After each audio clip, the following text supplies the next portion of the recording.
big shout out to Manscaped. Today I've got a first look and hands-on with their new Lawnmower 4.0 trimmer.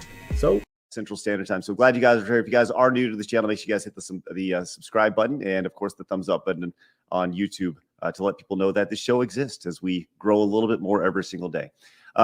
Jay Rome came in with a tier 1 sub for 29 months. Is 29 months still going strong? Let's go, G2s. Hello, Blabs, Crag.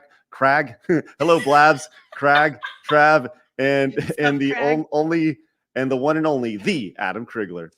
Are you related to the aggro Crag? Man, dude, if I was related to the aggro Crag, your new nickname, by the way. The aggro Crag. I'm calling you Crag forever. Listen, this is not the first time this has been brought up. This is not the first or last time I'll have the name Crag in my life. With Crag, my face. Crag.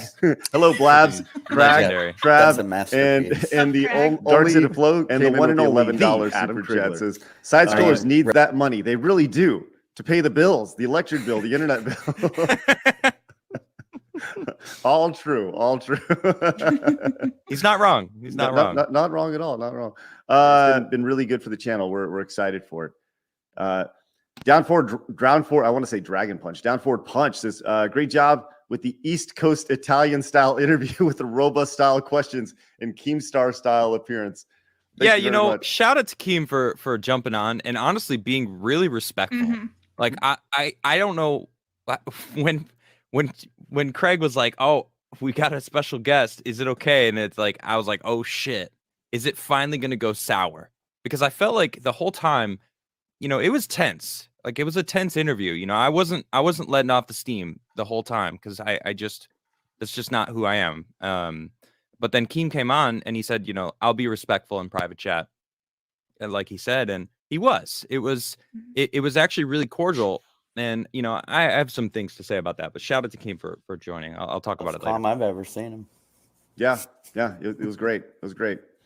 Justin Kimmon says habitual liars will often admit to part of their accusations, but not the whole thing. In order to appear honest, Phil was doing that all day.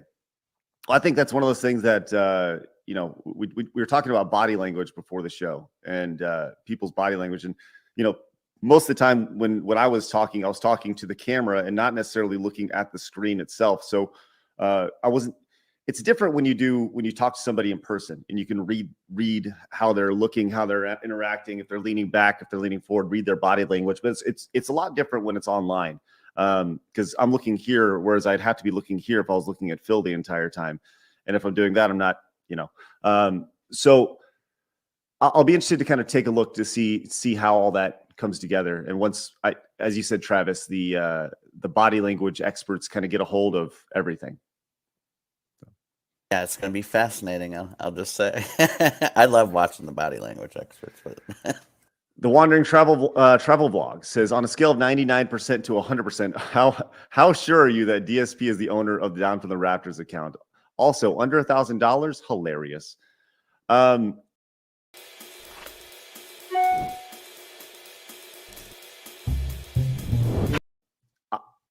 I mean, I'm 100% sure. I think it's his. Absolutely. 100%.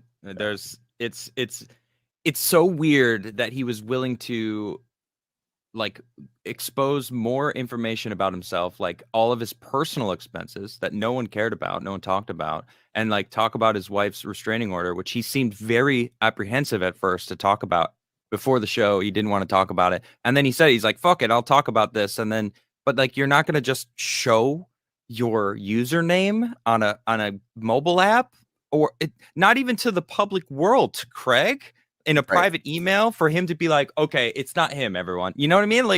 Really? I think that? Yeah. I don't know, man. It was fucking weird. And then he was saying I'm not addicted to this mobile game, but I was addicted to the previous mobile version of the game that people claim I'm addicted to, and also this other game that I was addicted to, but I had a problem, but I beat that addiction and I'm good now. It's fine. Come on, dude. Really? It's your username. I think that I think it shouldn't be lost that we greatly appreciate Phil coming on the show and being so open about things.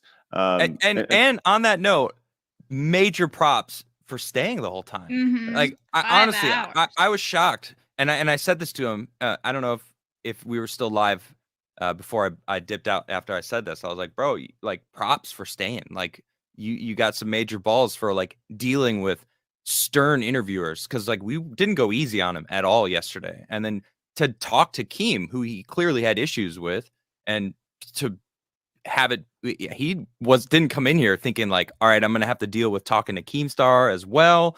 And it's like, dude, you stayed, and then the freaking Gundam clip, and he stayed, and it's like, you know what? All right, dude can take some punches. So yeah, out of the you guys, Mr. Knox, how you doing? Mr. Knox says, was DSP stupid or desperate for any form of clout to be a part of the an interview? Either way, this is freaking gold. Yeah, that I don't know. I think that he likes our show. He said he watches our show, and we have a lot of fun on this show. And I think he desperately wants to be relevant and desperately wants to be successful, and just does not know how to do it properly in this world. And I mean, you got, if you've done the amount of shit that he's done without being honest and holding yourself accountable, he's never going to be able to shed that stigma that he has. It's impossible right now. Unless he owns up to it, it'll never happen, because everyone will always hold that against him. And you know, he just wants to like pretend like all of it, oh no, it's all in my past, like let me just start fresh. And it's never going to happen, dude. You Right. can't start fresh, because the internet is forever, and all your shit's on the internet. So unless you own your shit, it's just going to keep piling on you. right? I think the closest he was going to get would have been after the show. Yesterday. Right. This was the closest he ever had Right. to finally resetting, and he chose not to confirm the with you, offer. Craig, and he chose to fucking talk shit on Keemstar after the show. And it's like, bro, what the fuck is wrong with you? Anyway, I know Yeah. we got some more. Yeah. I got more to say. I'm just I'll say, just so you know, Trevor says DSP lied to you about WB champion spinning. He actually spends $10,000, not $1,000. He also docks one of his viewers in a private Discord. Yeah, that viewer actually came in yesterday and last night when I was talking about this a little bit, and I was actually going to bring them up during the stream, but just didn't have an opportunity. So Yeah. Craig is aware of, and Adam's aware of, like 90% of all of this stuff. I know way too much about Phil. Yeah. Way too much. and 5 hours was already too much. Yeah. Dan Vasquez in chat, he says, I only Oh my god. wanted to know what DSP thinks of Outback. Love it. Damn it, love we didn't it, ask Dan. him. I'm sorry, Dan. I'm sorry. Maybe if there's a part 2, it's the first question. Maybe. Dabby maybe. says, big ups for the interview. I've been watching Phil for 10 plus years, and he will always be a liar and a scammer. It was nice to see some pushback.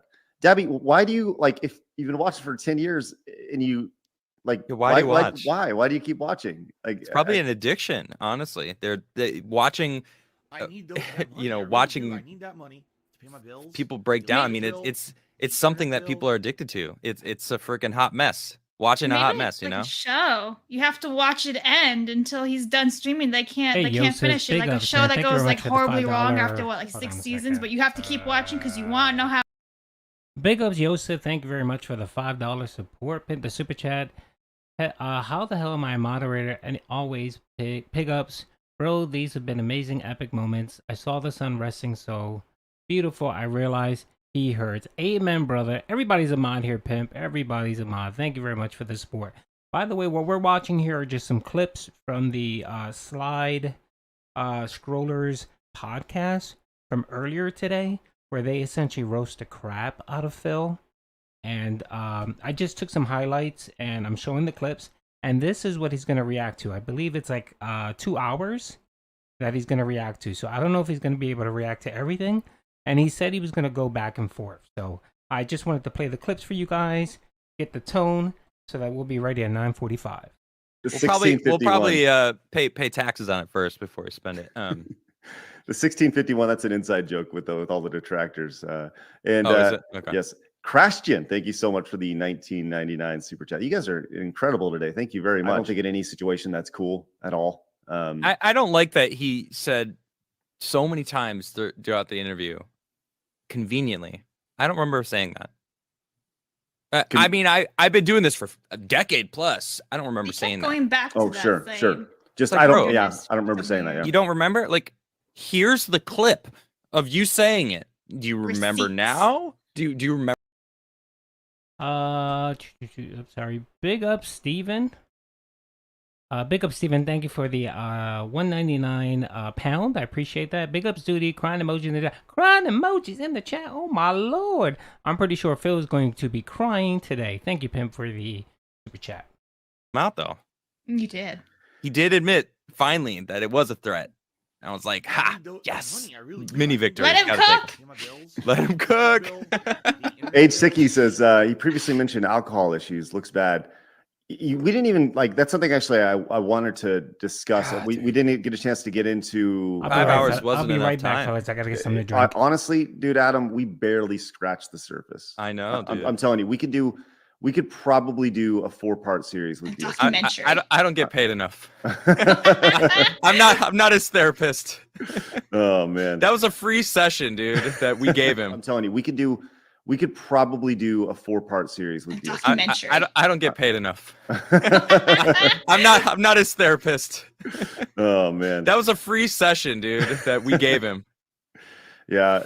I just keep going back, man. You guys were right. He had an out. Like we He had gave him 2 this outs. we gave him these outs, and he wouldn't take it, and it was so frustrating because it's like, what can you do? What's the old saying? You can lead somebody to, I don't know. It's like, You could lead a horse to the water, but you can't make him Yeah. drink. right. Well, and think about he couldn't even admit the little shit like what Adam said. I can't get him to admit this tiny little thing, and I got to fight him over it for 35 minutes, and then he finally admits this one little that you threatened somebody. The easiest thing to admit ever. Everybody's threatened somebody at some point. You know what I mean? I lost my cool. I threatened him, but I got to fight you for 45 minutes to admit that. Like. Yeah, the roundabout nothings. I don't like it when people say nothing. And it's like, bro, you're not answering the question. This shit's irrelevant. Stop talking about your detractors. Take accountability for your fucking actions. I mean, it was just like every fucking question. It was like, my detractors. It's like, what? Bro, we're talking about you. What did you do? Like, what's your perspective? Give me your answer. I don't want to hear about the shit on the internet that is talked about you. They're all lies, even though it's a fucking mountain of evidence that's proving it all true. Like, dude, it's fucking exhausting, man. I was tired. I was tired getting done with it for sure. And I getting done, man. It was a lot. It was mentally, it was tiring. Like we talk a lot about mental gymnastics, and I think that with just the mountain of indisputable evidence and the sheer circumstances attached to everything that they're like, Phil is either the most unlucky person in the history of the world with the most ridiculous odds against him, or he's lying. He's a pathological Yeah, liar. It's Right. very clearly lying. Yeah, Dude. when you were talking to him about the bank statement, the odds of all of these things lining up. So how bank account numbers work is it's a routing number and an account number. Your account number is based off your name. So in order for somebody to get that account number, they would have to live where he lives and have his name. And Ricada, And the same bank. Ricada Law, shout out to Ricada. He's fucking awesome. He did like a breakdown on DSP and like looked at his bankruptcy shit. And like bankruptcy courts don't look at like small businesses closely. They're just like, oh, this isn't some multi-million-dollar corporation that we got to make sure, everything's in order, that they're not trying to just get away with like, getting rid of like millions and millions of dollars of debt. It was like, they're like, oh yeah, whatever. Okay. Whatever. I don't know. I think it was all bullshit. Phil always backs paddles.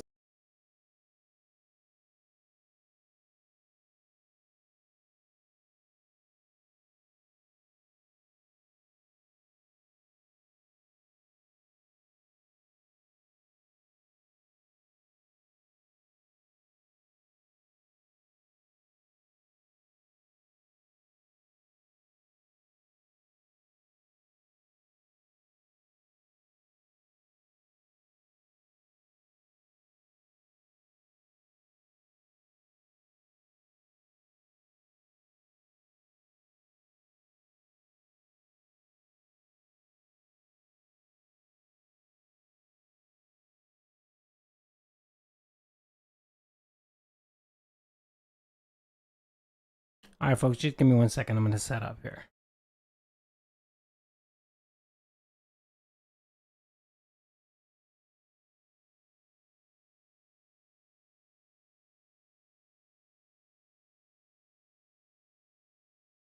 I spawn, I die.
Give me a second. I'm trying to get my vocal cords all set up.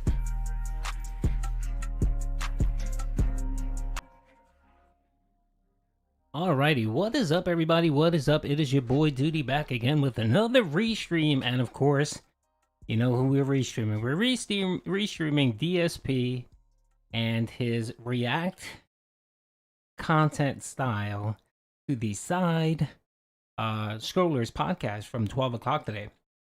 And that was fire. I don't know if you guys had a chance to watch that podcast, but oh my lord, Adam, Craig, even the chick and the other doofus, I don't know his name, they were all roasting, just straight up roasting DSP. It was just funny. It was hilarious.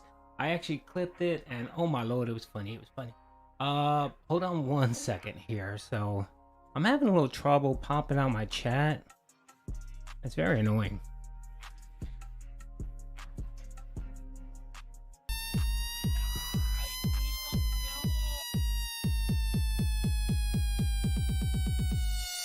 Oh, come on, man. That's ridiculous. Oh, come on, man. That's ridiculous. What the shit? I need those money. I really do. I need that money to pay my bills, the electric bill, the internet bill. I got some shout outs here that I want to do real quickly. So big up to Incarn. Thank you for that super chat, pimp. I appreciate it. The $9.99. Can we get a minute of Whiterun and crying emojis? Most definitely. We can definitely do that. I'm having some difficulty here. Can you guys give me 1 second?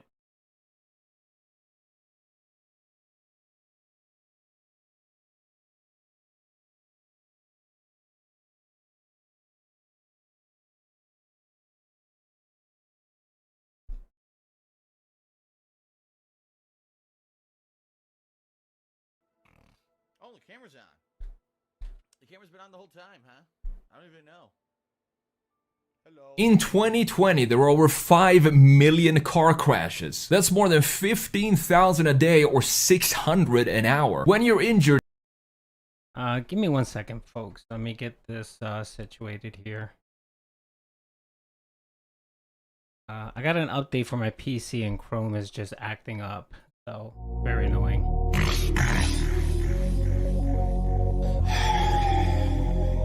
My name is Richard. I am Darkside Phil. Oh my god! I really need to make this fucking money. I need that money. I really do. I need that money. I'm done. Why am I poisoned? What? Why am I toxic? Oh boy. Oh yes. All right, real quick, I had a couple super shots. So Joseph, I shouted you out. Thank you very much for the $5. Steven, I shouted you out. Thank you for the £1.99. Christian C Pimp, thank you for the $1.99 super chat. Got shadow ban here for crying emojis in the chat. Oh no, never. We never shadow ban anybody here. Ncarn man, thank you very much for the $9.99 super chat. Can we get a minute of white run and crying emojis in the chats in honor of Cat? Yes, we will. We will definitely do that, Pimp. I appreciate you. Kath Hulu, I believe that is. Thank you for the $1.99 super chat. Ready for the copium spewing pignator. Yes, we are going to be getting tons of salt, and it's going to be glorious. Phil's Noodle Arms, thank you very much for the $5.50 Canadian. Keep up the good work, duty. This is going to be a laugh out loud. Oh, yes, it is. And thank you, Extreme, for being Extreme 519. Thank you for being a subscriber, Pimp. So, am I sounding okay? Am I a little too loud? Am I a little too low? Can I get a 1 in the chat if I sound good?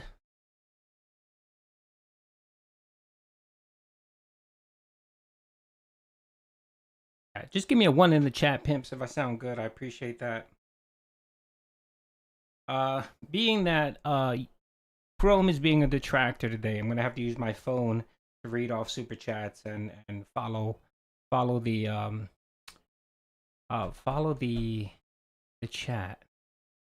I wonder if I can move that. Oh, there you go. That's a little bit better. Make this better, bigger. Okay, there you go. Oh, Pimps, thank you very much. I appreciate it. And I'm banning the one that put 12 in the chat. Ban you. All right, yep, cool. All right, now I gotta make a couple people mods, so give me a second. By the way, we're close to 4,000 mods. Big ups to Mod Squad. Big ups to the Wrench family. I appreciate you guys. By the way, we have 531 people here. Oh my lord, thank you. Yesterday was my record. I had over 1,300 people on stream consecutively. So it hovered between 12 and 1,300, man. Big ups. I appreciate it. By the way, I had more views. I had more viewers than my boy Meerkat. That's right, Meerkat. Take that. No, I'm just kidding. Meerkat's stream was popping too. He had over 1,200 as well consecutively. So it seemed like a lot of people didn't want to give Craig and them the view, so they actually checked out the detractor content. And I think, if I remember correctly, I think it was just me and Meerkat that were streaming it live. So yeah, it looked like about 2,400 people actually checked it out on our stream. Okay, so here's Phil. Let's hear him yak away. Early, which sucks. And I gotta switch it back tomorrow for the podcast. Then I gotta switch it back again for DSP versus the internet. Great. All right. Anyway, what's up, guys? You ready for this unplanned stream yet again? I've had enough of this. This is my final unplanned Chris, stream. man, thank you very much for the $2. I believe it's Australian, but I'm not sure. But thank you very much. It's 1,000,000%. 500 live viewers, 10K subs. Let me put it to this way. Whether or not big up, the internet wants big it ups, Chris, man. I it's appreciate you, done man. tonight. It's just done with. Okay, I'm just moving on, and we go back to normal stuff. Okay. You hear that, right? That means he's never going to go on the podcast again. He already knows what he's going to entail. Red the Monomizer, thank you for the $5 super chat. I love your content on DSP. Keep up the good work. Thank you, Pimp. I appreciate that, man. I know I have to mod a bunch of people. Just give me a little bit of time. I'll get everyone modded. million opinions. I know you guys. People are all over the place. People are all over the place. But by the way, this stream is not even what you think it is. It is and isn't, because let me show you. Here we go. Oh, well, Thank you, okay. Well, that's me on the lovely couch with little Jasper, but that's Lilium not for what I the wanted to show you. Hold $2 on. super chat. Appreciate it. So I've got this set up to go. All right, I do. I've got this set up to go. All right, but based on how tonight goes, we might not even have to do this. I'm serious. We might not even have to go this far. We might actually not get to that level. All right, we might not even have to watch the show. We'll see. All right, I got it set up and ready to go, but that might not even be what this is. We'll have to find out.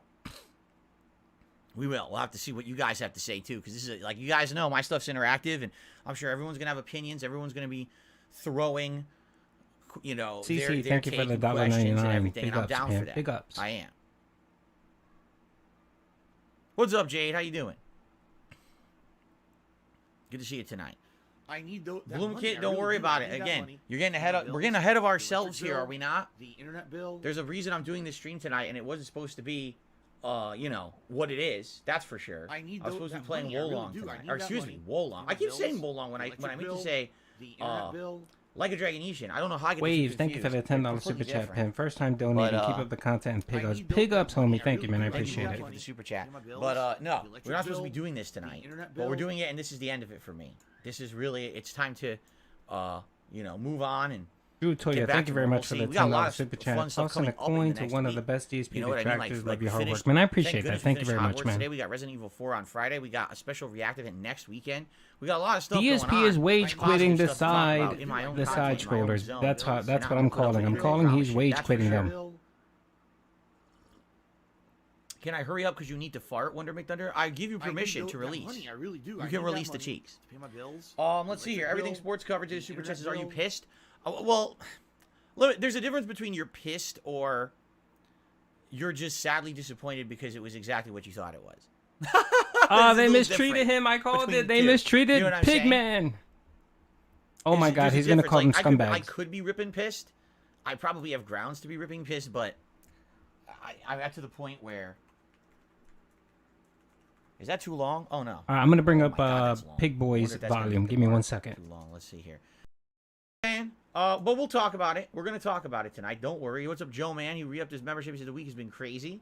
It has? Not really. This is only 2 days, and after this, like I said, enough of this shit. Back to normalcy. Correct. How's Phil? Oh, no, volume? John, Can you're I going to get a one in understand the what I chat mean. if He it says, sounds how can you good? say anything without watching the video? Don't you want context? Because I really don't have to. I actually don't have to. I'll explain. Don't worry. Remember, this stream, I just told you, originally first of all, this was supposed to be a gameplay stream on DSP Gaming. Then it became a react stream to that video. And now it might not even be a react stream. Okay? Anime Slayer just did a super chat says, Evangelion is goated. Well, good. I'm glad you feel that way. I don't remember it. I never watched the whole thing. I've only seen random episodes on like. Can you guys tell me how Heard a lot of people Phil like it. sounds? A Does lot he of people sound say it's good? kind of like the, what was it? The David Lynch version of anime. If that makes any sense, I don't know if it does. Thank you, Anime Slayer.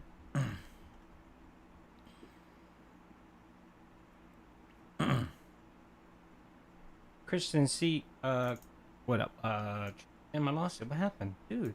I know Christian Okay. C. You gave me a super chat, pimp. I lost it. Oh, here it is. Christian C. Thank you for the super chat. Duty, do you wish there was a part 2 interview?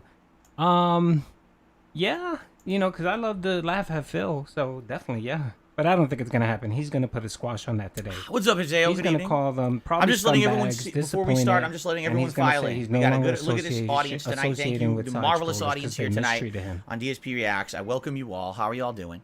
Hope you're ready for some, well, I would say fun, but not really fun because this is not fun for me. It's not. Like I said, appearing on Side Scrollers yesterday was not going to be fun for me. It was something that I felt was necessary, and this is definitely necessary based on their actions today. Basically. You heard it, folks. Mistreated me. But I'm going to be as civil as possible, and I'm going to actually reveal some stuff here you guys are not aware of. Oh shit, he's Alright? gonna burn that bridge. And basically that's that. That's where I'm going to leave it forever. You'll see what I mean by that. Okay, we're going to have some interesting developments tonight, and probably you're going to be very. Right. Let me put it this way. This you guys, whole if you want to situation ask me a has question, been. just hashtag my name ampersand. You know, put a amper at duty. If I can Man, see it's it in the hard to chat. explain without spoiling. I can't tell you yet. We have to wait. I don't want to spoil. Snort. Oh, by the way, somebody be my snort counter. Let me Tell put it how many this way. times you snort The best tonight. way I can put it is this. Everything has gone according to plan. That's all I have to say. Oh my That's what God, I he's will going to say. use the he Now laid wait the a few more trap. minutes for a few more people to join. He and laid then the we'll get trap, the started. $1,200 That's all I have to Firestone say. trap. If you would like to support the stream tonight, by all means, thank you. Anything is appreciated, whether it be a super chat, a membership, a tip. Everything is appreciated here. I forgot to open up my tips thing. Oops. There we go. Let me load that. So that's there. Everything is appreciated tonight. By the way, ignore Streamlabs. If you get a warning, don't worry. You know, it's this is all a normal good. Don't stream worry by all about it. means. Just ignore meaning it. I'm going to interact with you guys. If you contribute in every way, I'm going to give you a shout out or whatever. But when you see exactly what this is, you're going to figure this out. Okay? Fair enough? Hey, Derek, it's all Rocco good. Thanks for at Sandwiches, least thank you stopping very by. much I'll for see you the tomorrow $10 for the super show, chat, right? Ken. DSP versus the Will internet this be sounds another good to me. 7-hour stream? Big ups to everyone. No, it You won't think this be. will It'll be my probably be highest 2 hours. attended stream It'll on probably be DSP 2. Reacts? What do you anyone have running odds? How many people did I have on my first stream here? When I first announced it, the Why did I surprise become a stream that I detractor? did like Because a month of ago. people like Phil, How many people like did I have on DSP now? scamming people. I can tell That's you why I after, became because a after detractor, the really. streams It run, started with wings. it runs analytics and then, everything, and then you can it check. started more with DSP. So I'll check for after you the guys. I'll Twitch, place you a little tomorrow. After I should he know. got This is the when he highest lost view his stream I'll Twitch ever have here. partnership, that's when Now I the ramped gamer, I it would up love to and get an started email paying from you. attention Go to ahead and Phil. do that. Andy Jocelyn, thank you for the super chat. Awesome of you to invite Rich to your stream. Yeah, you know, basically yesterday's stream, if anything like really good came out of that stream, I will admit that Craig gave me a couple suggestions. Well, one of the suggestions that he said, well, again, I don't want to spoil. I keep getting ahead of myself. I'm getting ahead of myself. I'm going to spoil what we're about to talk about. Hold on one sec.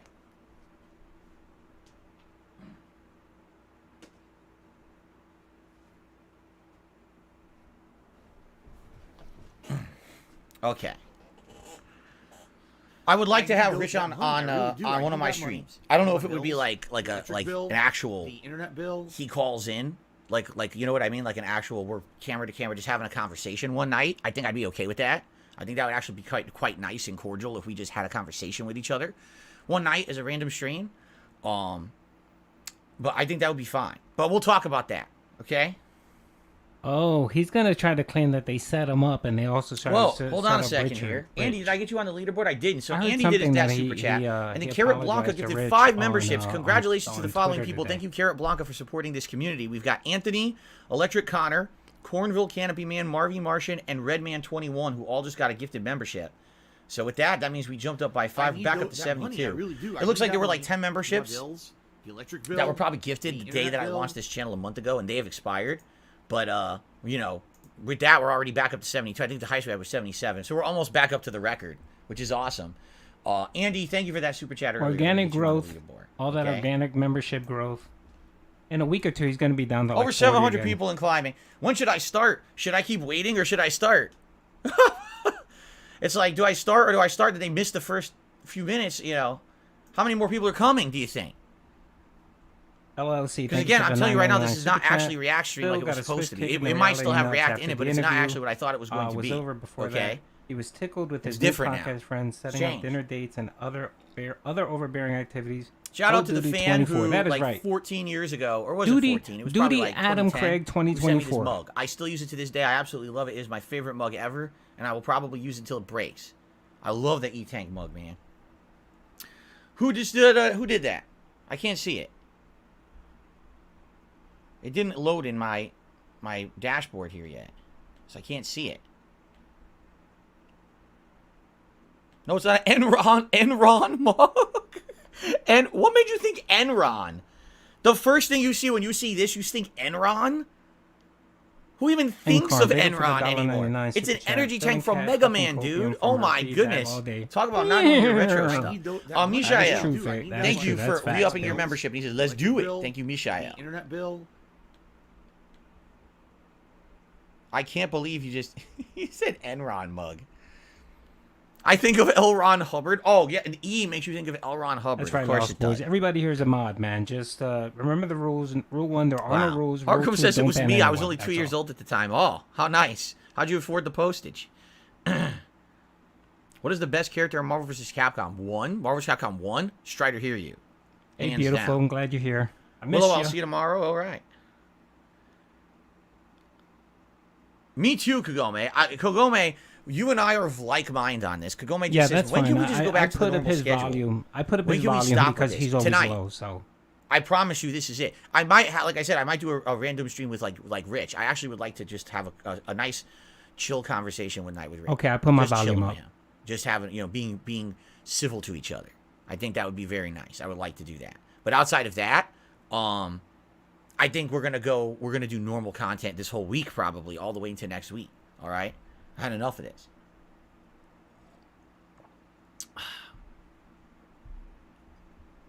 There we go. I received $1 tip. He's gonna slander them. He's gonna say something stupid, and then it's just gonna be for the next 2 weeks. See here. People shitting on him for being an asshole. Chris Saturn is asking, does he and Snowcraw have a chance for a sleepover or something? No, you don't. No. I'm just going to matter-of-factly answer. No, there's no chance of a sleepover, Chris Saturn. I'm sorry. Yes, Sorry you're about not you're not 17 years old. Well, I had to crush. If they were 17, he would invite them over. What? People are saying there's 100 likes on the stream already. There are 100 likes on the stream already. We didn't do anything yet. Hold your likes until we do something. All right, celebratory bubble blow it is for you guys. We have almost 800 viewers in climbing. I want to start, but we keep getting more viewers. And we haven't done anything yet. Here we go.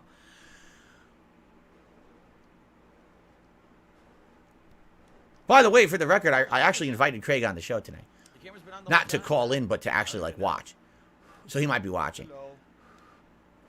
Okay.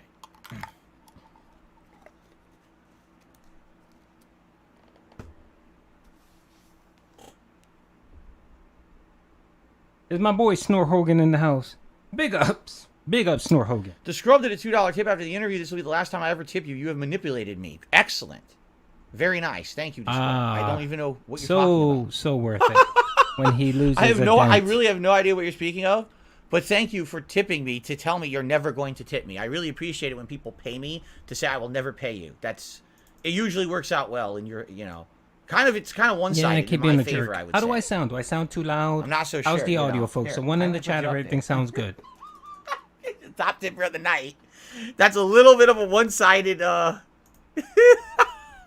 the way, the Wow. Scrub has been Wowza. tipping like crazy. Wowza, wowza, I'd like to hear what happened to No, the I can't Scrub. get Craig Why is on he because I pissed didn't off? set anything up. I didn't confirm with him that he would want to come on either. I don't know if he's actually watching tonight or not. I'm just saying. I invited him. I don't know if he'll be That's here or one not. more dent that no longer is under the pignosis. Woo! But I wasn't preparing to do anything like this. If I would have done an interview.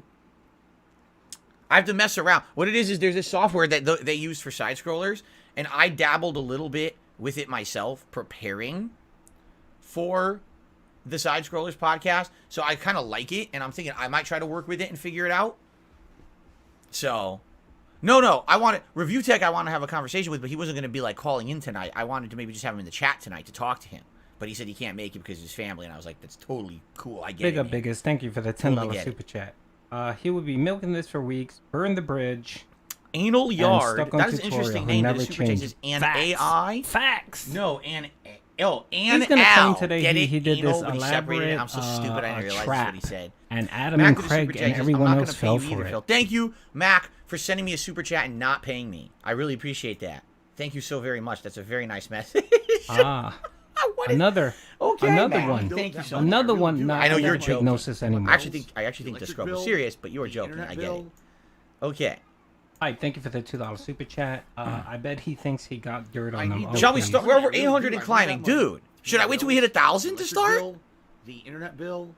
I mean, at this rate, we're going to hit 1,000 if I wait longer. I don't want to wait longer. I'd like to get started, but we're almost at 1,000 now.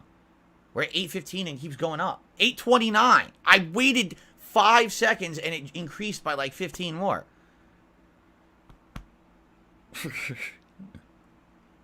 All right, we're going to get started. I'm going to start recording. Does anyone know if But anyone the else premise is of the show is a streaming little this? different than what I expected. Originally, I was going to do gameplay tonight. Then, what am I doing? I'm still getting ahead of myself. All right, basically, I have a lot to talk about because there's stuff you guys don't know that's happened behind the scenes that I want to talk about tonight. So you're going to know about it, and you deserve to know about it, especially after the interview yesterday. And what happened this morning, which I didn't have no idea about. I went into my first stream today completely God, he's gonna burn that not bridge so expecting bad. anything, and and basically got blindsided by my viewers spamming me with a bunch of stuff that I didn't know about. And I was like, nah, I don't think that happened. Or maybe, maybe you guys are being, harsh or whatever. But then my wife watched it. She was watching it. And then she told me exactly Oh my what God, happened. she was downstairs crying, Well, I haven't literally seen it yet. crying. Hold I on a personally have second. not Hold seen on, it. hold on, hold But on. that's actually, Hold on. originally that's what this Oh was my going to be. Lord, And Kat then something is else happened. downstairs crying. She's Yes. crying. Originally, this was supposed to be me reacting. See, I got it set up. Here, It's happening, folks. It's happening. See, I got it set up here. This is what it was going to be. This is going to be my stream tonight. But now I actually don't know if we're doing this or not. I guess it depends on how Crying things go. emojis in the chat. Right. Oh my Lord. Get rid of sub-only mode. Absolutely Cat not. is Pepe, downstairs Pepe. literally crying. There will be, if I took off sub-only mode right now, there would be about 800 bots spamming the chat, so we're not doing that. Okay, I take it back. We have 600. How many subscribers do we have? 770? So we have like 750 bots. Spamming the chat would probably racist stuff get banned. So we're not doing that. Okay. Everything sport coverage is super chat saying we got to destroy them. We don't have to destroy anyone. This is not a destroying stream, okay? Jade, you don't need to have a membership here. Absolutely not, sir. You get a membership wherever you think you like it. You like it, right? So Pepe is actually the top super chat, or the latest super chatter. We're at 850 viewers. Dude, we got to get started. All right, we're going to get started. Let me just update the leaderboard. I swear we're going to get started now. This is ridiculous. Usually I wait for it to level out. It's not leveling out, so I better just get the show on the road. I got a $2 tip. Do I plan on doing a review on the Super Mario Brothers movie when it's available on demand? I would like to see it in theaters with my wife, but we've already talked about it, and we don't want to go when it's new because we think there'd be way too many people, and it would be a pain in the ass. When a movie is new and you get so many people crammed in there, you get people making noise and babies crying and shit, Probably wait a couple weeks, maybe by the end of April we can go see it, and then I can review it. I would definitely like to see it. It's probably it's definitely the most interesting movie to hit theaters in a while. Dave Baxter says, wait until $50 in tips. Wait a minute. Oh, we got it. Hold on.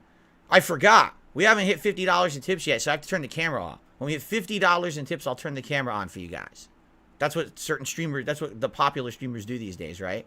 Sorry, I was making a joke. Okay. It's probably a bad joke. All right. Are we waiting now? Are we ready now? We're at 879 viewers and climbing. Good Lord. You guys are insane. All right, you ready? Because drama sells. And it's such bullshit that it does. I don't want to do this anymore. Tonight is the end of this. Here we go. Hello, everyone.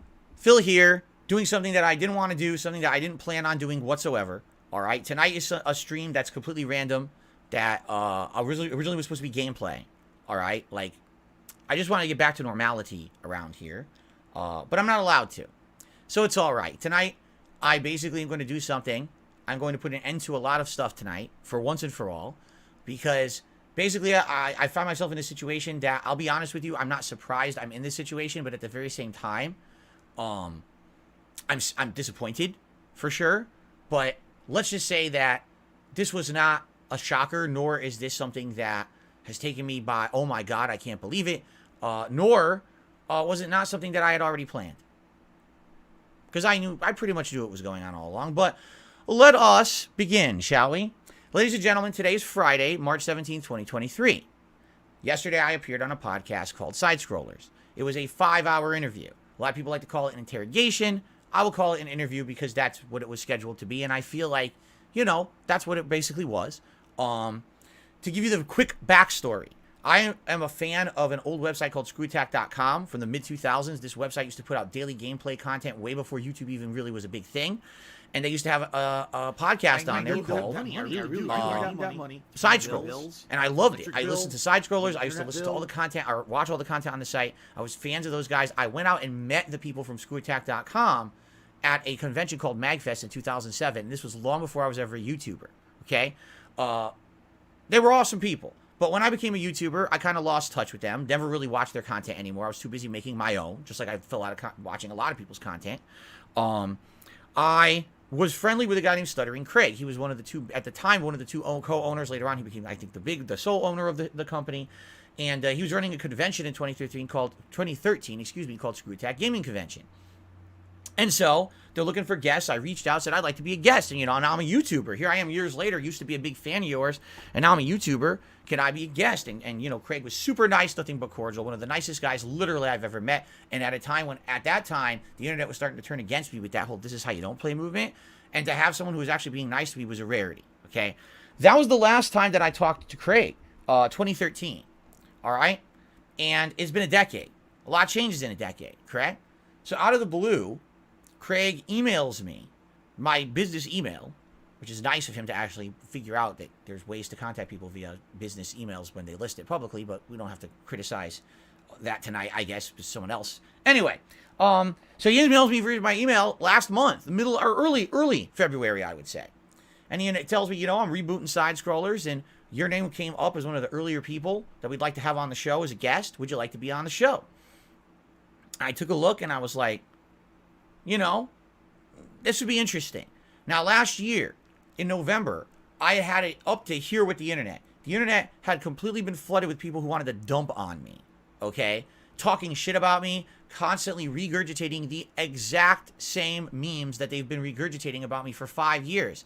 Because, we have evidence of this and that and this and that, and it's not true, all right? That's the whole thing in this whole situation is the things that people are saying about me are either completely untrue or partially untrue, with the actual truth being so ridiculously not what they're saying it is that you get fed up. And for a while, I just ignored it. Every once in a while, I would mention something on my stream sometimes. As I said yesterday, sometimes it's a little white lie, right? Like, instead of admitting that I'm playing a certain mobile game, say, I just don't play it at all. Why? It doesn't affect my streams. Why would I even bring it up or whatever? So anyway, all these memes going on, people always dropping me in a negative light, and it actually irked me. Moist Critical had said in one of his videos that he felt like I was one of the biggest e-beggars and all of this, and it pissed me off. I don't want to be known like that. So I said I would change my style, my content, and everything. I would try to do it less, right? And at that point, I said, if people want to really talk shit about me, why won't they interview me? Why won't someone interview me? I want someone to interview me. Just give me a fair shake to talk to me, and if we have a fair conversation, at least I can tell you my side of the story. Right? So, originally I was working with a couple big YouTubers on possibly doing this. It never came to fruition because what ended up happening was, essentially what it was going to end up being was something bigger than that. Instead of just being an interview, it was going to be, here's the history of Darkside Phil on the internet, the highs and lows and everything. And after kind of working through that and talking with a couple people, I was like, I really don't want to do that right now. It's too much for me. Especially now this year, I wanted to kind of, change some things up. And essentially, I wanted to continue to change and listen to my audience and do better content. I can't open a whole new channel called DSP Reacts and focus on React content and reviews and things if I'm embroiled in making a freaking documentary about myself. You understand? So I actually turned down the offers that I got from multiple different people and said, I'm going to move on from this. It's not a big deal. When Side Scrollers, I should say actually Stuttering Craig, when he I'm completely misspeaking. When Stuttering Craig emailed me in February, that is not what he offered me. He didn't say, hey, let's do an interview. He said, let's have you as a guest on our show. And to that I said, yes, let's do it. Yes, everyone knows that. After he announced publicly that I was going to be on the show on March 1st, which I advised him not to. I outright told him, don't do this. This will not be good because I just want to be a guest on your show. But he did it anyway. Don't know why. He went against my advice. When he did it, the internet blew up. Oh my God, Phil's going to be on a show? Phil never goes on a show. I can't believe Phil's on a show. So what happens is all of my detractors who make it literally the reason for their existence on the internet is to regurgitate the horrible negative memes about me and profit from it. Like literally that's what they do. There's entire channels and businesses based off of hating on Darkside Phil on YouTube. We all know this. This is not, it's news to me. Everyone knows there's a cycle of drama on YouTube that makes profit for everybody, correct? So they all reach out to him. Excuse me. And he entertains it all, basically. He's like, whoa, I'm so blindsided. I didn't expect that this was going to happen when I invited Darkside Phil I hit on 672. the show, right? That's what I warned him about. I'll but he man didn't him. listen. You just a little he didn't mean to actually me the take other it day. seriously, okay? So he gets bombarded, and all of a sudden, he's seeing a lot of attention that he's never seen before. Keep in mind, the Side Scrollers podcast has just started. This show, on average, was pulling in between, Stephen Hawking, thank I'd you very say much around for the 200 $2 viewers a super show chat. live. After research, You know, I concluded afterwards you Phil's get a a few cunt. thousand Yes, he viewers every is. day on your show, with the on-demand views or whatever. So it's not a huge podcast. It's not a tiny podcast by any means. It's not like 2 viewers, but it's a growing podcast. It's a work in progress. and he's trying to rebuild it from the ground up, which is Yes, very Phil is respectable. live, Trying to bring everyone. it back Phil after is that live. long hiatus. And so he's basically sees, oh, here's all these people who are now interested all of a sudden in my show, and they're basically telling me you absolutely must grill Phil. You can't just have Phil on your show as a guest. You have to grill Phil because we don't like him, and here's the reasons why, and here come all the memes, right? So Craig is bombarded with these memes for 2 weeks. He contacts me again. He basically says, you know, well, actually, I think I wrote to him. I said, I saw on the show today we were harassed basically by these people or whatever, and, you know, I told you this was going to happen. And he basically says, yeah, in light of this, we want to do an interview. We don't want to have it be you a guest on the show like we normally have. Normally what their show is, it's a variety show. There's segments. There'd be a segment about news. There'd be a segment about everyone just shooting the shit. They have My segments about apologies, people's collectibles streamers, at is their acting up house a and what little they bit. do So when if you they get show their timed collectibles. out You or know, your fun messages stuff like delayed, that. my Gaming apologies. and pop Just come culture, right it's a back. great show in that regard. So he says, I want you on as an interview instead. We have to basically have you on as an interview because I don't see how we could just have you on as a standard guest with all the hate against you on the internet. And I agreed to it. I'm like, yeah, I'm down for this because this is exactly what I wanted to do, you know, months ago. And I actually felt that these guys would be a good neutral party to actually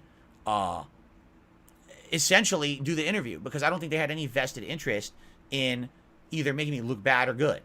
I was wrong. Okay, that's the problem is I was wrong. I didn't understand until basically I found out exactly what was going on, which I have now. But they did have vested interest. It sucks that they did because I didn't know that they did. Okay. Oh my lord, he's gonna throw him under the bus. So, oh my lord. you know, for the last 2 weeks, I'm under the impression that I'm going into this interview and it's going to be a very long, very grilling interview. I'm going to give them my undivided attention. I gave them unlimited time, and I said, you can ask me absolutely, positively anything. Anything. Okay? Anything.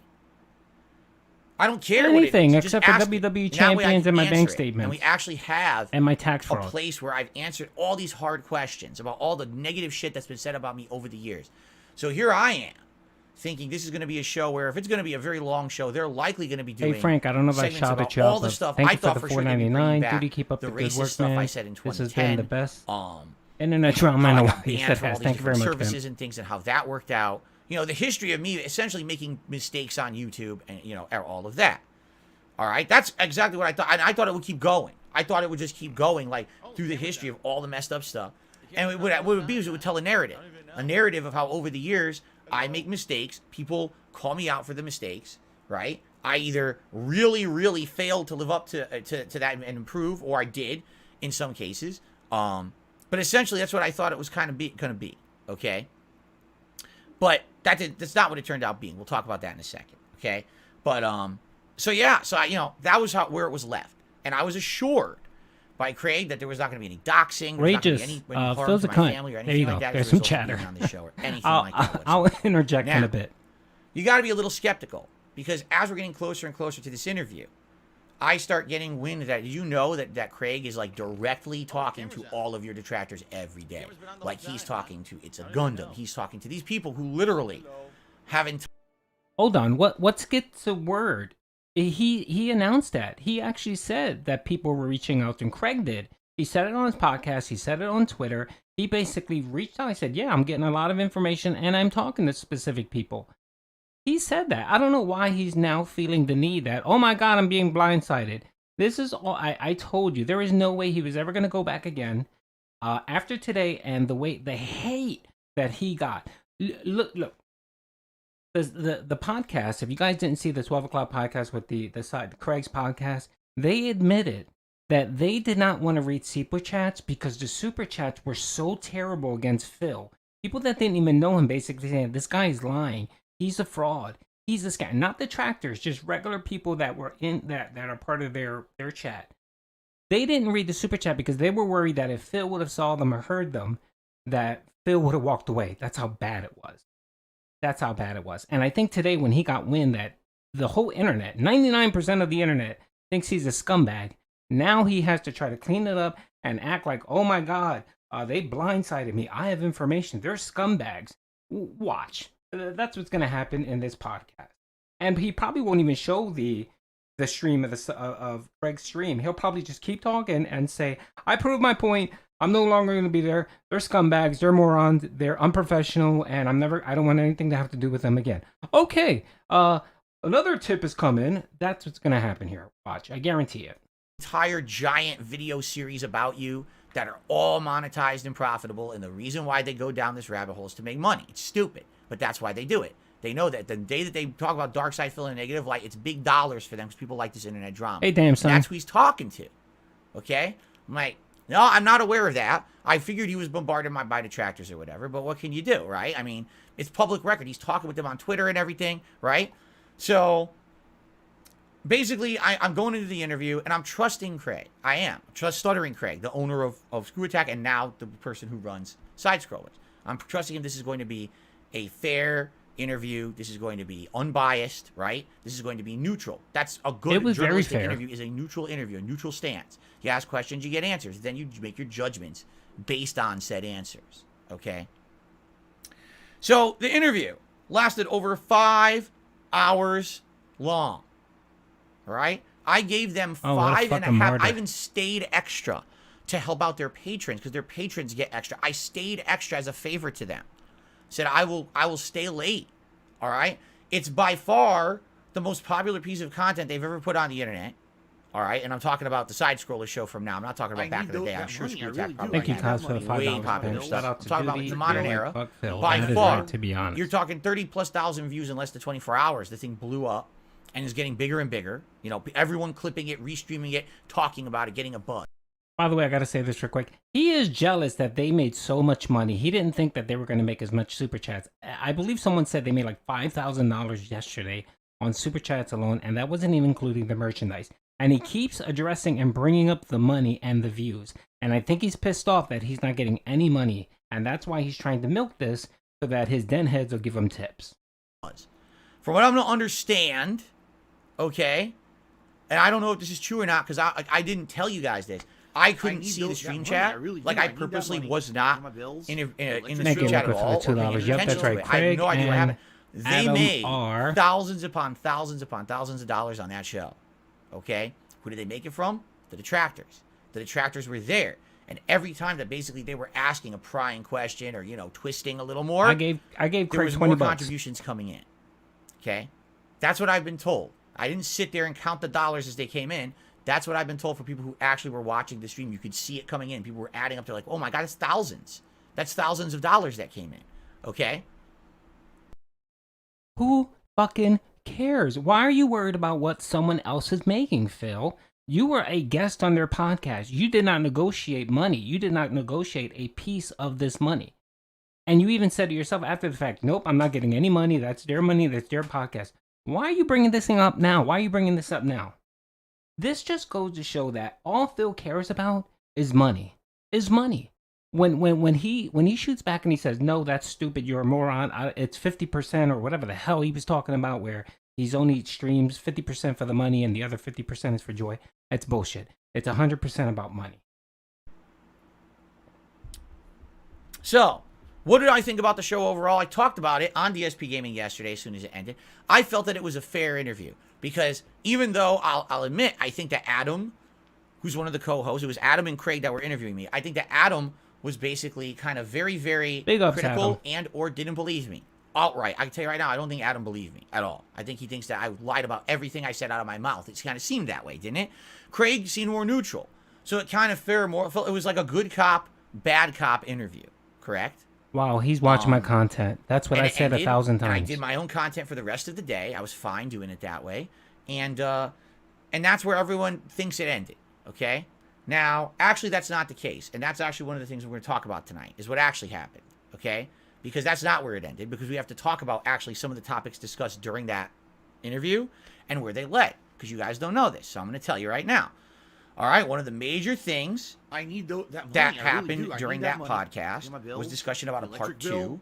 And that I the would be internet back bill. to keep answering Thank questions. you, Ugly Monster, for that Because $5 super chat. I felt there was a lot of stuff that was left out. But we already went 5 hours. They're out of time. He is Fine. jealous. We don't He's have to jealous keep of going. people's money. We'll have a follow-up. All right? So I'm Oh, under the Ben, impression if thank you're you, going to do a Pimp. I appreciate follow-up, right, you're going to save further discussion about Dark Side Phil for the follow-up. You want and it was said at the end of the show, you guys didn't hear this. It was off camera or whatever. But basically, it would be about a month or longer until there would be a part 2.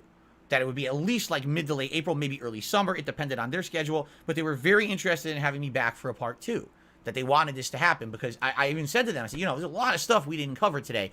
Is you really harped on certain things like the WWE Champions thing, the $5,000 expenses thing, which I still don't understand because we really didn't fully explain it. We can talk about that tonight. But anyway, because you harped on certain things. Then we had Keemstar on for like an hour, right? And it's like, so we kind of derailed, and we didn't really get to a lot of stuff that I think people would have liked to hear me address, okay? Or that I maybe would have liked to address. But you didn't cover the $5,000 super chat because all you kept saying was, I don't know. I don't do my taxes. My tax lawyer does it. I have no idea what my business expenses are. And yet you pull out a piece of paper that had expenses written out. So which is it, Phil? You essentially obfuscated. You didn't want to answer the question, and you just basically ran around, and Adam called you out on it. And I'm glad that he did, because you're a goddamn liar. Chucky, thank you for the $20 super chat, Ben. Wow, I really appreciate that. Let's keep going. Actually, you know what? Let me read that.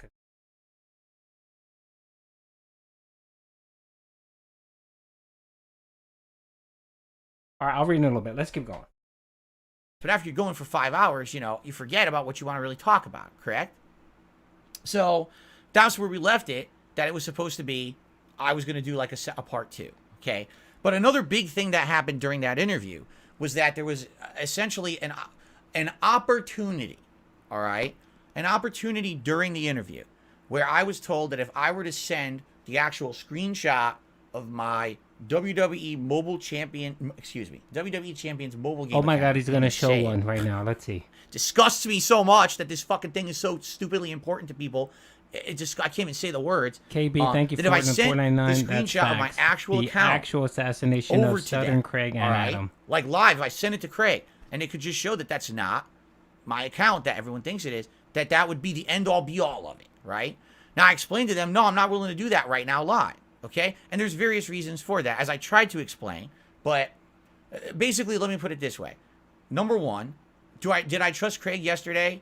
About 98%. All right, I really did.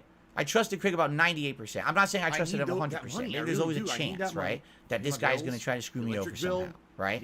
But 98% trusted him, and it's going to be a gamble, right? The other thing is you got to factor in other things. There's actually been situations where, I've sent things to people who I trusted, and then things that were out of their control happened. I actually had, this is years ago. You guys don't know this, but there was someone who I had sent something to, and their account got supposedly hacked. Did it really get hacked or not? I don't know. It could have been bullshit. They could have been lying. And then all of a sudden, there you go. Fucking stuff's out there, right? So I'm not saying that anyone was ready to hack crazy. You do it on Snapchat. You can set it up, I think, 10 seconds, and it just deletes. Email or anything. I'm just saying, these thoughts are going through my mind. It's not safe, not 100% safe. Can I really trust this guy? Now, on the flip side of that, all right, as he's asking me to do this, all right, live on the show, in the back of my head, I'm thinking, I know that if I send this to this guy right now, the only person it may convince is him. That's it. That's literally it. And maybe his co-hosts, right? Because they believe him, or they'll say, Craig's not stupid. He'll be able to figure out if this is real or not, or whatever, right? But I don't think that sending that in any way, shape, or form would have actually made my detractors change their minds at all. That wasn't even why I went on the show. I didn't go on with the show for the detractors at all. I just wanted to have one focal point where I've answered all of these questions. So now, if you want to hear my answers, go watch that show and leave me alone. I want to do my own thing over here, my own content. I don't want to have to be here every night answering questions. You didn't answer 80% of the questions. I just wanted to be done with, right? So, in my mind, it's like, if I'm going to do this, I'm going to send him stuff. I'm going to do it, but I'm going to do it after the show, and I'm going to do it right. I'm going to make sure that there's no way that people can say I'm going to fake it. Because what if I did send it to Craig, and then all of a sudden, that's photoshopped anyway. Phil was ready for that. Phil made a photoshopped, screen grab or whatever, right? You can say that too. You know what I'm saying? So I was going to say, definitive way to prove that what I'm sending him is real, all right? And I'm going to explain that in a moment, all right? All right, so this is bugging Phil. The WWE champions, where everyone is sticking on, and at that all. was the big send him nothing during the show. Let me clarify that. I did not send him anything during the show. When we ended the show, the discussion was, after 5.5 hours of me giving them my time, thank you, Martina, and fielding every question, even Keemstar, and playing a stupid clip from ItsAGundam that was a waste of everybody's time, and fielding all the nonsense that happened, right? The agreement was, wow, that went well. You know what I'm saying? And Now, let's go ahead and talk about the follow-up or whatever, which we agreed, maybe a month, month and a half, maybe we'll see. All right? So, after the show ended, I did my 90-minute post show. I went downstairs and I ate dinner with my wife. All right? So now it's around 6 p.m. And I said, you know what? I think I am going to send him it. But what I'm going to do is I'm going to send it to him so he knows I'm not faking. So for you guys might or might not know, because one of the questions that actually came up during the podcast, this was a really interesting one to me. They said to me, Craig said this specifically to me, you know, how can you dispute all this when they say it's tied to your phone number? To which I said, how could it be tied to a phone number? I've never once, ever, on any mobile game I've ever played on my phone, never once have I ever entered my phone number. It's all tied to your Apple ID or your game account, because Apple has a game. Do you guys want me to show you that he's lying? Do you want me to show you on WWE Champions real quick right now? Do you guys want me to show you that he's lying? Give me a 1 in the chat if you guys want me to sign in real quick and show you how he's lying. Can I get a 1 in the chat? Or if not, we'll just keep playing this.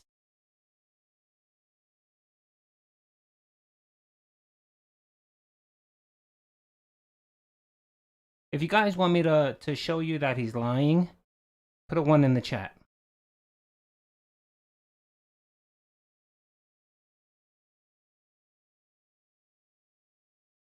Okay, all right. So I'm going to do this real quick. All right, yep, 1. Okay, all right. So I'm going to switch over real quick to a better screen. This one right here, okay? Give me 1 second. Let me open up.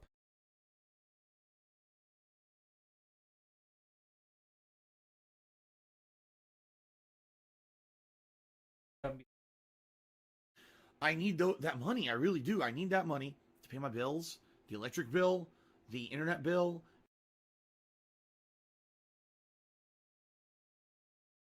I need that money. I really do. I need that money to pay my bills, the electric bill, the internet bill.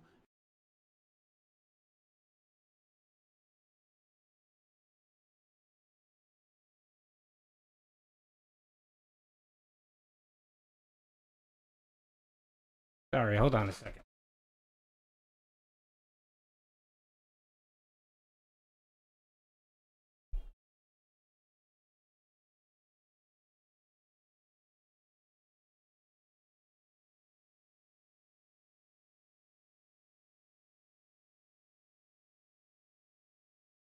Okay, ready?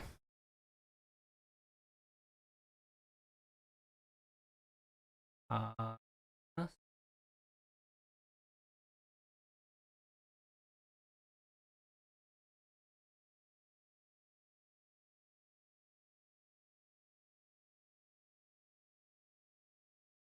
me 1 minute. Let me open up Chrome.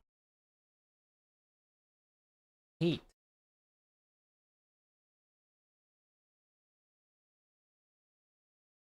One second. Let me get it out. Oh, the camera's on. The camera's been on the whole time, huh? I don't even know. Hello. Oh, the camera's on. The camera's been on the whole time, huh? I don't even know. Hello. I need that money. I really do. I need that money to pay my bills, the electric bill, the internet bill. All right, guys. All right, here it is. WWE Champions. Can you guys see my screen? You guys see my screen, right? Look, I'm about to try to log in. Look, log in, right? Log in with your Scopely ID. Okay. This is Phil's. Hold on. Sorry, there's a problem with okay.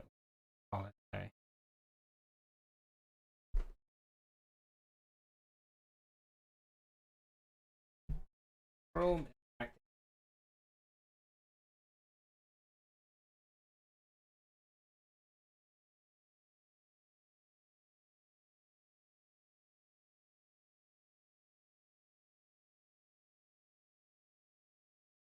Okay, I'm gonna log in. I'm gonna log in with my Scopely ID, right?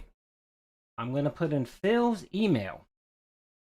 darksidephil@hotmail.com, right? Right. Sorry.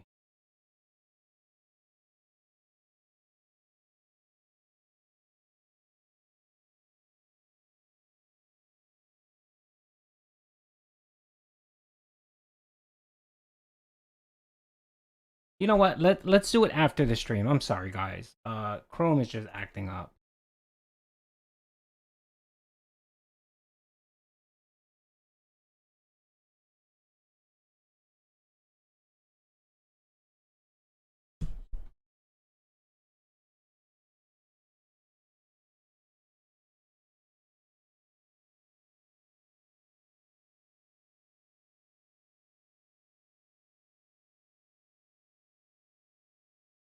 I need that money. I really do. I need that money to pay my bills, the electric bill, the internet bill.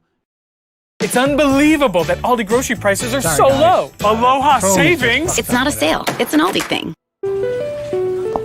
Hello? Hey, what's the status of my renovation loan? Stand by. I'm They sorry, didn't do guys. that when I was on the show.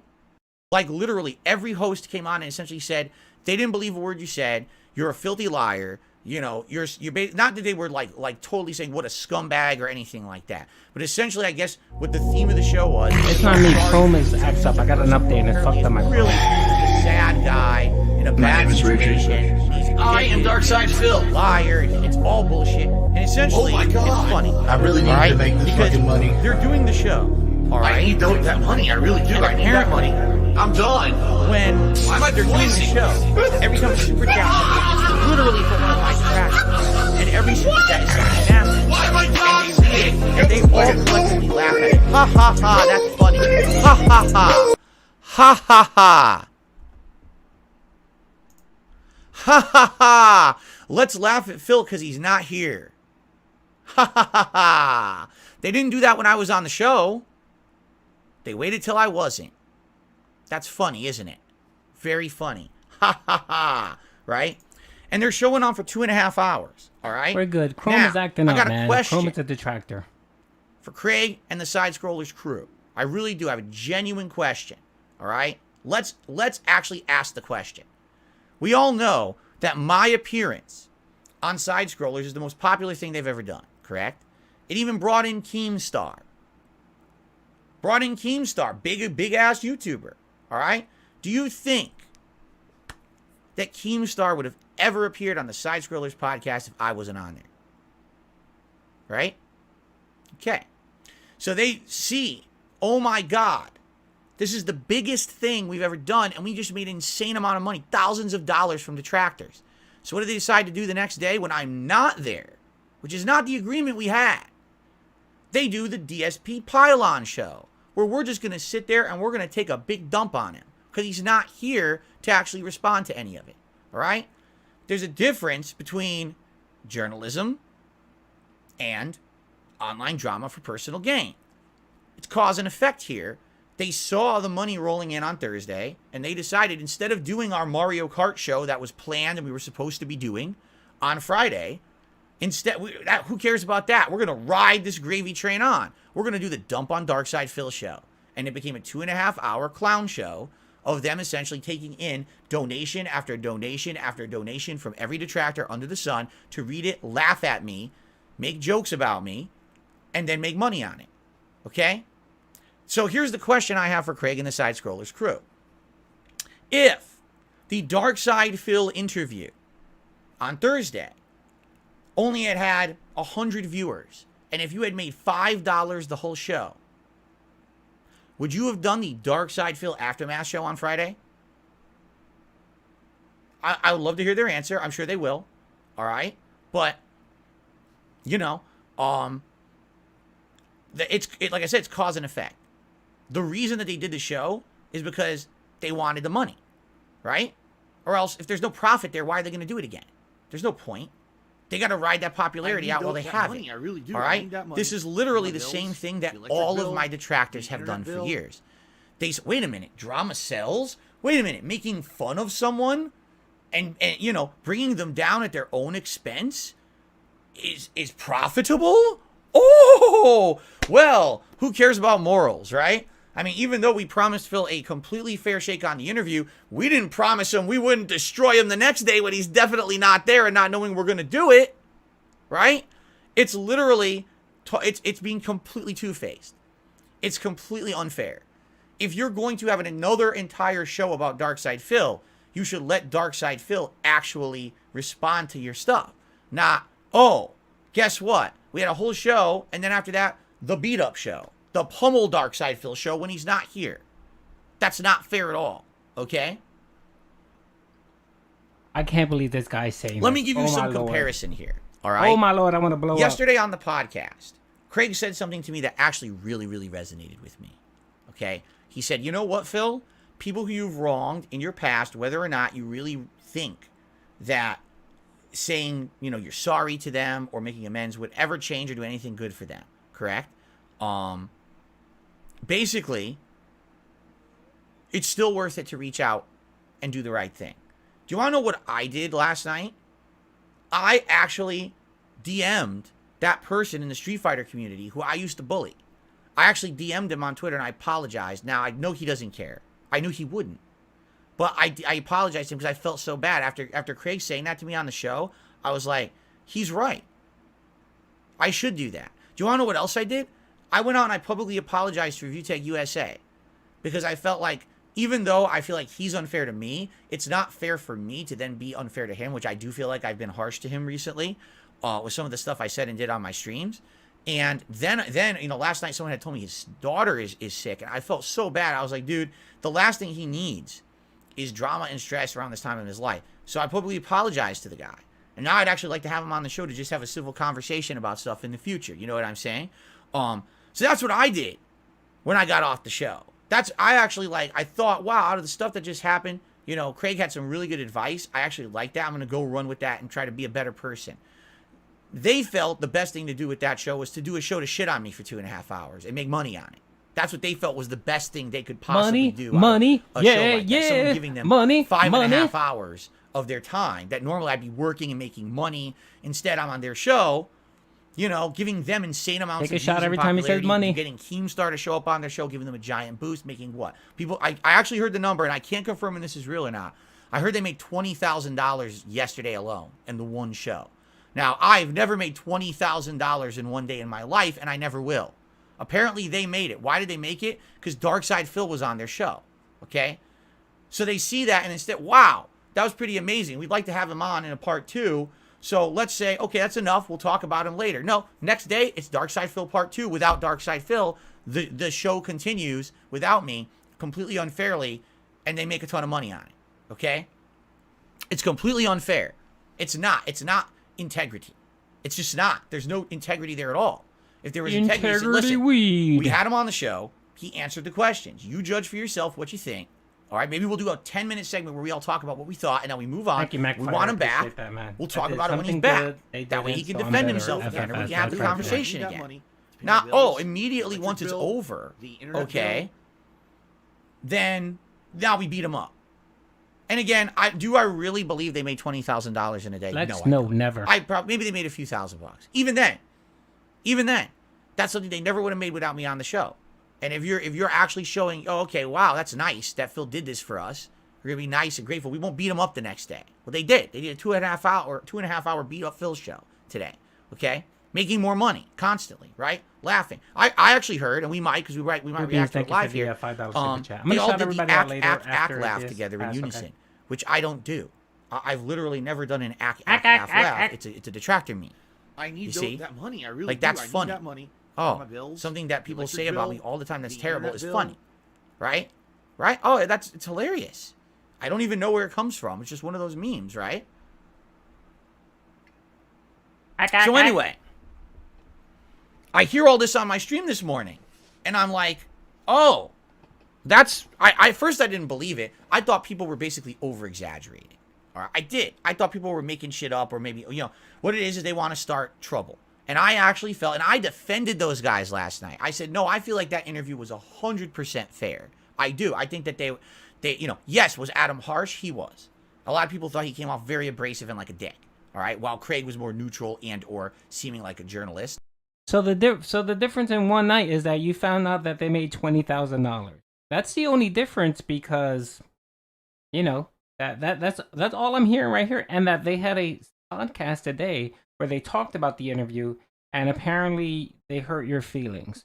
So now Adam, Craig, and the whole crew are scumbags, and you made them a lot of money and gave them clout. So they should they should be you know how he says, I don't want to work with Keemstar because then I would be beholden to him, right? You know how Phil doesn't want to do that, right? So now he wants the side scrollers podcast to be beholden to him because he gave them views, he gave them money, and he gave them 5 hours for a podcast.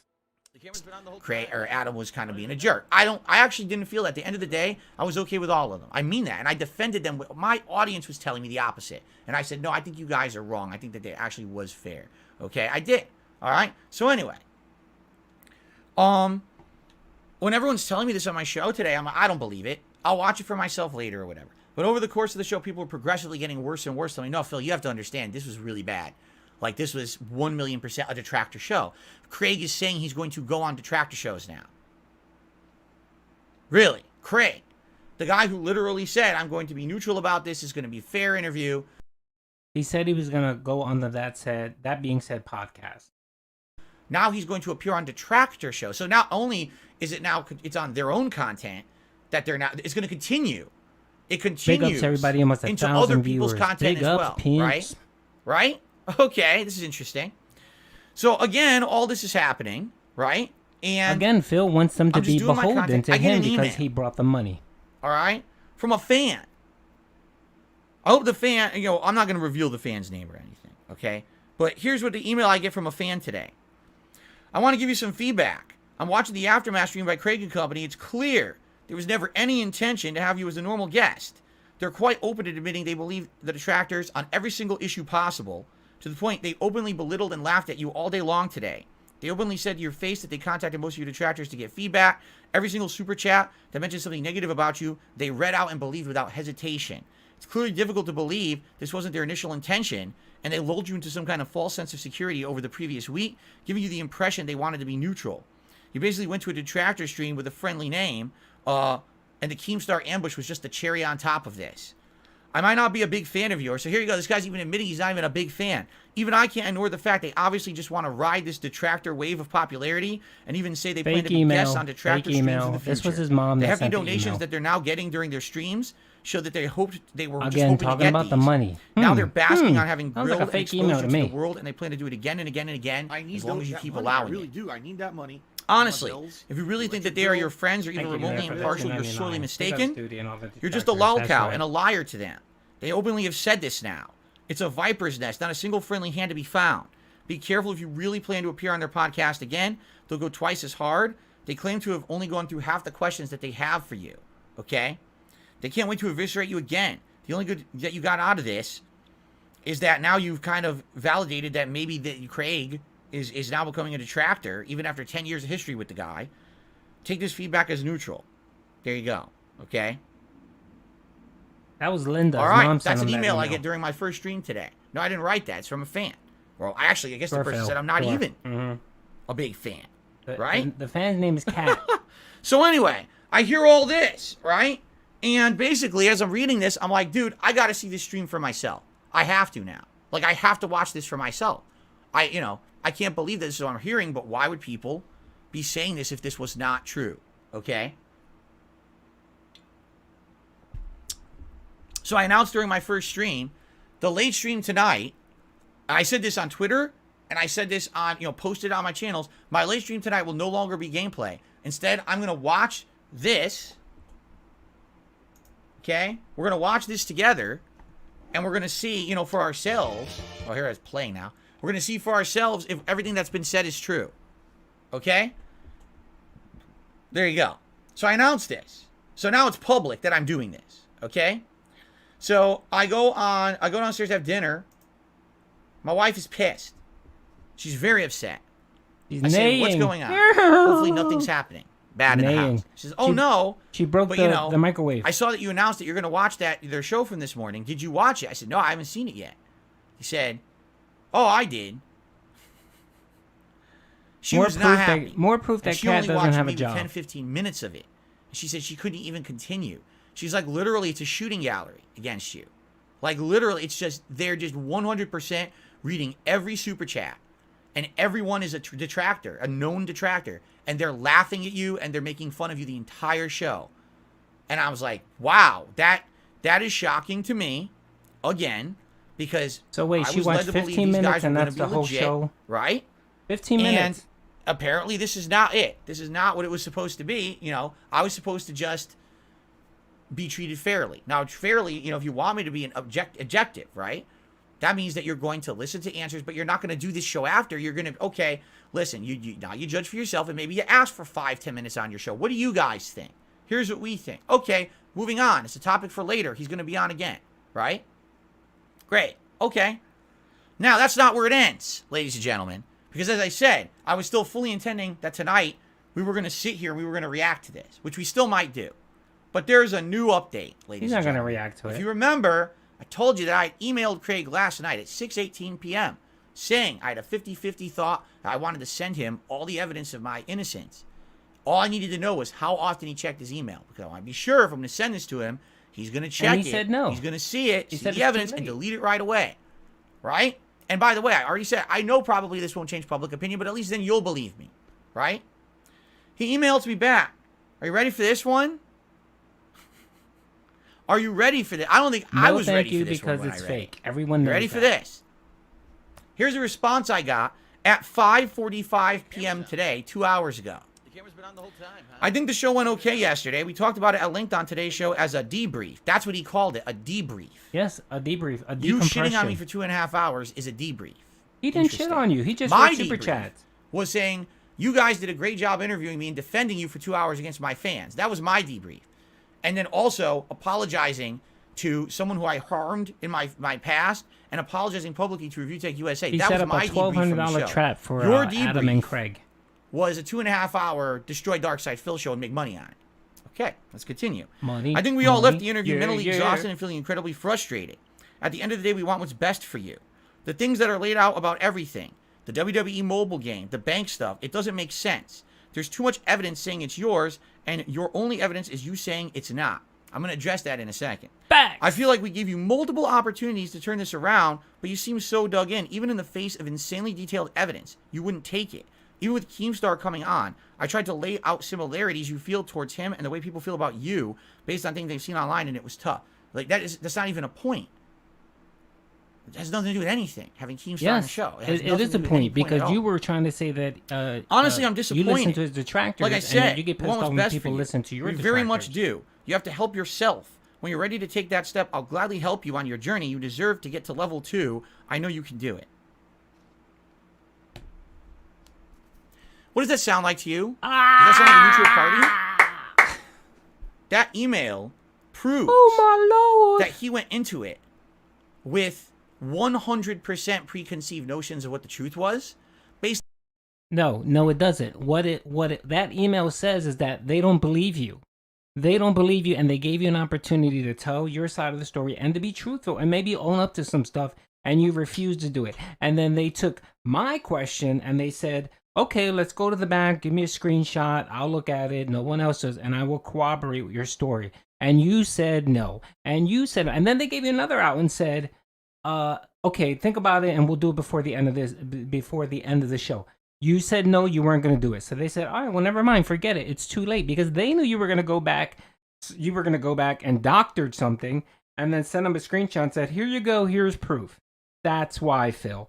And what that email showed was that they were frustrated with you because you were lying. They were frustrated with you because you gave them all of this anxiety and problems for the last several weeks because, because of who you are. And then when they tried to bring you on screen and help you, because that's what they were trying to do. They were help you to realize, look, man, you sound like an idiot. Listen to yourself. You sound like an idiot. No one is buying your story. So why don't you just take the step, fess up, and turn your life around? I swear to God, if he would have said, yes, I need that money. that's me, bills, that's my WWE electric champions, bill, I have a the problem. internet bill. I swear to you, I would never bring it up again. Unless he keeps doing it. But if he says, I need to get help, yeah, that's me, I would leave that alone. I would never talk about WWE ever again because he admitted it.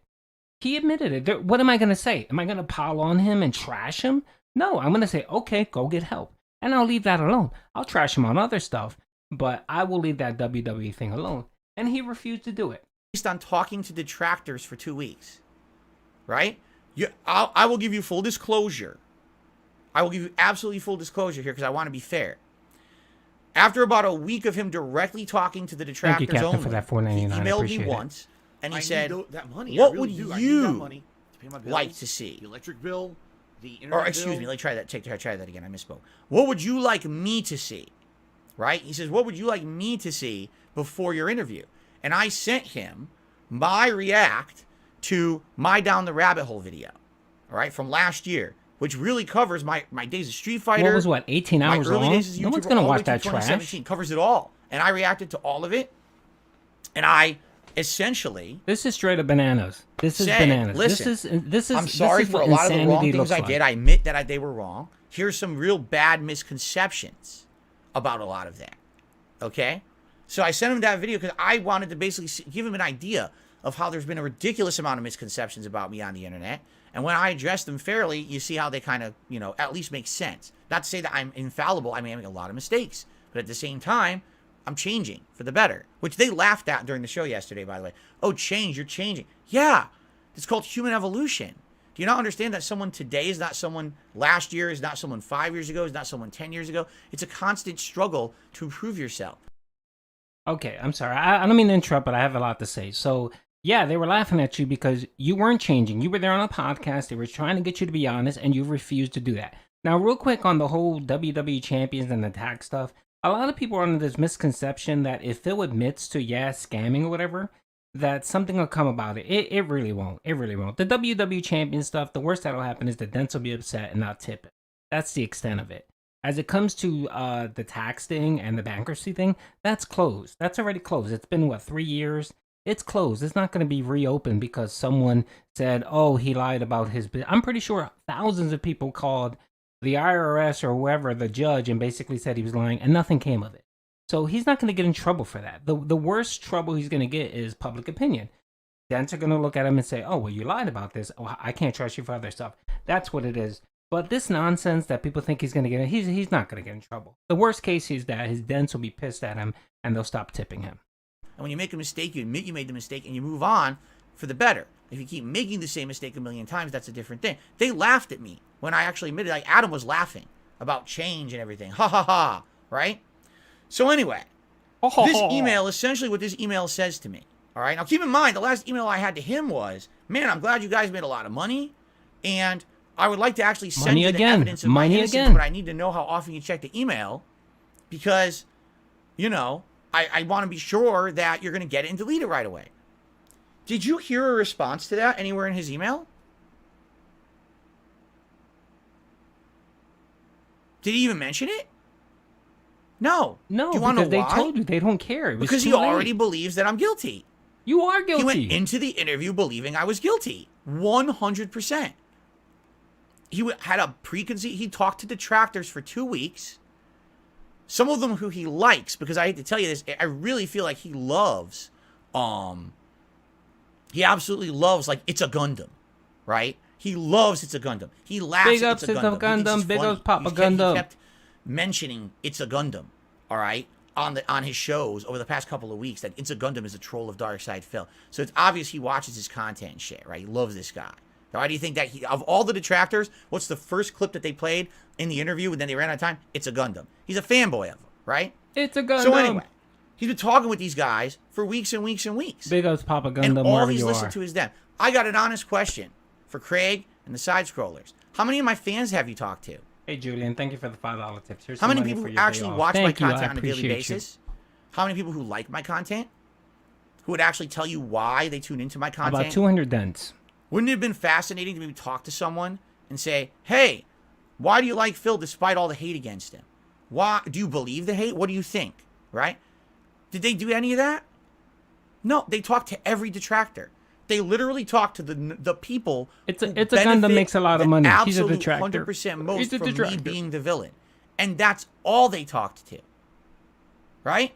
There was no evidence they ever went out and actually gave me a fair Raina, thank you shake. for the $1.99. At all. Told him yesterday It was he just wants- detractor. he wants to be a regular. All the Straight detractor up. questions we have to ask Phil, and then say, hey, Phil, what would you like to watch? Or what would you like us to watch? Watch the Down the Rabbit Hole. That's it.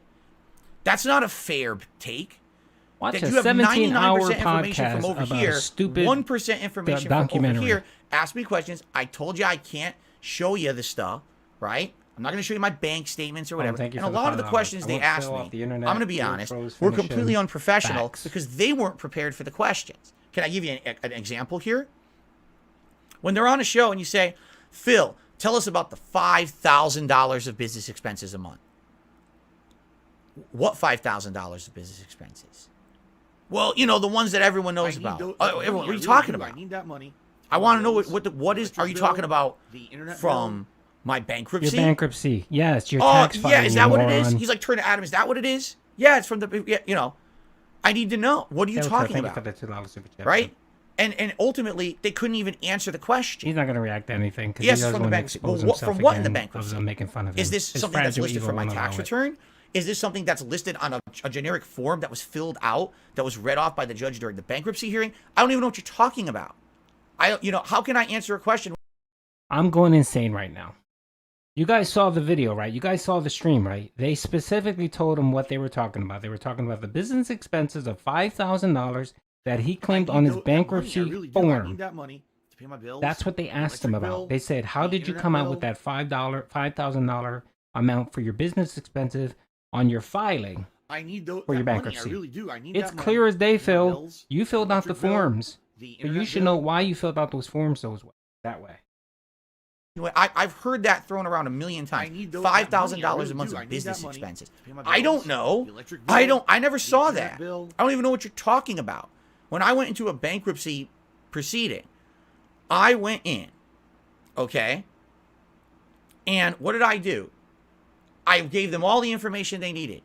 My bankruptcy attorney filled it all out properly with all the data.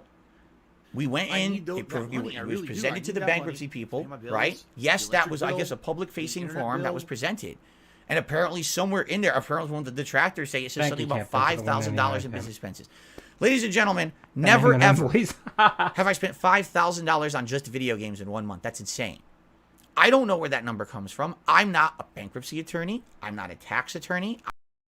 The audio is out there where the gentleman tried to act like he was a representative of one of the credit agencies, Phil.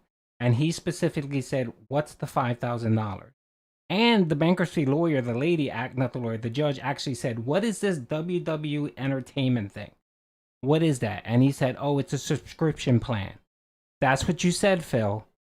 And that's where that whole $5,000 in business expenses is coming about. And we're assuming what you did was you took the money you wasted on WWE Champions for personal use and tried to claim that as a business expense. Now, what the bankruptcy lawyer and the judge should have done was they should have said, okay, show us a video where you played this game for your viewers. That's what they should have done. And they would have seen no videos of him playing WWE Champions, which would have made that $5,000 in WWE Champions a personal use, and he couldn't use that on his bankruptcy. I'm not a judge who stamped my bankruptcy. That's not my job to know that, where that number came from. No, I don't have $5,000 in business expenses every month. I don't know. Okay? What I can tell you is it was 100% kosher according to the bankruptcy judge. Because again, because the trolls were harassing everyone involved with that bankruptcy so badly, I had to go in and I had to do, just listen to this, hours and hours and hours of work explaining away all the transactions that I did related to my business, not even related to my, like I was explaining everything so they would understand all of it. This is not something they have to do with anyone else. But because so many people were basically contacting the bankruptcy judge and saying, Phil's a liar, Phil's a fraud, all this. I need that money. I had to go through all this. It was insanely stressful. It was one of the most complicated bankruptcies probably they've ever done. All right. Certainly was the only one where someone ever called in and impersonated one of my debtors. All right. Certainly. Okay. But the point is, you got me in the interview. The question is, explain the $5,000. Okay, what $5,000? They never even got around to explaining what they meant. So I try to say, I don't know. Is it maybe the mortgage? Is it, because I don't know, because my house is also where I work out of. Is it medical expenses? I don't know.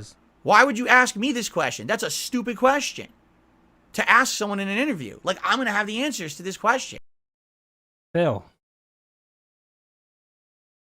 I know every single penny that comes in and out of my home goes out for business, personal expenses, every single cent I account for. If I am going to go to a bankruptcy hearing, which is a federal hearing, which you have to pledge an oath to say you're telling the truth, by penalty of law, jail time, almost $1 million in fines, and you're telling us that you don't know what you filed. Bullshit. But to them, that's a valid question. So I answered it, right? You know, and some of the other, again, the bank statements.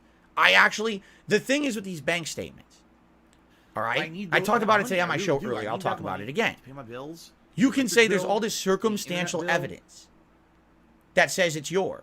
Correct. And you can also say there's circumstantial evidence that it's not mine. Like the fact that there's all these transactions that are crazy big transactions for pets when I have one cat. One freaking cat. Not 10, not 20. Every single transaction for the pet place that he goes to was $35. That's not big. That's the filters, the water filters for the fucking gold fountain for the stupid cat, a big bag of food, hay for cat, and whatever toys that he wants to buy them. You can spend $35 rather quickly. 20, not 100 dogs. I have one cat. How am I spending like $100 a week on pet supplies? What am I buying him? Golden pet fucking cat food? Like, what are you talking about? Right? That's just as circumstantial to prove my innocence as the things that prove my guilt. I already said it didn't. And again, I explained it to them, and they didn't understand what I was saying. When it comes to those mobile, apparently not even mobile, it was iTunes transactions, right? They're saying here's a bank account, right? And in that bank account, it's showing that there's these transactions coming out of iTunes. And I'm like, okay. And?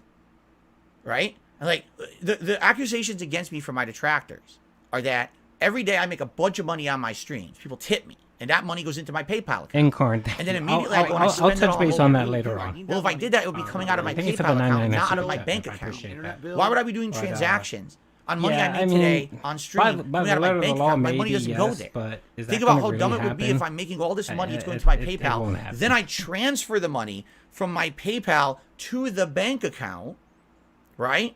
And then I take the money out of the bank account. I'm losing money. When you transfer money from your PayPal to a bank account, there's all these fees. He thinks no one has an iPhone. He thinks no one has an iPad. When you go into the iPhone store and you play the game through one of the apps, you can choose whether you want to deduct it from your PayPal or if you want to deduct it from a credit card or you want to charge to your phone bill. You have all those options, Phil. So there's no transferring of anything, Phil.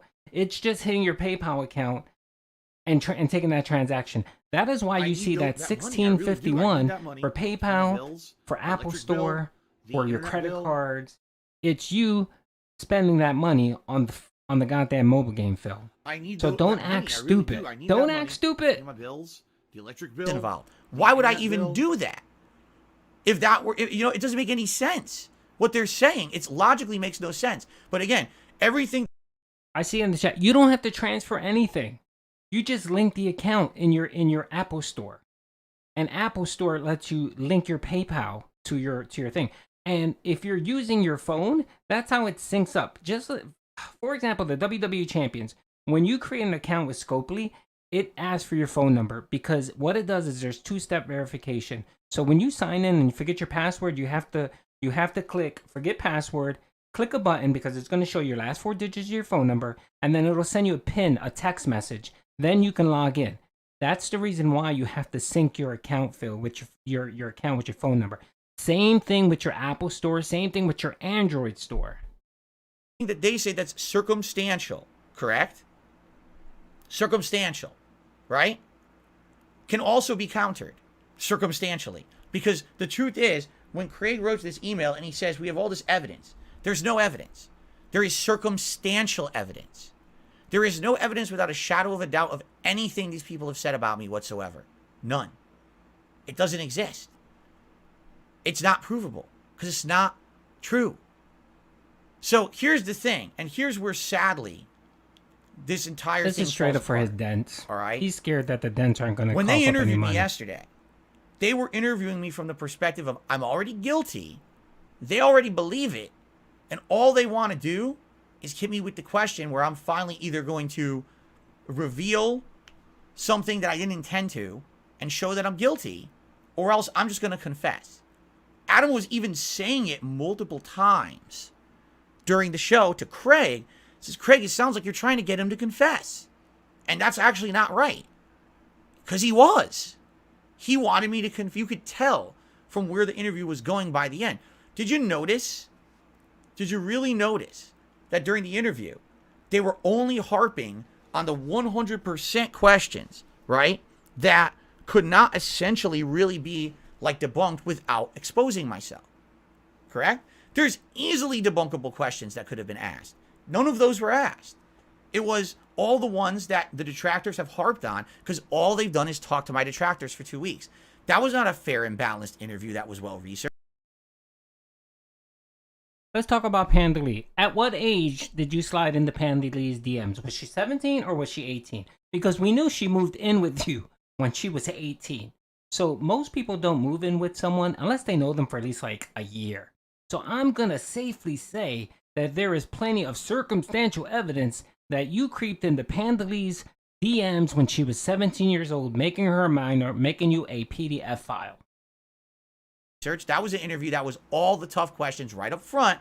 Then get Keemstar in here, which tell me what that did. Did absolutely nothing except gave them a popularity boost to have a big YouTuber. You know what I'm saying? And you know what I'm saying? All this is just bullshit. You have it up to a certain level, and it's like, I gave them the benefit of the doubt that this was them being objective. They were not. By the time that I got on their interview yesterday, they were 100% sold that I was guilty. And this was a phishing interview to try to get me with a gotcha thing. Or, got him right there. There's the evidence. Now you're guilty. Now he'll admit it publicly on our show and we'll blow up. Or to just get me to admit that I was doing it. Okay, ladies and gentlemen, all right? Listen to me. Thank you, Jim, for the $5. It's not true. And I'm not going to admit something that's not true. There's a lot of things that I've done wrong in my life. A lot. I'm not going to admit things I haven't done. It doesn't matter how much circumstantial evidence there is. I need that this money. would Really never, ever, The ever hypnosis is wearing off, fly folks. anywhere legally at all because it's all bullshit. It's all circumstantial nonsense. Okay? Drinking that gin This hard email tonight. I got from Craig, literally word for word, is saying, I never trusted you. Okay? And that's why. He even says, does he even say, oh yeah, I'll send me the evidence? Doesn't want it. He doesn't want the evidence. You know? Look at He Sarah, doesn't want what would have actually proven, AKA OIC. right? That's absolutely ridiculous. That he's supposed to be a neutral party, and he just doesn't care. He doesn't want the evidence. Instead, I believe everything the detractors have said. Sorry. So anyway, he didn't. I actually did respond to him. He did not. And my response was, well, I'm broadcasting tonight on DSP Reacts. I'm directly reacting to this. Watch if you like. I figured you'd at least want to know what I have to say about it. And he says, okay, buddy, hope it's wildly successful. And I said, I appreciate that, but I'd just rather be playing games or chilling with my audience than wasting time on this. But now my hands are tied. I got to do something, right? I have to address it. Which he says, oh, just play games then. As Adam said yesterday, you do you and fuck everyone else. Good luck. Yes, because you would like that. Because you would actually like for me to not say anything and just take the punches, and you Craig is a scumbag detractor. Completely benefit out of this whole thing. That's what you would like. You'd like everyone to think, right? That I need that money. I really do. I need that money to pay my bills, the electric bill, the internet bill.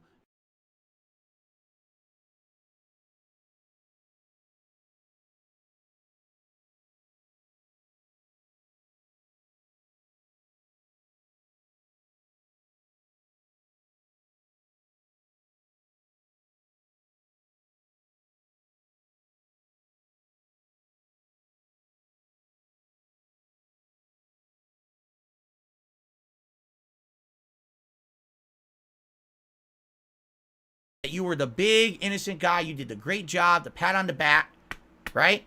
No, you didn't. You went into it in the completely wrong fashion.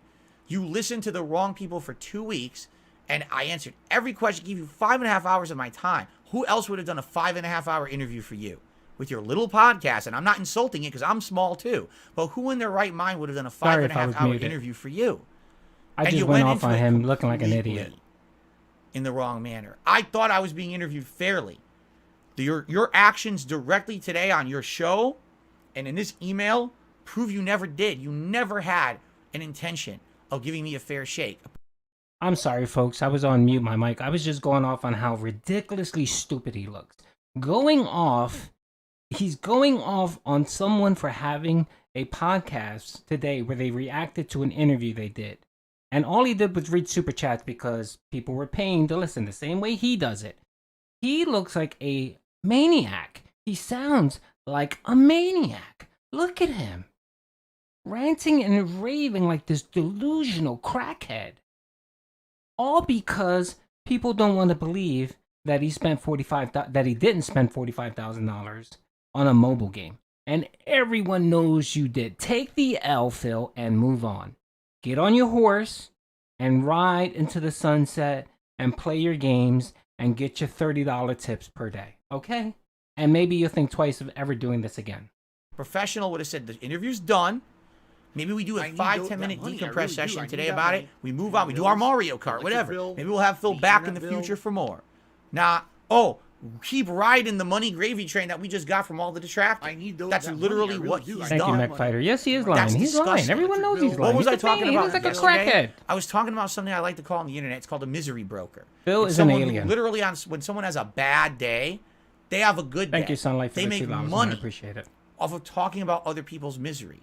You have literally turned the Side Scrollers podcast, which used to be the show that was supposed to be the #1 gaming and entertainment podcast on planet Earth, and you turned it into the Dark Side Phil shit show where you profit from my misery.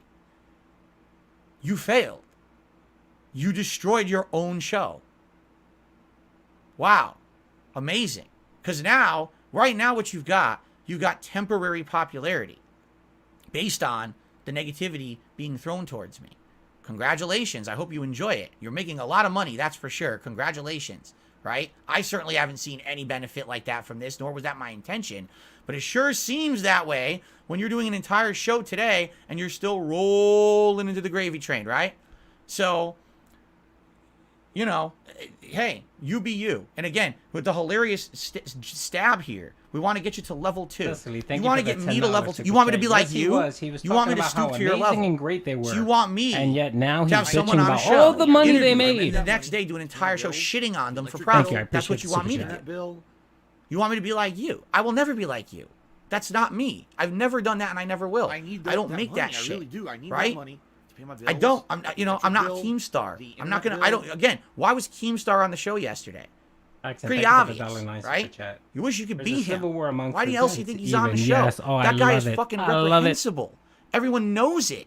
Everyone knows the guy has hurt far more people that he's ever helped. And any moment Chris facts, he is delusional that and he crazy. pretends like he's doing something to help someone. Look how he's doing it. Oh, I'm helping Wings and Boogie by paying them money to beat each other up in a boxing match. You're That's 100% correct. You're out of your He mind. looks like a maniac, right? He's probably And you want to be sweating. like that. That's who you want to Sweating be. like a hog. You're telling me that's how you need to be successful. That's how the internet works. No. I That's need how that money. I really do. I this need that low money. level of internet works. And the thing is, there's a Keemstar monstrous coming up amount next. of people Oh, who yeah. are successful doing really immoral, underhanded things on the internet. I need Okay, that tons. money. I really Hey, do. thank And you, what man. you Thanks, essentially I are appreciate telling the me content. is I that's appreciate what you think hanging I out, should man. be, and that's Thank you what for you the super sure as chat, hell man. want to be. Well, go ahead and you can be that. Leave me the fuck out of it.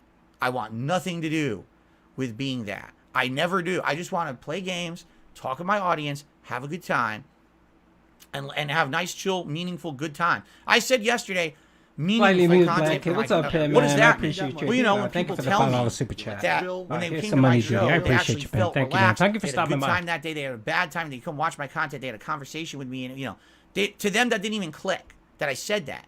Meaningful content. Yeah, meaningful. Like I didn't shit on someone for 4 hours and make them look like a villain on the internet, and then I made a bunch of money doing it because I don't care about hurting people. Mac, yes, I did apparently call you it. did today. I specifically said he was going to call them out and use this as an excuse so that he doesn't have to What go else can on I his say? podcast again. It's a vile business being on YouTube. And what's hilarious is something that Adam kept saying yesterday. Hey, Chris, thank you for the $2, right? Pimp. Are you jealous of all the money Something they that made Adam too? kept Yes, saying I yesterday am. that was very, very, I'm going to very make a interesting. video He kept saying, dude, it's the internet. It's not real. It's the internet. It's not real. It's the internet. Adam and Craig for not giving me any For some people, money. the internet is their life. The internet is my life, dude. Like, this is my job. 6 days a week, full time. I'm in this office. This is it. This is, you know, how I make my living. You think it's all jokes because you don't make your living on the internet. I do. That's, you know, no, it should not be allowed. You're welcome, Maybe the internet is bad. Oh, that's just how the internet is. No, the internet shouldn't. All right, real quick. I just realized this. You guys know that I streamed 7 hours yesterday, the interview and then his post decompression thing. And then I probably spent another 6 hours clipping his video. What he is saying here is everything he tried to say in the interview. Everything he tried to say. And the problem was that Adam and Craig stopped them. And they said, no, this isn't going to be you giving a speech or a monologue. We're going to ask you questions and we're going to press you when we think you're lying. And that's the problem. So today he decided, okay, I'm going to use my podcast and my platform to preach to the dense, you know, and calm them down and make sure that I continue to get my money from them. So I'm going to regurgitate everything I tried to say on the podcast. That's essentially what this is. It shouldn't be like that. The internet shouldn't be people just shitting on each other for profit. How do you not understand that we can aspire to be better? That we can aspire for something good or something better than what we have, this shit show. We don't want an endless shit show on the internet. I need that money. By the way, real quick, big ups to Craig and Adam for getting all that money, for getting all that cheddar.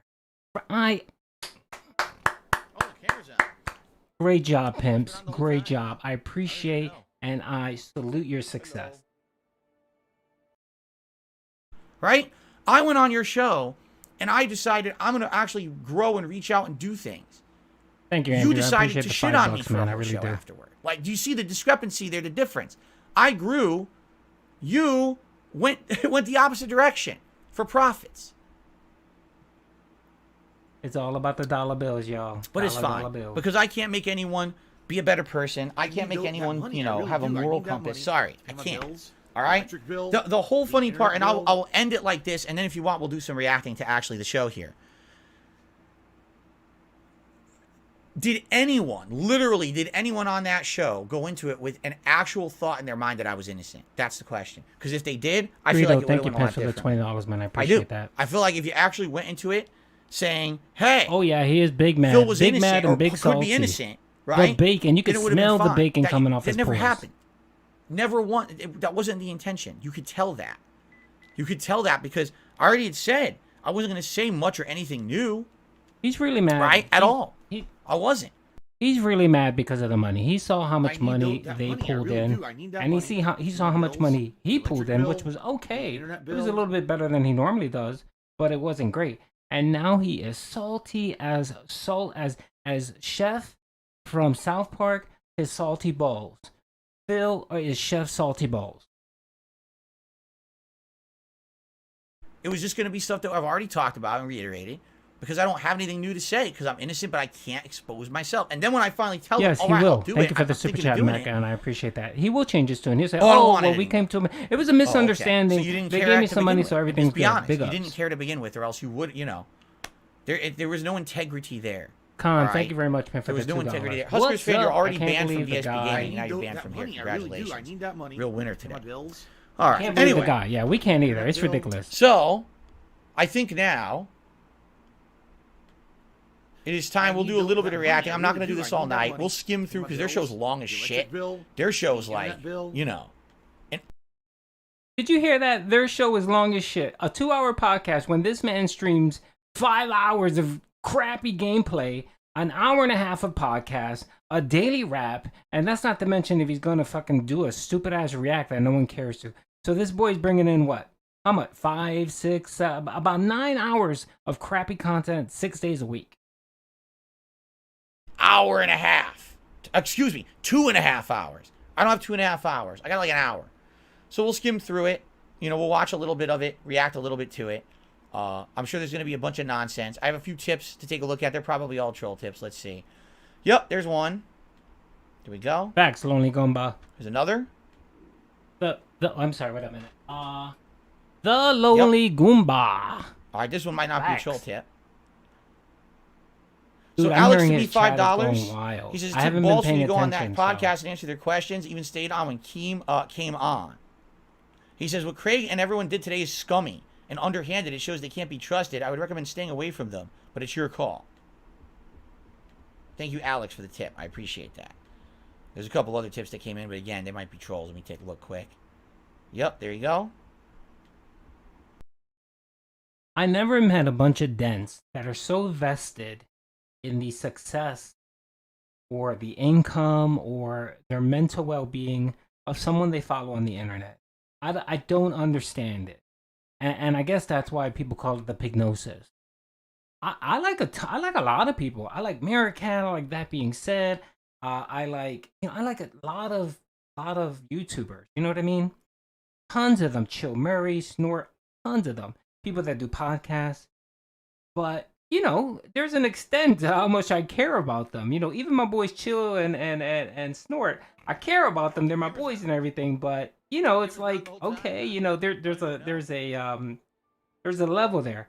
But not for Phil, not for these dents. These dents are it's like they project Phil's success on themselves. And that's so fucking sad. Go get a life. Go touch grass. Go lose your virginity. There are things that are more fun and important than worrying about how your favorite cult leader is doing. And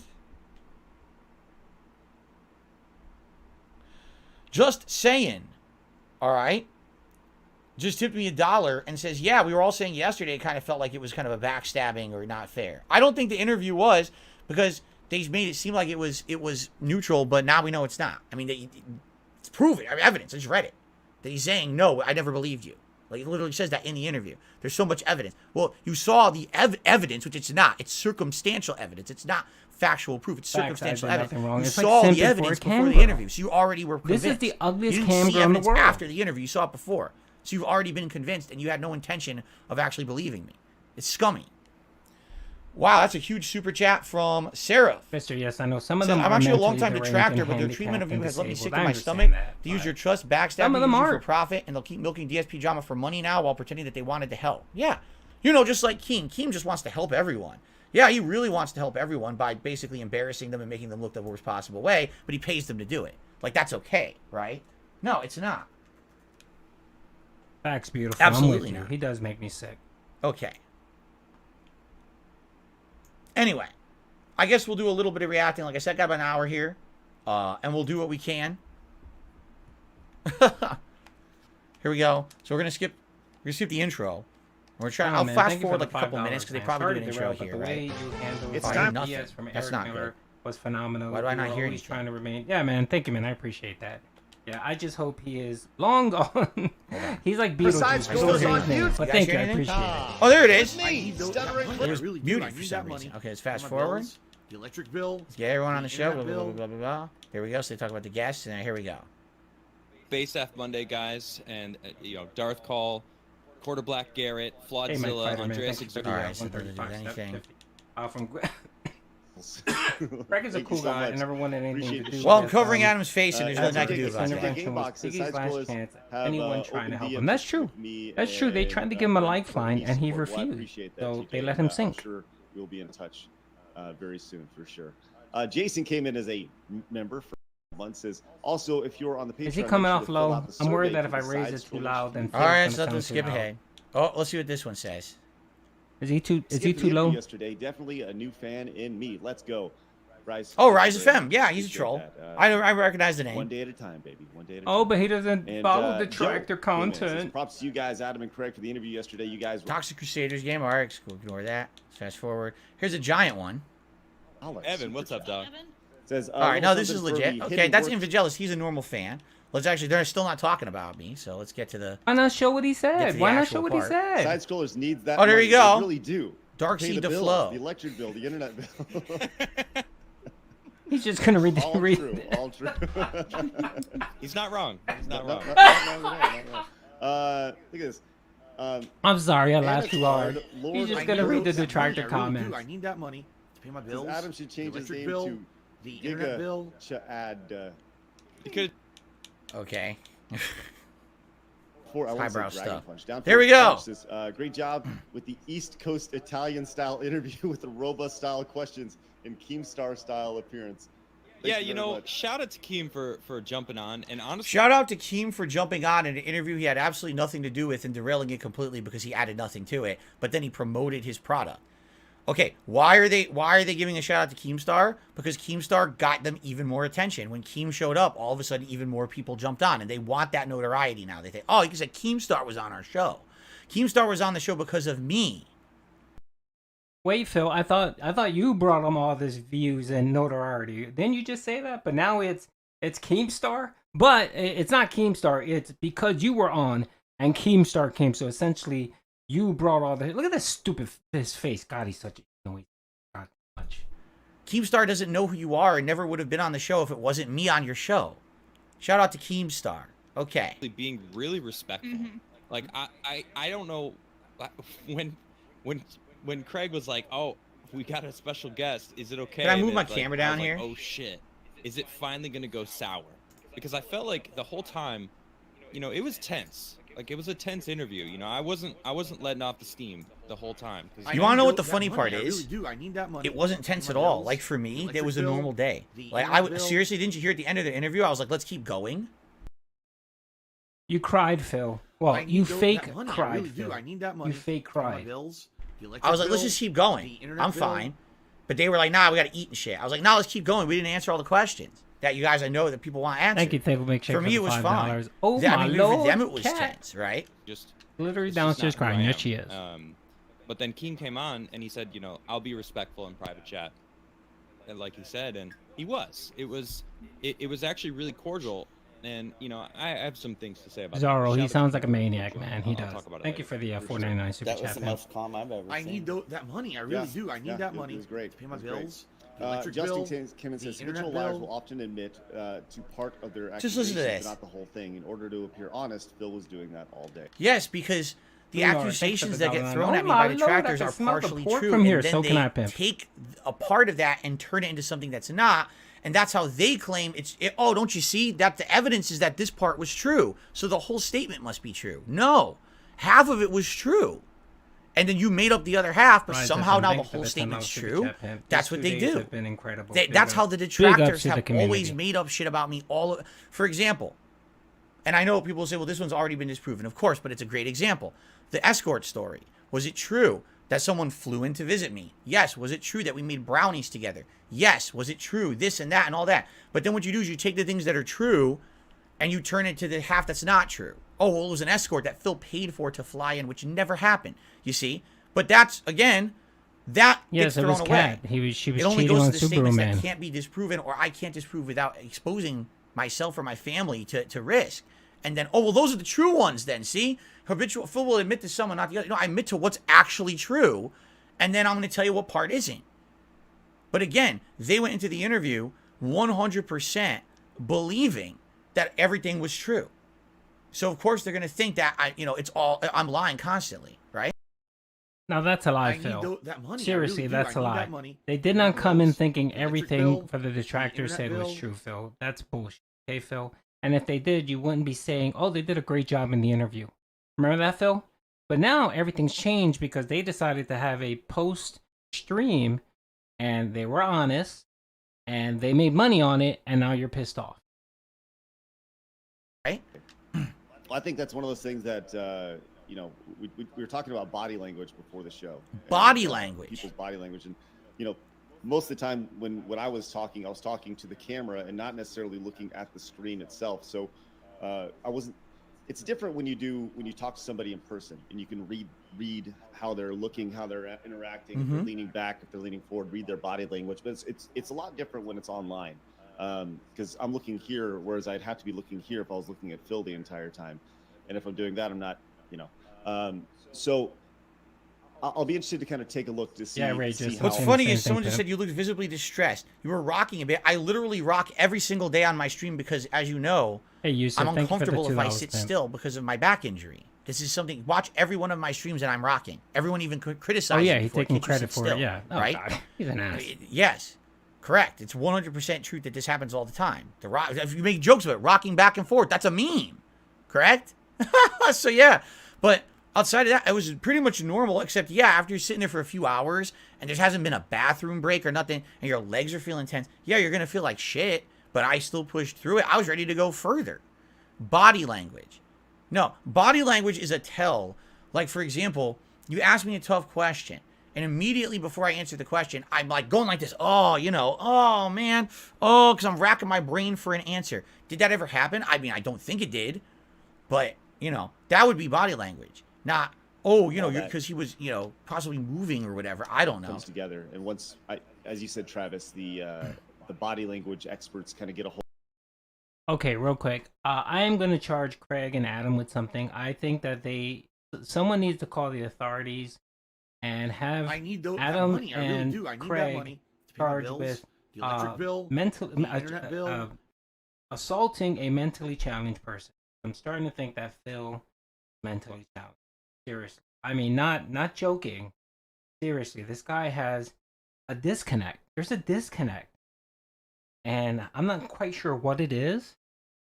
But, yeah, you know, if anyone's going to get charged with it, it should be Adam and Craig for abusing a mentally 41-year-old child.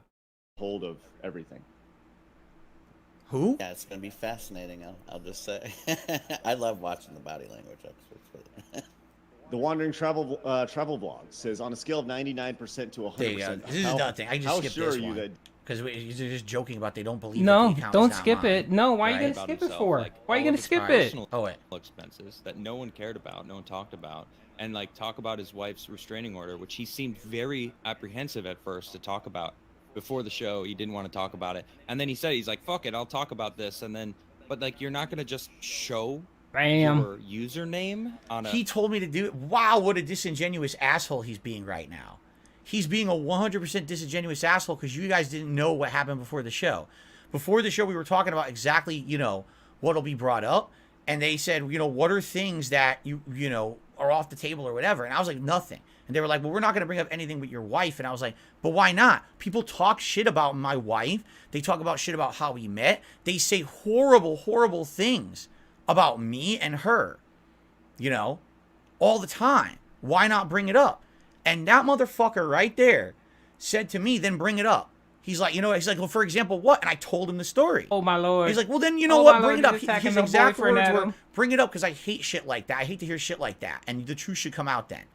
He said that to me before the show started. Hey, thank you, Pants. So he'll now be it's 41 okay in to talk April. about that, but Couple why wouldn't you show something else? You told me to talk about it.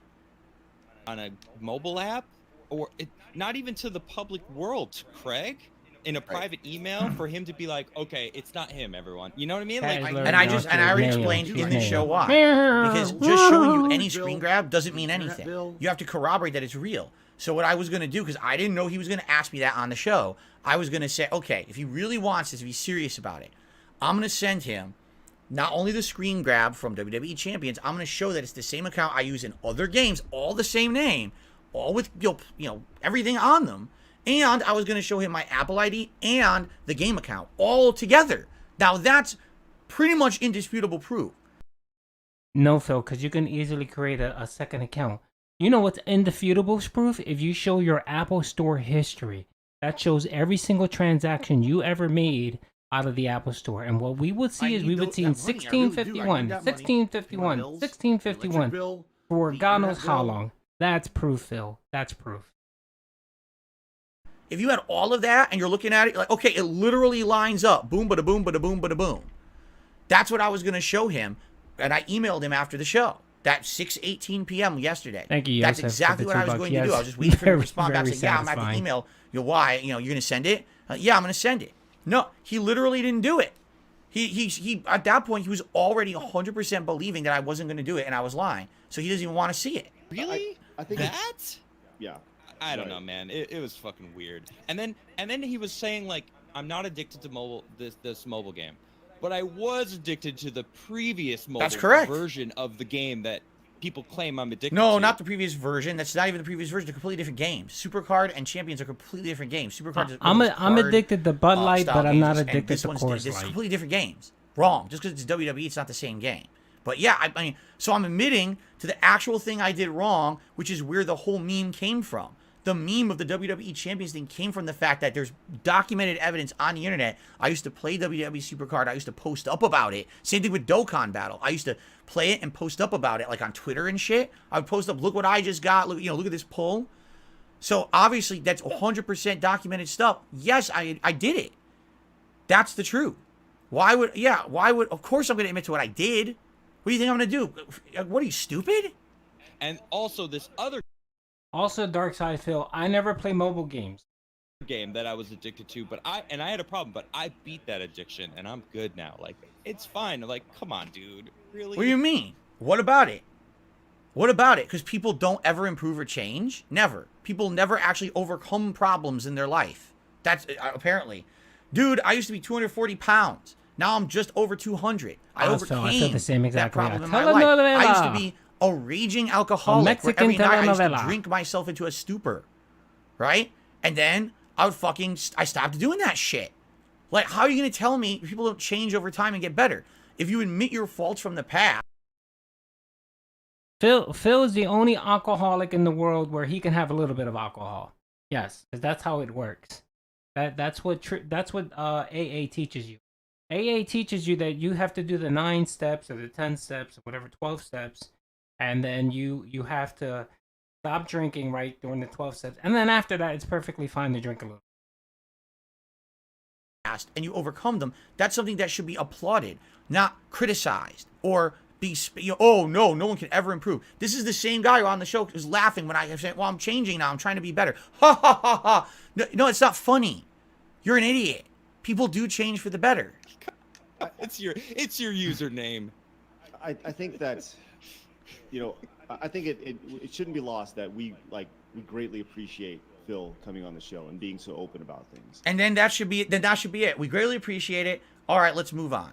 And on that note, major props for staying the whole time. Mm-hmm. Like, honestly, I was shocked, and I said this to him. I don't know if we were still live before I dipped out after I said this. I was like, bro, like, props for staying. Like, you got some major balls for like dealing with stern interviewers, because like we didn't go easy on which it is what I was there yesterday. for. And the reason I stayed is because I'm telling the Sorry, truth. Juan, I hit the wrong button.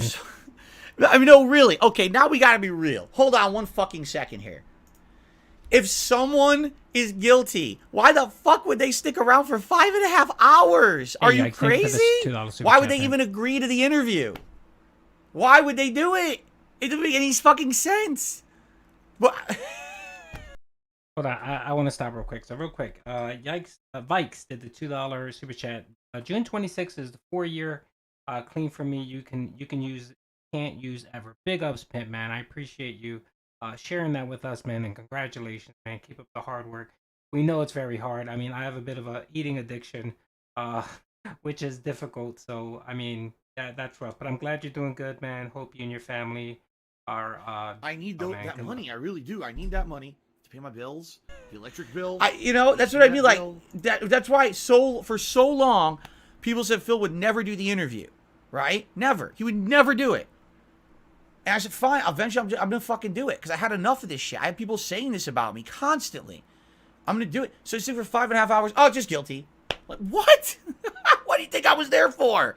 Why do you think I could take it? Why do you think I could take it for so long? He clearly had issues with, and to have it, he didn't come in here thinking like, all right, I'm gonna have to deal with talking to Keemstar as well. Yeah, because that was a waste of everyone's time, including mine. And then the freaking Gundam clip, and he stayed, and it's like, you know what? All right, dude can take some punches. I need that money. I really do. I need that money. You guys, pay my bills, did all of you bill, think he would leave bill. early or leave at some point? Because I did. No.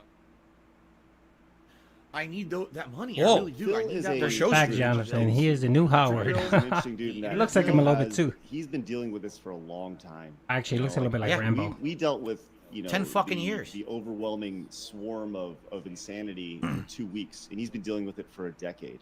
And well, that's because all of you didn't believe that we were going to be freaking do a good interview. But I'm not upset because a lot of you have apologized and said we were wrong. That's big too. Apologizing is big. Yes, a lot of people. So, Hey, MacFighter, Okay, thank you for the let's go, super 'cause chat. that's, Yeah, you this know. is not a You reaction. This objectively is look him and see the coping detractors are and the trying monsters. to They're not the release monsters, some of the really? stress. Well, thank you so much. Some of them are. Oh, okay, that was fair. I was asked about it last night. And, That was fair. And they said, well, I would say in any fandom, there are people who can look at things logically, and those who take things to the next level, right? In any fandom, whether that's you're talking about Phil, Marvel, or Gee, straight the up, this Dallas is Mavericks, this right? is Like, there are assault people who releasing look and at things cope logically, and there altogether. are some people who just I take it a mean, step too I mean, far. if There's he gonna if be he people in our swam in community. the ocean right There's gonna now, be I people mean, in if he every swam in the Alright, river, this is boring. if he swam in the river, it would fucking turn into a boring. lake. It would turn into an You wouldn't ocean let with them all the slide either. salt coming out of his And I don't pores. think you're getting enough credit for the work that you put in for that interview. So I think our combination of you I love being that he only prepared has with really good $4. questions and me just like soaking in what But was I'm happening sure and there's just probably more super chats that he you know, hasn't hung up. calling it as I see it, you know. You knew just enough. You knew just enough to where you could say like, well, that's not right, and I knew way too much. Yeah. There you go. I knew way too much. No, you didn't know. Craig, you didn't know. You were told things that were supposed to be considered circumstantial evidence, and you were supposed to formulate an opinion. You didn't know anything. All you knew was what people had said about me. Now, you didn't have evidence, just what they said about me and all their circumstantial bullshit. You didn't know anything. That's I the love when the problem. dents He argue, went Keith. in to this interview. Let them I know attack each everything. other. So now we're going to ask, and hopefully we get the confession. Instead of, I'm going in, here's what I heard from this side. I actually did research on this side, and now we're going to meet in the middle, and we're going to have the interview. It was 1,000,000%. I listened only to the detractor side, and then asked me I'll be about right one back, guys. documentary, and that was it. That's completely different, right? Completely different. To me, it seemed like Craig had the substance and Adam had the style of the interview, and that's just, you know what I mean. And not that you didn't have any substance either, but that's the way it. Craig, came you off have no the style. viewer. Or that you don't have any style. All right. Continue. Did yesterday, absolutely. The Pounder says, does it cost $5K a month for each? So here we go. This stupid. It doesn't make any sense. Nope. Does not. No, I was. It's like that's a laughable. A simple no. Yeah. Simple no. It costs time after the initial investment of getting your webcam. All right. On to the next. That's a long bike Oh, ride. dark side fail. Yeah, did you go on a 5-hour bike ride? That's insane. Good Lord. He's like, I don't want this bike ride to end because I still got more to listen to. You're listening to on a bike. It's gonna be good. Okay. Gamer 2 says, Oh, here we go. I'm toxic on my own streams. I ban anyone who brings evidence that contradicts his narrative. He lied about literally everything yesterday. There you go. Look at all that. Look at all that corroborating evidence of that statement. But they're gonna keep reading it, right? Anything that's associated with money, they're gonna read. Toxic on his own streams Yeah? and bans Anything. anyone who brings evidence that contradicts the narrative. He lied about literally everything yesterday. You don't have to tell me, Gamer. Sophie says, "Thank you so much." What does Sophie. this mean? Great Phil looks like he's going through puberty backwards and sweating like nuts. I didn't sweat once. I literally didn't sweat at all. Did you ever even see me like wipe my forehead? There was zero sweating, and I don't even know what that means. But do you see they're reading everything? Just read everything so that we can make fun of Phil. This is literally the Phil shit show. job, Craig and Adam. Best Shit part of on the Phil interview the was entire looking show. Like he was going through puberty backwards. I didn't sweat. I wasn't sweating at all. In fact, it was nice and like cool yesterday. nuts. Today, it was hot in this office. But Was he yesterday I wasn't sweating? I didn't sweating, know. and I was in here for 5.5 hours. Right? What are you talking about? Never know. Alman John says, "Is it technically the third time Side Scroller Show has been brought back to life?" Yes, it was. Okay. Well, I think that if I was to change the intro, people would riot. But yeah, it's very similar to it, and that's mainly in this. I don't know what you're talking about. Something news industry would want from you. Good point. He's got a good point. That's true. The problem is it's too long. Like, if we could sit here and react to the whole show, but it's way too long. I'm not going to stick around for all night. So I have to skip a lot, and there's not a lot going on here. Right? Breaking news. I'm pretty sure Yellow Flash is booked. We need to look at the chat, but I know we were talking, so let me triple check. Hold on. Triple Mr. check Knox, the- how you doing? Mr. Knox says, was DSP stupid or desperate for any form of clout to be a part of the interview? You tell me, what clout did I get out of the interview? Zero. Zero clout. What benefit did I get? Did I make a lot of money? No, they didn't pay me any of that money that they made. Did I get any positive press from the interview? No, not at all, right? Nothing. Nothing at all. It was supposed to be me being a guest on their show. It wasn't supposed to be an interview to begin with. I was doing them a favor, right? I need a favor. that money. I really do. I need that money. Either My way, bills, this is the freaking electric gold. bill, the internet bill. That I don't know. I think. All right, that I'm back, he, peoples. He likes our Did show. he start said crying? He watches our show, and we have a lot of fun on this show. And I think he desperately wants to be relevant and desperately wants to be successful, and just does not know how to do it properly. Despite the fact that I Right, literally thanks for the said super on the chat. show, Yes, I have exactly. They no didn't read the aspirations to super be a big chat YouTuber. I have because they no were worried aspirations that he to was be going to successful. leave. All I want to do is put out content for my audience and make a living doing it. Meaningful content for a small group is what I want. That's what I actually like more. I literally said this on the show, and he thinks the opposite. Well, maybe if you would take that fucking hat off and take the cotton out of your ears, you'd hear what I actually said in your own interview. That's a lie. He specifically said that the reason why he wanted to do the podcast because he wanted to collab with other people and get exposure. Phil said that himself on the podcast when he was bitching how the detractors ruined it because it turned a simple podcast and hanging out, it turned it into an interrogation. Pants, thank you for the 420. Soft like Charmin, no kind of thick hide for a pig. Tell me about it. Oh my lord, he'd be the easiest to fillet of all the little piggies in this world. And I mean, you got if you've done the amount of shit that he's done without being honest. I saw the whole podcast and I made videos. So I saw all of the that- super chats and all of the ripping. stigma that he How has. was I never honest to hold myself accountable? Did you not see me react to my own down the rabbit hole, react to the John Rambo and Howard video from last year, and literally fess up to so many mistakes that I have made? Right? Like, what are you talking of? You're talking about. Here's what he's talking about: WWE champions. Like, literally, that's what he's talking about. That's it. It's like they took one issue out of the entire history of everything. They took one fucking thing, right? They took one joke from a stream last summer. It's a joke that's completely out of context to my normal content. I don't usually joke like that. It was a joke that was misinterpreted by a lot of negative people being negative. All saying right, it was a racist boys. joke. Let's Wasn't get her to intended the that way. sleeve tree. It's still a dark joke.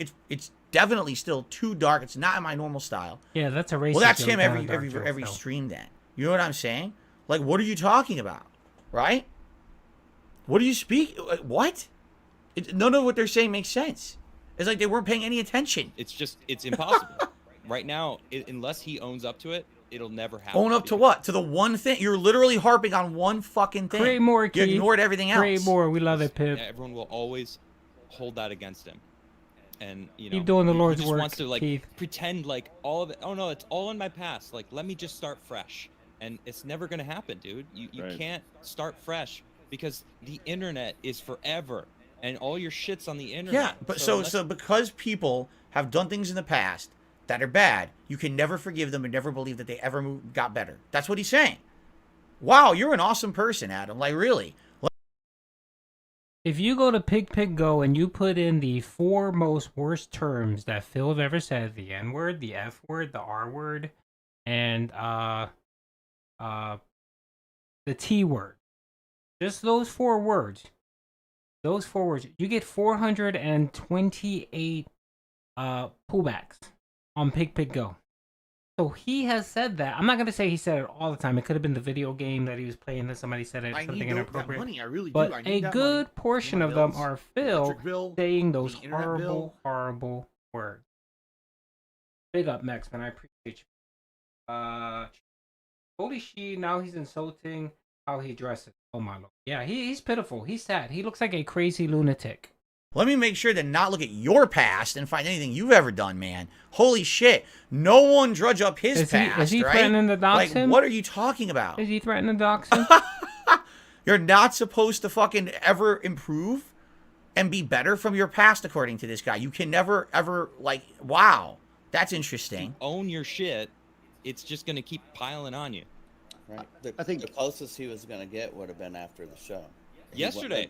Right. This was He the didn't- closest he ever had Right. to finally resetting, and he chose not to confirm the with you, offer. Craig, and he chose to fucking talk shit on Keemstar after the show, and it's like, bro, what the? Because Keemstar's a piece of shit. I'm not sure. I just think that We he's said we were a going to do it on the closed-minded show. That doesn't mean person, shit. Keemstar is a and he piece of had a shit. No small one likes little him. group All of right, friends people that, deal with probably Keemstar said the because they most- want the clout same or they want inappropriate money. things. All right, that's why.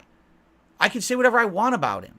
I talked shit. He talks shit about me too, way more than I've ever talked shit about him. You're out of your mind. I'm supposed to kiss his butt because I was happy. I want nothing to do with the guy. I already said this multiple times. I want absolutely nothing to do with that man at all. Like I said, if I ever had a business arrangement with Keemstar, he would literally try to control me for the rest of my life. He would literally like a puppeteer with strings. He's like, well, I helped. The same exact way you're trying to control the Side Scrollers podcast because you made them a lot of money. Right, Phil? What did you say? Oh, you should have been nice to me. Oh, you shouldn't have talked trash about you. Right? The same way you don't want Keemstar to, hold it over you. Why are you doing the same thing to the Side Scrollers podcast? Why? You're doing the same exact thing that you're saying that Keemstar would do to you. And you don't see those parallels. Your head is so dented that you can't see that. Fill out that one time, so now he's beholden to me for the rest of the life, right? That's the kind of guy he is. He's ultra controlling. Why do you think when he tried to control me with getting me to do this show, and I would not play by his rules, right? I would not just do exactly what he wanted, Majin, for being right? a sub. I Drop my appreciate that. entire stream to answer the phone for him when I didn't even know it was him, correct? He's so upset because he wants to be in control of everything at all times. Why in the fuck would I ever want to go be in business with someone like that? Why do they like him so much? Are you stupid? Have you not done any kind of research on this man on the internet that's factual? And that's the difference. They'll say, oh, Keemstar and Phil are the same. They both get to hate. No. The things Keemstar has done are well publicly documented, and they're not certain. Why is he obsessing over Keemstar now? Why, Phil? Circumstantial evidence. He fucking talked shit about mental illness to people like people like Etika and what happened there. He's falsely accused people on the internet and he literally factually proven he's orchestrated events, dramatic events that weren't real to get popularity for his content. It's factually proven. The stuff you're accusing me of is not factually proven. He's on the bullshit. tutorial. He's on the bullshit. Tutorial. There's a difference. Hated for bullshit, hated for facts. It's not rocket science unless you like the guy because you want to kiss his butt because you like riding on the clout that you have having him on your show. Let's be honest here. What the fuck is wrong with you? Anyway, I know we got some more. Tell Mac facts. He was praising them all day yesterday. The and funny today. part again is that none of this was said when I was when he there. found out Do you that they made understand? $20,000, why do you say that's this a big behind my problem. back? Right? Why is this said? Where I was there. I was fucking there. If you have things to say to me, say it to my face. Why did you wait till the next Is that day? Keemstar? You want to call in? Dude, I don't. You know, I don't have a setup, man. It doesn't make any sense at all. None. Do you have Discord? Except we wanted to profit. On the show April 7th. So Nice. So My sister.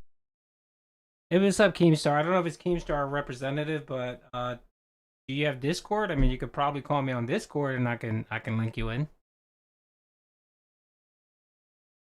I'm sorry, I don't mean to stop it, but Keemstar is here, so I'm a small-time streamer. My apologies. It's usually just I don't really stream that much, so I'm not the most apt technically on this. So yeah, I can give you my Discord. Oh, now I'm all flustered now.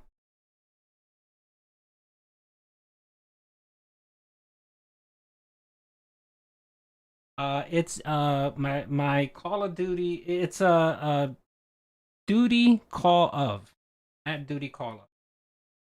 I'll put it in the chat.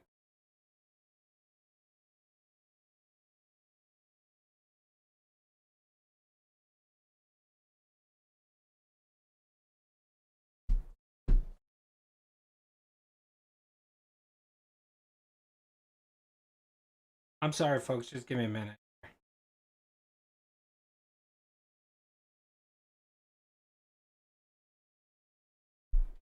Sorry, folks. I think it's Keemstar. If it's not Keemstar, it's one.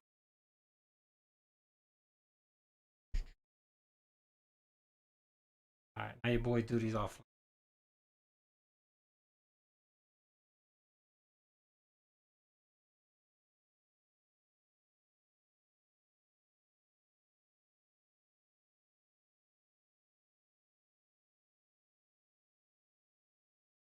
All right. I need that money. I really don't. do. Well, I hold need on. that Yeah, money I have a to pay Discord. my Hold on bills, 1 second. the Let me electric get bill, that for you. the internet bill.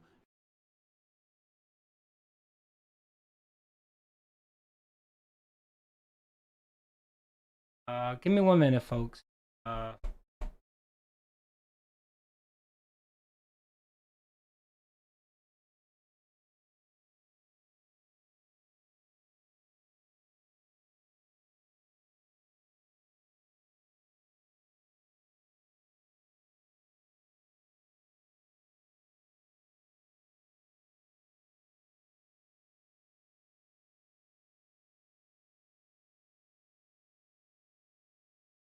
I need that money. I really do. I need that money to pay my bills, the electric bill, the internet bill.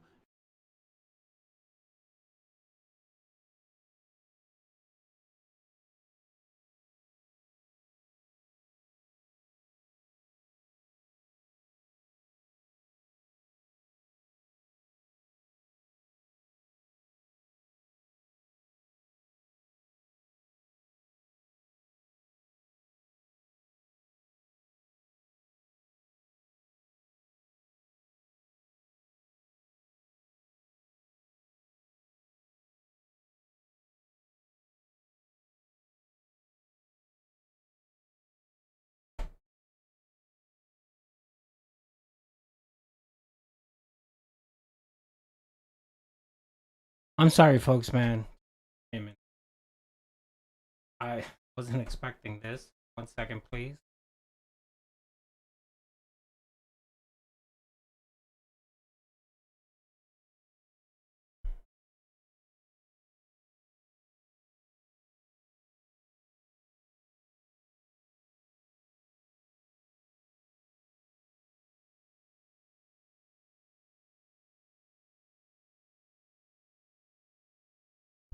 All right.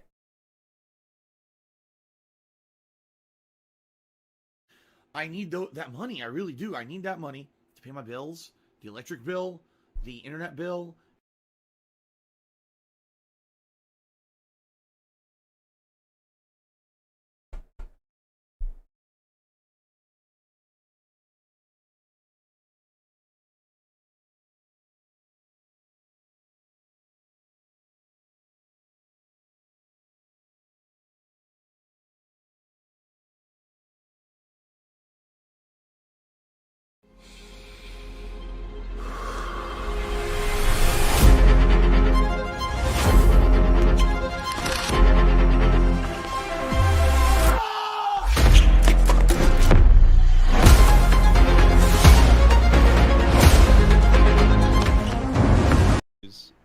And lie to get ahead, and it feels like that's kind Lie of to the get world we live ahead. in right now. You know, people don't want to work hard for easy living. People want the easy path to easy living. I've definitely had the easiest path to an easy living, guys. Let me tell you, this has been the easiest, most least bumpy ride. I've had no hurdles and no problems. It's just been easy street all along the way. Right. And life is a challenge. You know, you have to work to be successful. The most successful people work their ass off to become successful. And I feel like most of these internet personalities, they try to get the easy path. And a lot of the people that are successful in this world work their ass off. Like, say what you will about Tim Pool, that dude works his fucking ass off and deserves the success that he's made, right? I mean, it doesn't matter what happened between him and I. That's irrelevant. Like, he works his ass off, is very knowledgeable about what he does, and he earned his success. What does that have to do with me? Right? Someone like DSP. What is up? Is this Keemstar?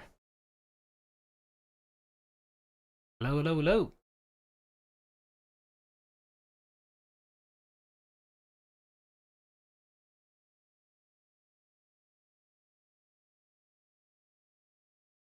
Hello? I need that money. I really do. I need that money. I can't My hear you, bills, Keem, so I don't know if electric you're bill, muted or not. The internet bill. Yo, does that work now? Oh, yeah, you're good, man. Can you hear me okay? Yeah, I can hear you fine. Hey, man, thanks for calling. And what is going on? I just have like 10,000 fucking things to say. Can the stream hear me? Let me double check. Can the stream hear Keemstar? Can you give me a 1 in the chat, pimps? Yeah, they should be able to hear you. It's a little bit delayed, but yeah, they're hearing you. All right, what's up, Keemstar, man? How you doing, man? I'm doing good. So listen, all right. Chat, what the fuck is going on with this guy? All right. Is he not just criticizing side scrollers and saying that they're like two-faced or something? Like, why are they talking all this shit about me behind my back? I was right there. Why didn't they say anything right there to my face? Bro, you were face to face with me. And the minute we were done having our conversation, you went on this fucking wild, crazy rant for 2 straight days talking shit on me. How come you didn't say any of that shit to my face? Like, this dude is a walking, talking fucking hypocrite. And at a base level, a pathological liar.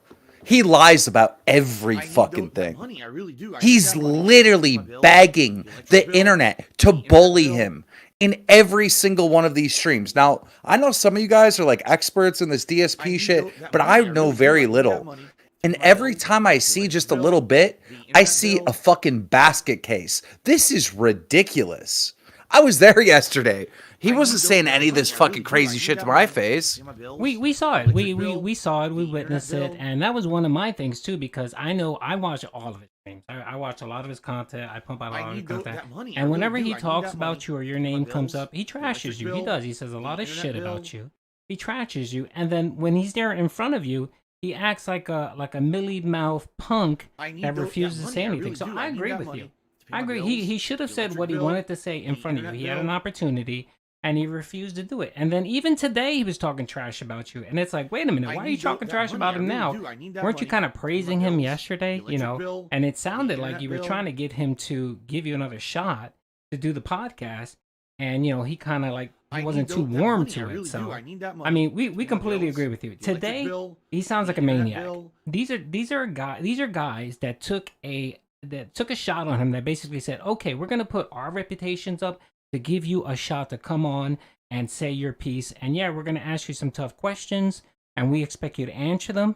And he did none of that. He bitched out. He punked out. He even fake cried. He even fake cried and then started talking about DDoS and stuff like that just to get away from the heat.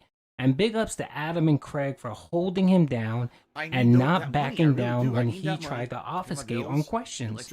So, the internet bill. Yeah, I mean, dude, we've been talking about it all day. Yeah.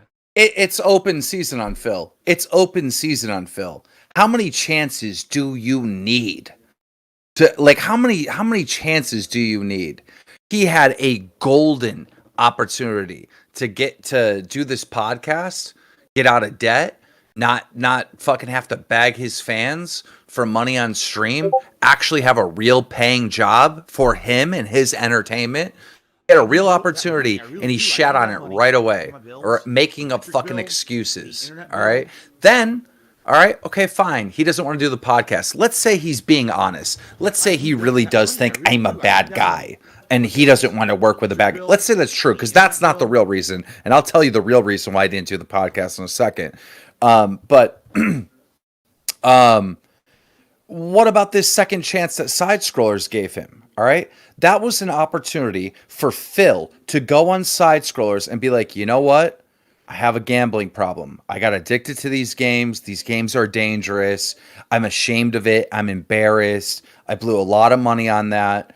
And instead of denying it, right, I need to own it. And I need to, like, be responsible with my audience and tell them how I fell victim to this stuff. And I've spent thousands of dollars in these micro whatever, and talk against it, right? You know, he had an opportunity to just like exist online and be a real person. But no, he fucking at every fucking moment, he's still lying and still fucking just being a complete fucking joke. Now, if I could get to it, the real reason why Phil didn't take that $50,000 is because if he would have took that $50,000 and had a real job, then he wouldn't be able to beg. This guy is not just addicted to fucking buying skins in a WWE fucking mobile game. He's addicted to being a victim. He's addicted to being a victim. Every single stream I see, he is a victim. So, This is what he is obsessed with. He is obsessed with going online and being like, man, this is happening and that's happening to me and this is happening to me and I gotta pay my rent and we gotta do this like that. This we're looking at addiction.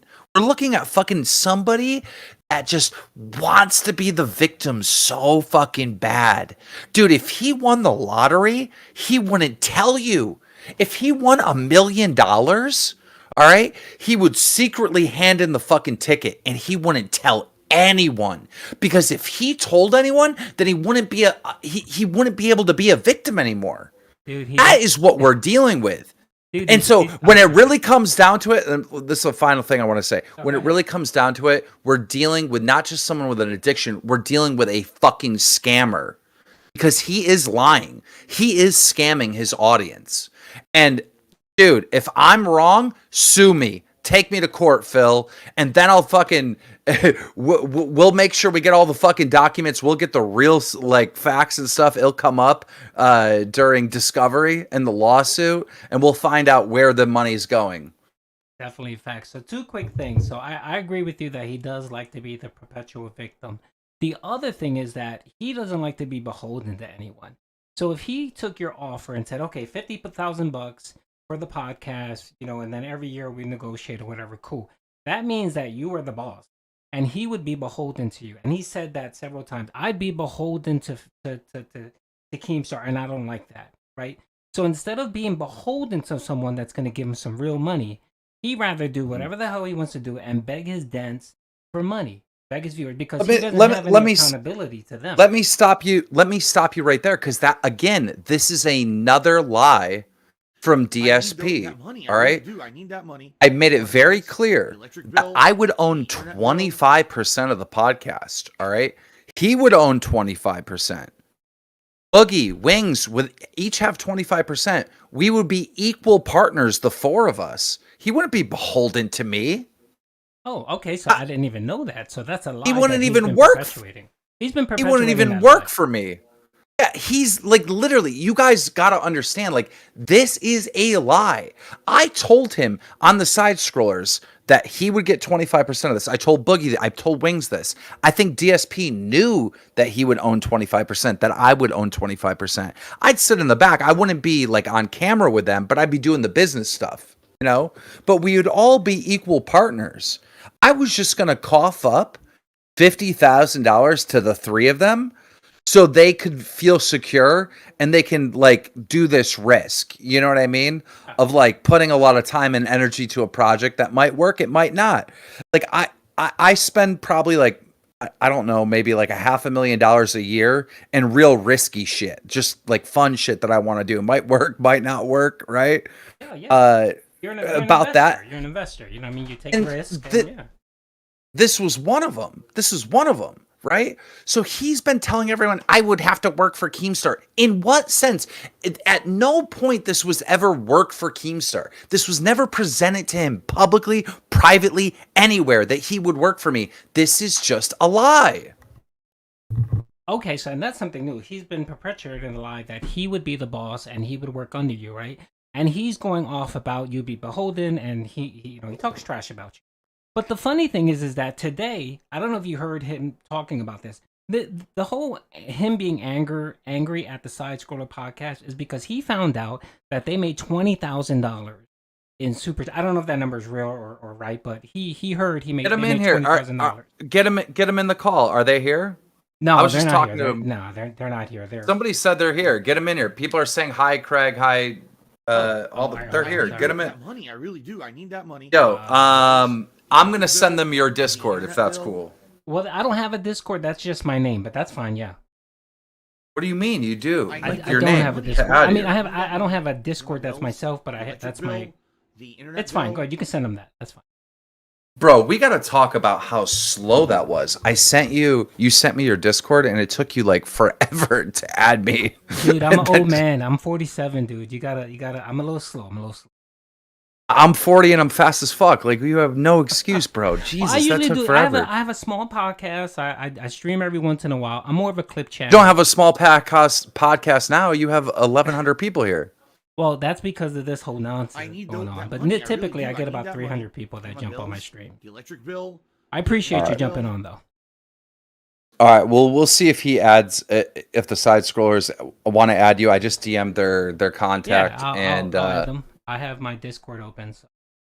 I'll wait to see what they say back to me on the Twitter DMs. But I'd love to have them in here just to talk about Definitely. this. I don't mind. Whoever, whatever.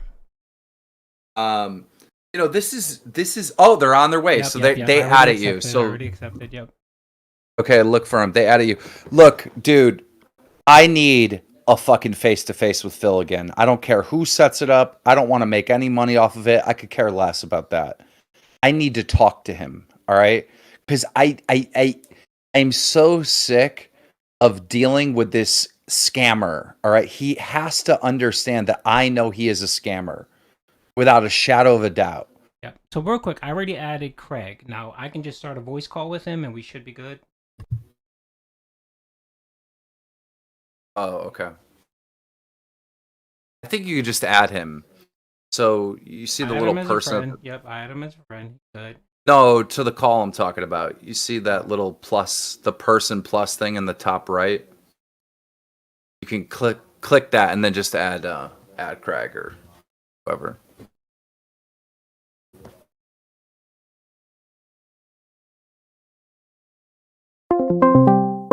Fuck.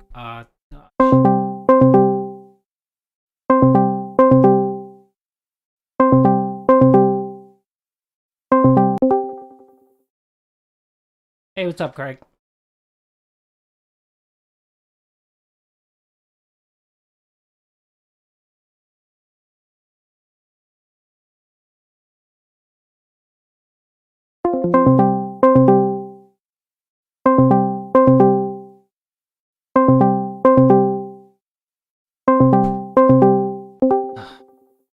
Hey, Keemstar, my bad. I'm new to this, so I apologize, man. I tried getting Greg in, but it's not let me add him. Oh, do you see the little guy in the top Yeah, right with the little... plus sign by their name? It says add friends to DM when you scroll over it. Add friends to DM, yep. Okay, all right, yeah, nice. Yeah, click on that and then just add Craig in here and then he'll be able to just join the call. Okay. There you go, there you go. Okay.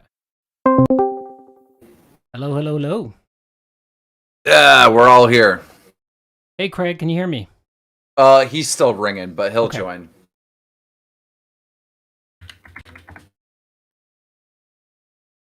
He'll join eventually. Yep. But man, this is frustrating. Unbelievably frustrating. What's up, Craig? Hey, Craig, how you I doing, need man? that money. I really do. I need that money to pay my bills, the He electric muted? bill, the internet bill. He's probably going into the Discord settings and I need fixing that his money. I mic really settings. do. I had to need do that the money. same thing when I Pay my first bills, called. the Discord's electric weird bill, like that. The internet bill. Let me shut off my notification. You Oh guys yeah. got- Hey, what's up, Craig? How are you? Hey, Craig, how you doing? I'm good. I'm live too, just so you know. I don't even know what the hell's happening right now, if I'm being totally honest. My Twitter is going crazy and people saying that we're getting ripped a new a-hole and all this stuff. It's like, okay, that's fine. He has lost his mind and decided to trash you. And he's apparently very upset that you guys made a lot of money and he didn't make any of it. That's what I'm getting. And I'm not sure what happened, but he changed his tune within, maybe 5 hours. He was praising you guys. And then all of a sudden, his dents or his viewers came in and said, oh, you guys ripped him a new a-hole during your podcast. And then I guess he talked with his wife, and they watched some of the podcasts, and he decided to change his whole schedule and decide to rip you and your team. So that's where we are. So we were watching it, and it's been an utter chaotic mess. And then Keemstar called me. That's awesome. Well, let me say this. I know this is happening. I haven't watched really any of it, but I know it's happening because my wife is watching it and she's literally laughing while watching it. So it's apparently like really funny. But I said I'm not watching it. I don't know. I'll say this. I sent Phil. So we did our podcast today. And I sent an email to Phil just being like, hey, he sent an email. He sent an email last night saying, hey, man, looking forward to being on the next show. and I waited to respond till later today, and I responded this afternoon just saying like, hey, honestly, it was, we were kind of disappointed. The show went fine, but it wasn't as great. I'll just read you the freaking email. I don't care. Hold on. Let me just pull that up. Like I said, I legit don't care. By the way, he was sharing information on his podcast, conversations that you and Adam had that were not part of the podcast. So, by the way, I saw this number being thrown out there, like 20 grand or something made on the thing. I mean, I'll share it with everybody right now. Here's the data right there. It was we made $1,900 on the. I was gonna say 20 grand seems so like outlandish. If you guys would have made $5,000, I would have been like, wow, good stream. But like 20 grand just doesn't seem logical. No. It was and that's the pre YouTube cut, right? So that was the amount of super chats, which is insane for us, right? It's a great stream. And so, but like this $20,000 number is like insane. So, and honestly, like, dude, I put like 80 hours of work leading up to this. So like, if you do it by hours, then you divide it by all the team. It's like, yeah, like it's like minimum wage. Congratulations. So, well, Craig, we got to be honest, right? Yeah. Like if people wanted to donate money to DSP, he has a stream. Like he has a stream for that. They were donating money to you guys because you guys were doing the interview. It was a good interview and it was entertaining. That's why you got the donations. It's not his money. It just isn't in any sense. Well, and we didn't, I don't pay for interviews. I think if people want to come on, they can come on. And people are like, did you pay Phil? No, we didn't pay anybody. We don't pay anybody to come on the show. I pay our co-host, and that's it. If you want to come on the show, you're more than welcome to. But so let me just kind of read the email I shot to him. He asked what my thoughts on the show were. I hope the show benefited you guys. If so, this may be this may be the only time in history that my infamy has actually helped something. It's kind of blah blah blah. So I responded with them. I said, I think the show went okay yesterday. We talked about it at length on today's show as a debrief. I think we all left the interview mentally exhausted, feeling incredibly frustrated. At the end of the day, we want what's best for you, man. The things that are laid out about everything, the WWE mobile game, the bank stuff, it just doesn't make sense. There's too much evidence saying it's yours, and your only evidence is saying that it's not. I feel like we gave you multiple opportunities to turn this thing around, and you just seem so dug in. Even in the face of insanely detailed evidence, you wouldn't take it. Even with Keemstar coming on, I tried to lay out the similarities you feel towards him and the way people feel about you based on things they've seen online. It was tough. Honestly, I'm just disappointed, man. Like I said, we want what's best for you. We very much do, but you have to want to help yourself. When you're ready to take the next step, I'll gladly help you on your journey. You deserve to get to level 2. I know you can do it. Well, so he found that to be an insult, and he ranted for about 15 minutes that you actually made that comment about level 2 because he was very sensitive. He did read that actual email as well, but he added additional things. Like he started talking about some of the pre-discussions that you guys had on the call. And he dug into Adam for a bit because it looks like everybody knows it's sort of you guys played the good cop, bad cop. And Adam was Adam's attitude. And apparently he decided he was going to dig into Adam because that was his best target. But I thought it was completely inappropriate that he even talked about the money you guys made. That's your podcast. People donated because they liked your content, they enjoyed your content, and it's none of his business. And the simple fact that he spent most of this stream talking about money. Every other word was money. Every other word was, I didn't get anything out of this. And, it's just utterly ridiculous. And the thing is that he's talking about you guys milking this to get money. That's essentially what he's saying. You're using his pain to make money. When he's doing the same exact thing, he's talking about the podcast. He's doing this react, and he's getting money. I think in the last 2 days, he's probably made about $500 to $600 in tips, and that's way above his normal average. I mean, he gets maybe $100 if he's lucky.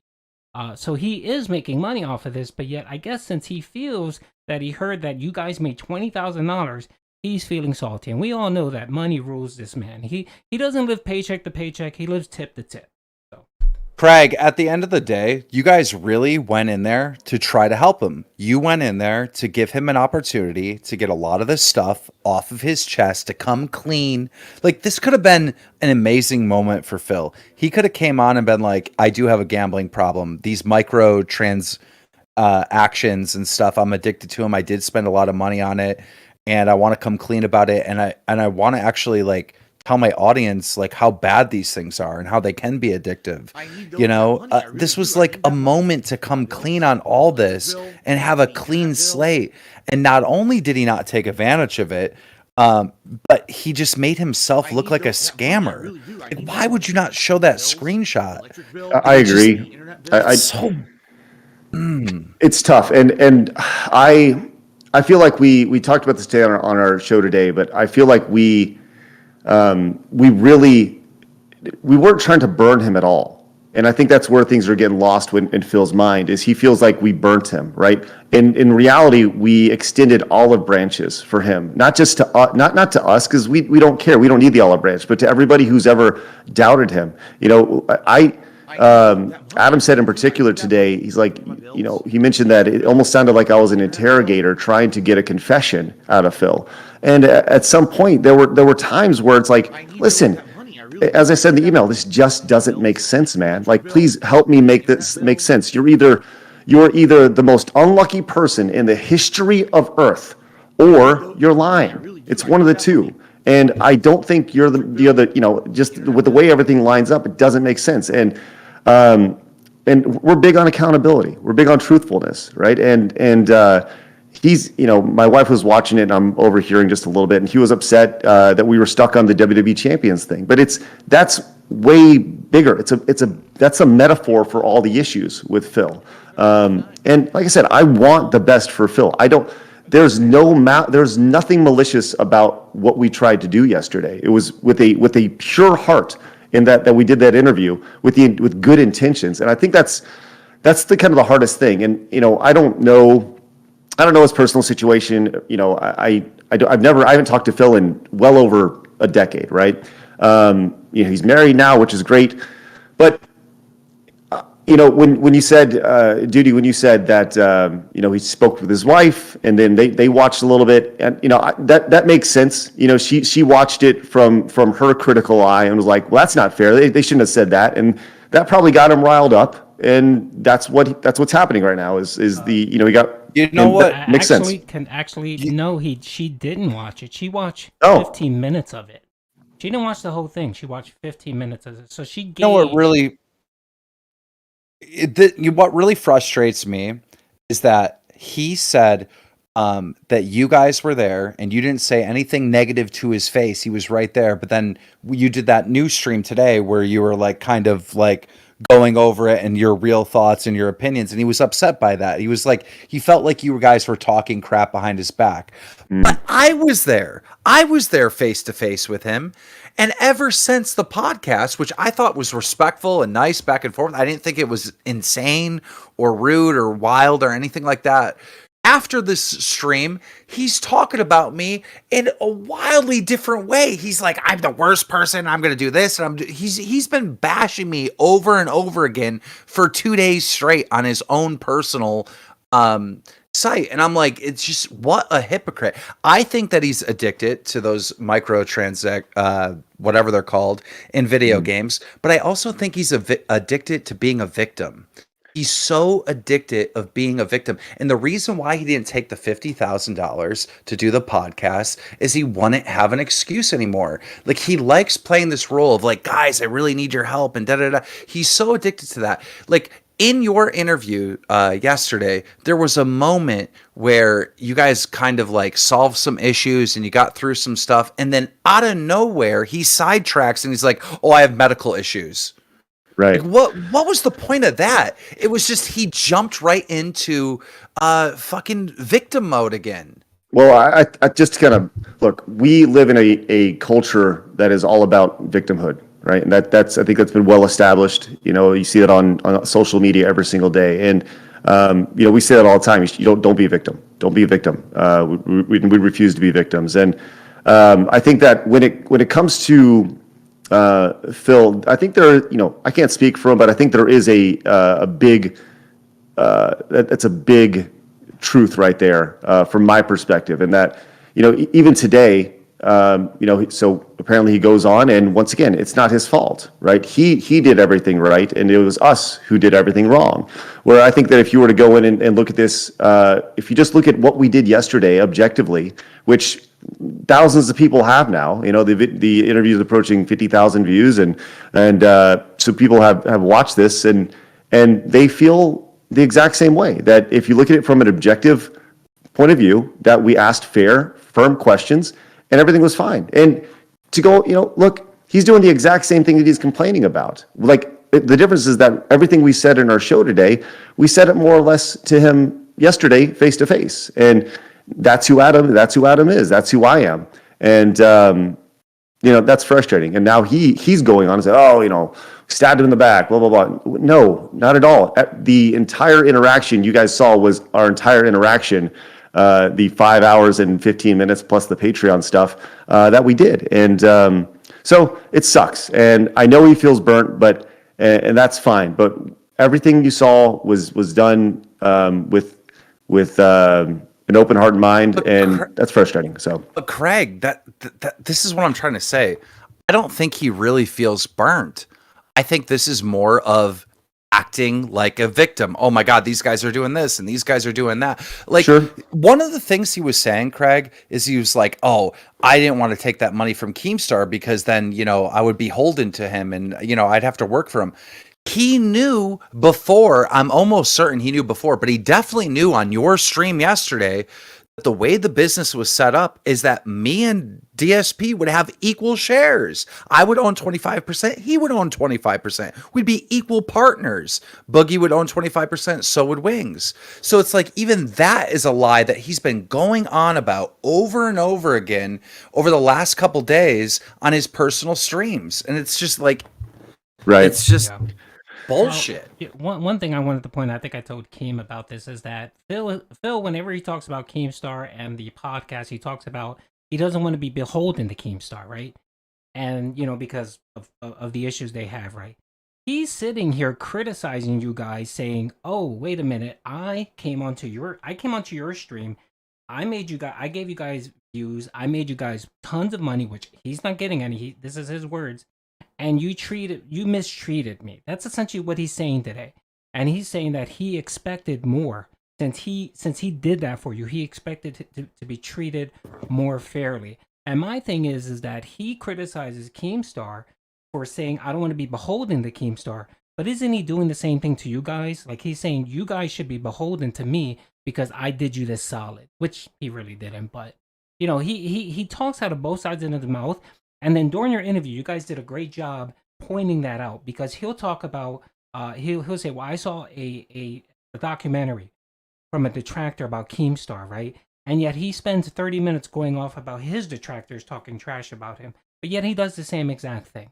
And that's what I think makes people very angry with DSP. I know myself, I hate those contradictions, and I hate, it just seems like, the pot caught in the kettle black, and he is so mentally stunted. And I'm not saying that to be mean or critical, but I do think there's something there.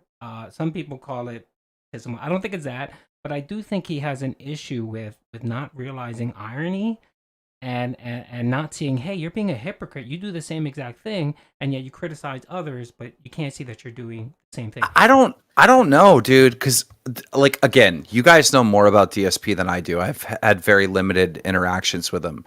What I'm looking at is I'm looking at a liar. Like, I'm looking at a dishonest person, and I'm looking at a person that is acting, that is playing a character, that is playing this victim and woe is me and da da da da.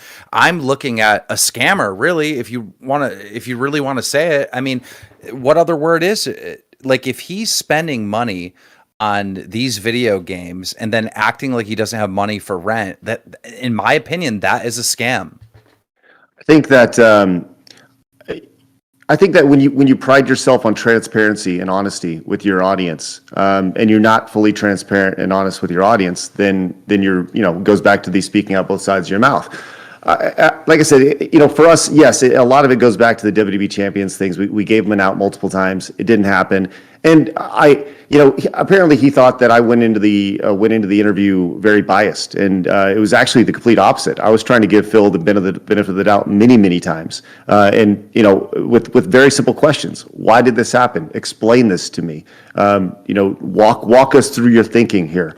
And with the floor being open to Phil, I think that one of the best things you can do when conducting the interview is simply shut up and let people talk. Phil, obviously, he speaks a lot as a living. It's what he does, and he has his stories that he goes to and such. But he very rarely gets called on, some of the shit that he spews. He doesn't have conversations. You're right. He doesn't communicate with others. And I think that's one of the biggest things. And I mentioned this today as well. Phil, and I don't mean this in a derogatory manner, but he is a dinosaur online, right? He has not adapted to the way the internet has evolved, right? It goes back to him asking you to email him as opposed to DMing, right? We DM tonight, boom, like we're talking to each other now, we're here talking 15, 20 minutes later, right?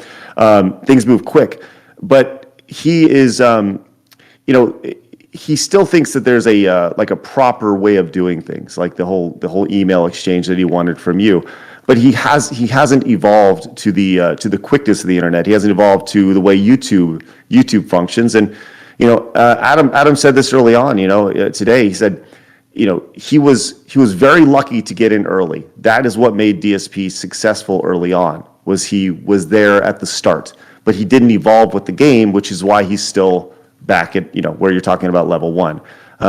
So that's kind of where it's at right now. And when you're in your office 6 days a week from 10 a.m. to 11 p.m. every day, 12 hours a day, 13 hours a day, whatever it is, whatever he said, it doesn't give you time to socialize. It doesn't give you time to have a normal life. When do you have, we touched on this yesterday. We talked about mental health. That's not a healthy lifestyle. It doesn't allow you the opportunity to interact with other people. And I feel like he may, that may be a very negative thing in his life. I hope that he finds time to find balance. Balance is incredibly important in any time in life, and I hope that he finds that balance. But just right now, his life does not allow that.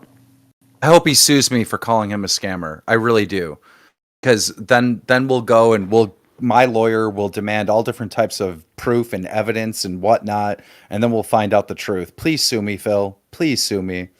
Sue me. We're gonna have to connect you with a pastor, Eric Miller, who is trying to file a lawsuit against DSP. But we could chat about that later. I don't care about that. I just, man, this is so frustrating. Now I understand why people are so mad at him and why he has this audience the way. It's like he's just fake. Everything is fake. It's all acting. It's all BS. It's like this is not a legitimate person. Legitimately speaking, this is not reality. This is an act that we're looking at. It's just all fake. I think that Phil legitimately thinks that he's trying very hard to make a living, right? But I don't think that and he's trying very hard to make a living. But I think that he hasn't adapted. He had the King of Hate personality. He did, 10, 15 years ago. And that is, the King of Hate was essentially him, amped up just a little bit, him at 110%, maybe 120%. And that's followed him around. And he hasn't adapted in his content. He hasn't adapted in his personality. He hasn't adapted in his social life. And that's tough, man. That's tough. He's kind of frozen in time. And like I said, I don't mean that negatively. I mean that I hope that he realizes that. Because I know he's going to watch this, right? And Phil, I've said this in email. I hope that whatever it is, whatever help you need, you get it. And I will gladly help with whatever help that is. Because I want him to be successful. I do.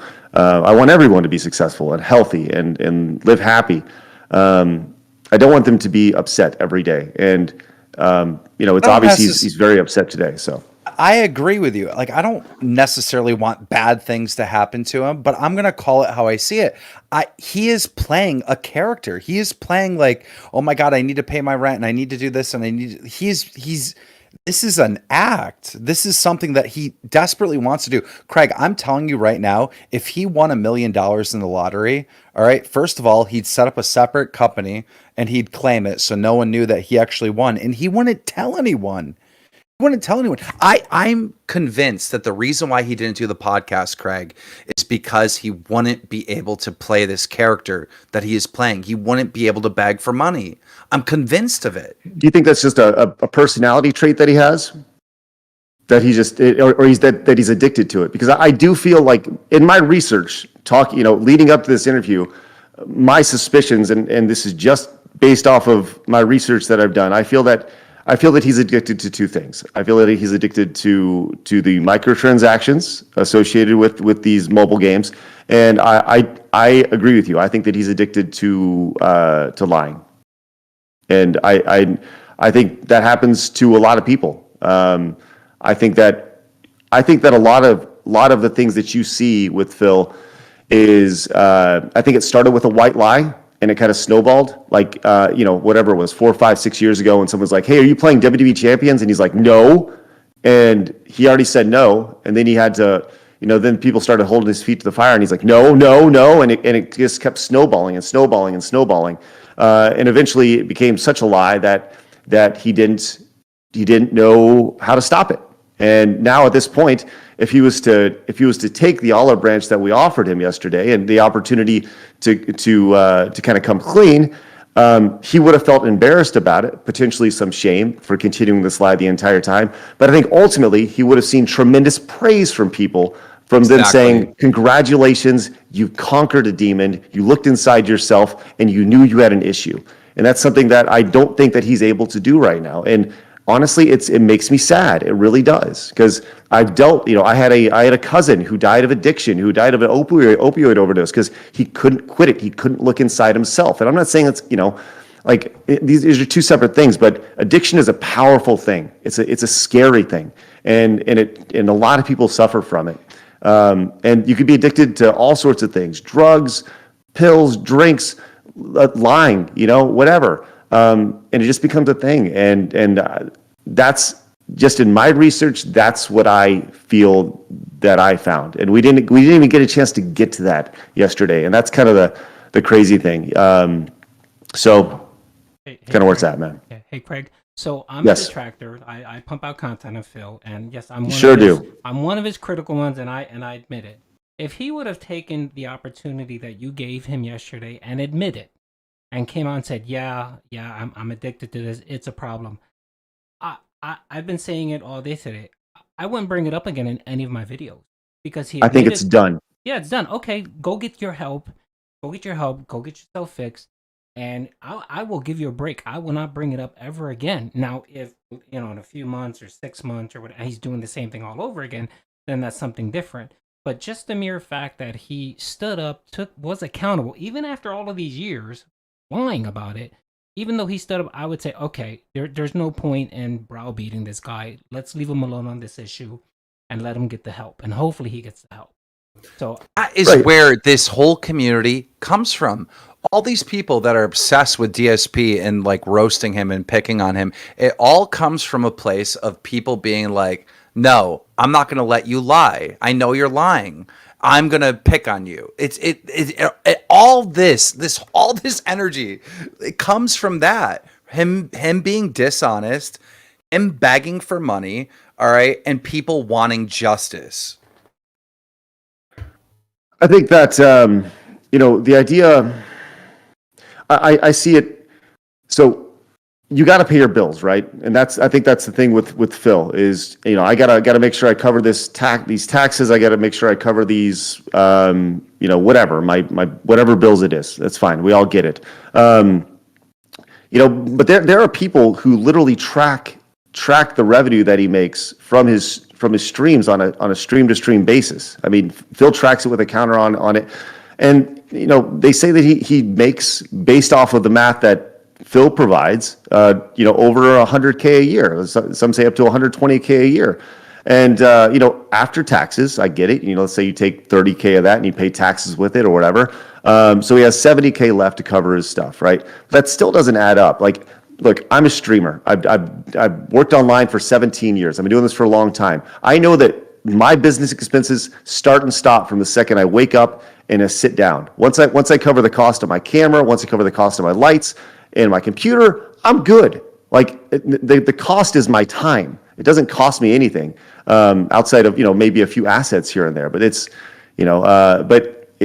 I think that's the thing that really bothers people is that when I know that's the thing that really bothers people is that when people feel like they're entitled to know a little bit more about where their money's going when you're consistently saying, standing there with their hand out. And I get that's the big argument with Phil, and it will always be the argument with Phil.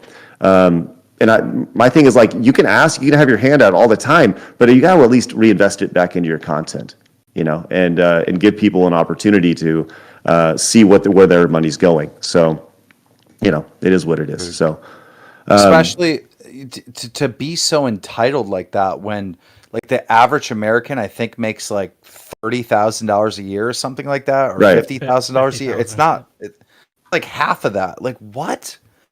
This guy? Right. No, it's like, again, I know very little about Phil, but like, I understand everything now. I know why there's this hate wave on him, and it's been on him for years. It's because of this bullshit. Like, he is not a real person. He is not genuine. He is not honest. He's a scammer. I just see a scammer.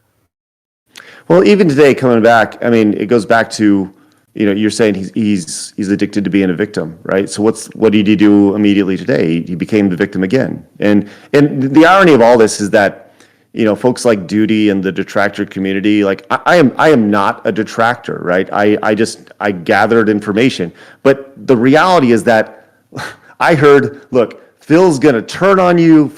He's gonna throw you under the bus. Phil's gonna, after the stream, he's gonna do. I heard that from dozens of people who were like, look, you don't understand. We've seen this game played, many, many times before. And they're right. They're right. And at a certain point, it's like, it's no longer fool me once, shame on me. It's now, it's now a trend. And apparently, and we're just the next part of it. And, so it is what it is, I guess. So. And I think he purposely. This is my thought. Just knowing Phil and seeing what he's done in the past is that he saw that this did not go well. He tried to commit to a second interview, and I think this is kind of his way of making sure that doesn't happen. So today, when he's done, he'll sit back and say, "I'm never going back on the podcast. I'm never going to talk to whatever. They mistreated me." And I think it was just his way of getting out of actually sending you the proof of the WWE champion stuff and just not answering any difficult question. Right. I'm so upset that this podcast didn't happen, because look at how much would have unfolded with him having these conversations with, like, Boogie and Wings. Like, people shit on Boogie and Wings like all the time. They would have noticed right away that, like, Boogie and Wings have their problems and they can be picked on or whatever, but ESP is something completely different. Like, and look, I put out a tweet today with those two doing the boxing match. I mean, this is a big step for them, right? They're on level 2, in my opinion. They're doing something different. They're trying something, they got a new revenue stream other than, like, streaming and begging for money. Phil is always going to be on level 1. He just is. He is. I understand why this, like, meme that I made or whatever, or analogy that I made became a meme, because it's so goddamn true. It's insane. Yeah, there's truth to it. There's 100% truth to it. And, I think that, I guess Phil got upset, Duty, you said that Phil got upset at that phrasing that I used, the level 1 thing in the email. And it's once again, it's not meant to be derogatory or meaningful. It's meant to just relate. And I understood the analogy that you threw out, Keem. But once again, I think when you deal with somebody who is I'd say I think that Phil. I think that Phil sees himself as the underdog, right? And that's the thing is when he goes, oh, look, I'm a small streamer. And you continuously says, I'm the little guy here, right?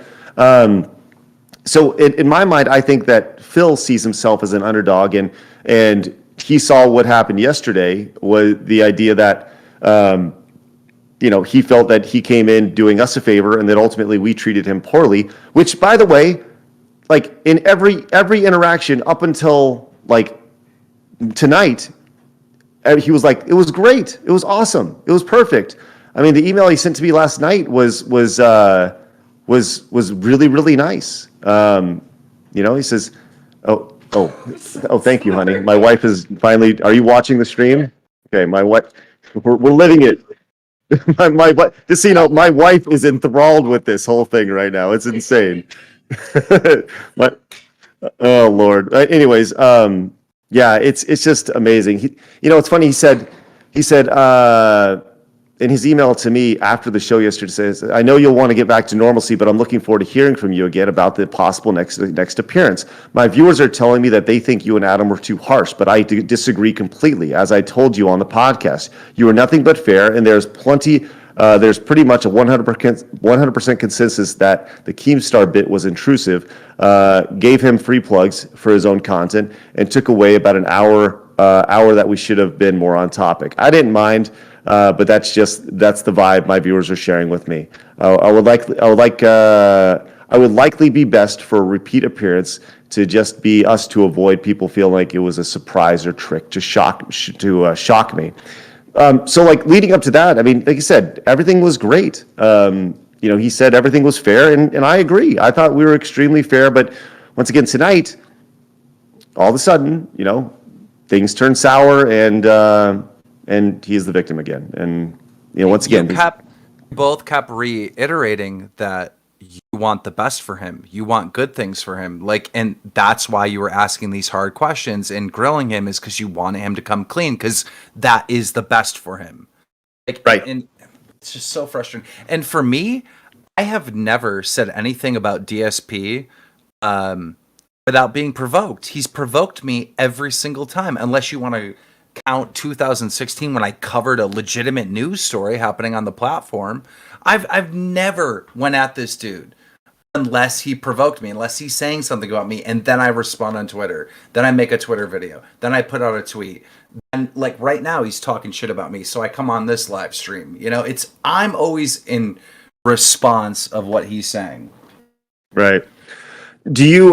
So it's very obvious that the thing that I got out of your interaction with him yesterday was that you were just kind of done with him. Like you're done with you think he's really hard to work with, and you kind of understand why he's in the place he's at right now. He's just kind of difficult.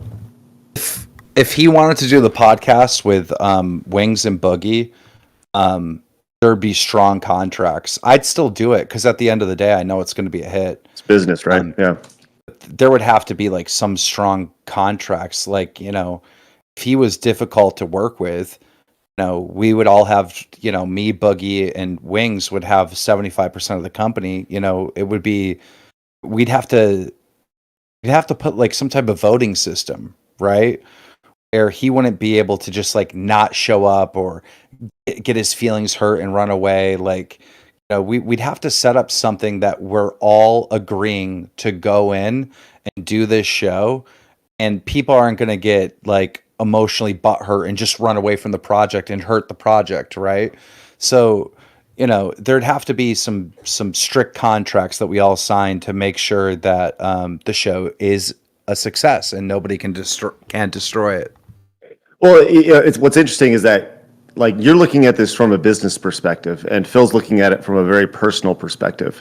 At least that's what I got out of it, and I may be wrong, but you generally businessmen are able to separate business and personal feelings. You see that all the time, and I actually think that's really smart. And I would be interested if Phil, apparently Phil doesn't want to come on our podcast anymore. Okay, so it'd be interesting to see if the offer, if he did reach back out to you and say like, I don't know. You tell me. Would he have to reach out? Would he have to apologize to you first and just be like, "Look, man, I was a bonehead. I'm sorry. I screwed up," or can you just move on?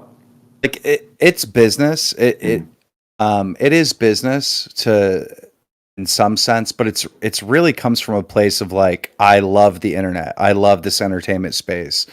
I love, what I do. And so that's why I would invest stupid money into something silly like this, right? Yes, I know it would make money, but I can take $150,000 and put it into a different company that will make way more money. You know what I mean? There's way other opportunities that I'm aware of, that I know of. You know what I mean? It has to come from a place of love to do something as silly as this. So it's not just business. But could you ask the question again? Just pretty much, is there an opportunity, or do you think that Phil would Phil need to apologize to you prior to having any sort of conversation? No, I don't. This personal stuff will never get in the way of entertainment. It'll never get in the way of entertainment. That's great. Him hurting my feelings and not picking up the calls, or him going on his live stream saying I'm the most evil person in the world. It's like, what does that mean? That means nothing to me. There's a million people on Twitter saying the same thing as Phil right now. I could care less. At the end of the day, I'm in mansions, multiple mansions. I could care less. Like, what's really important? What's really important is the security and future of like my family and the people I love and friends. Like, these are the things that are important to me. This nonsense is my entertainment, Right. Hey, real quick, Go, can I just ask a question, if you don't mind, Keemstar? So, have you considered possibly replacing DSP with another locale for the podcast, or maybe just consider doing it with Wings and Boogie? It's so hard when I came up with this concept, right? I knew very little about DSP. It's like I've thought about it so much and I've invested so much mental time. Like, guys, I know this is sad to say and admit right now, but I probably have I don't know, at least 7 straight hours docked in my brain of thinking about this and how it could work. And that's a lot of time when you really think about it. And I don't think there could be anyone else other than those 3 that would make this work, to be honest. The thing with Phil was he took offense to you wanting to call it the lolcow podcast. He's like, that's just offensive, and it's like, okay, I don't think that's necessarily like a deal breaker. The idea of what the title of the podcast is going to be. So it's tough, man. It's tough. A lot of people were talking to us about whether there was going to be a part 2. And, when I talked to Adam and Blabs and Travis about potential part 2, the consensus we had was we didn't necessarily want to have a part 2 if it was just going to be the same ring around bullshit as yesterday. It needed to be something with substance. And the only substance would really be if Phil was like, yeah, let's talk about WWE Legends, or let's actually talk about this bank stuff that is definitely not mine, but is clearly mine. I think that's pretty much the only way we would have done a second part after sitting down and talking with the team about it. So I don't think a second part would have happened at all. So maybe, like I said, maybe the podcast with Boogie may happen. So, by the way, speaking of, I was DMing with Boogie earlier. We're talking about having him on the show. I think that'd be super fun, leading up to the boxing match you guys are going to have with Wings. So yeah, that'll be real good. Just to forewarn you, Craig, you're probably going to get bombarded with just about as many DMs and Twitters from the Boogie detractors as well. Just a quick heads up.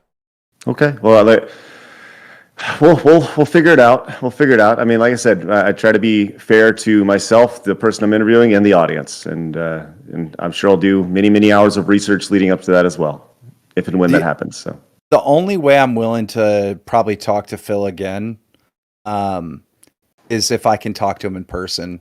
I'll get on a plane, I'll fly first class all the way to the other side of the country where he's at, and I'll meet him at a coffee shop or something, and I want to sit and talk to a real person.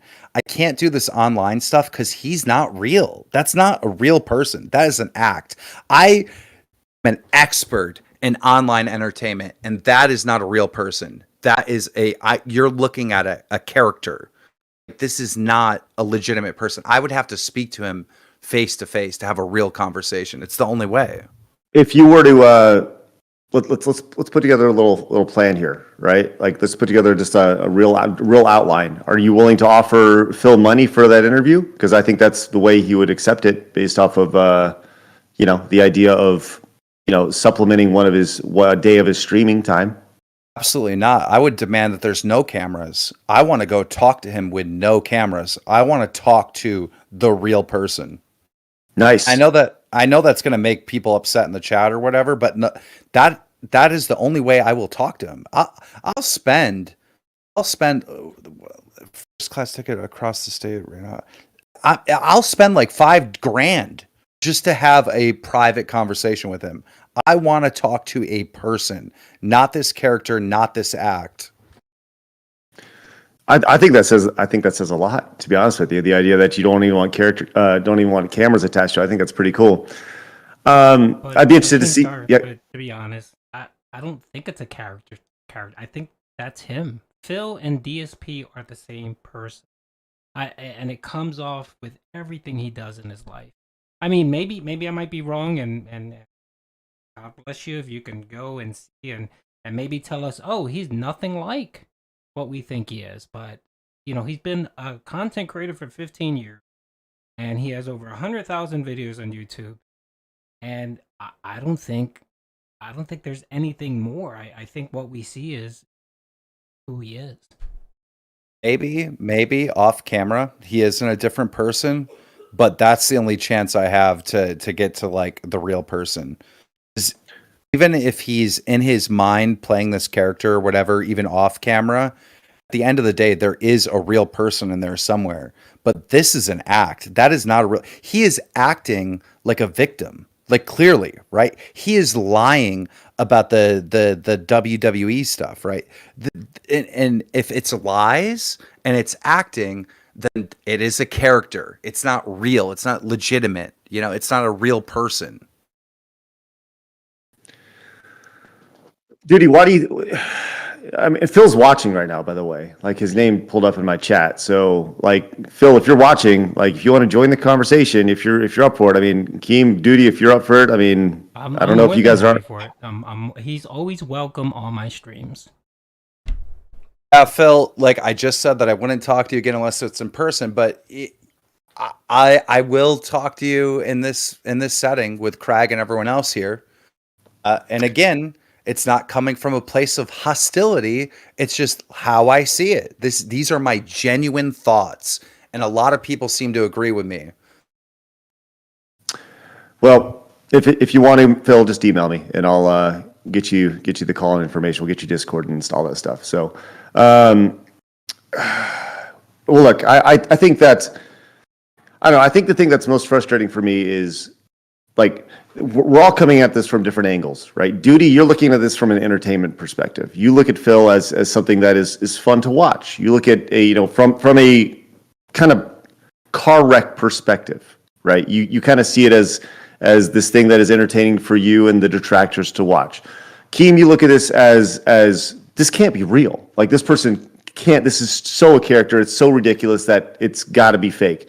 And I look at this as like, a guy that I feel bad for. I hope that he is able to get things in order, and a guy who saw some success early on and didn't change or innovate, and is still in that same spot. And as his audience has slowly dwindled, he's been more and more reliant on kind of the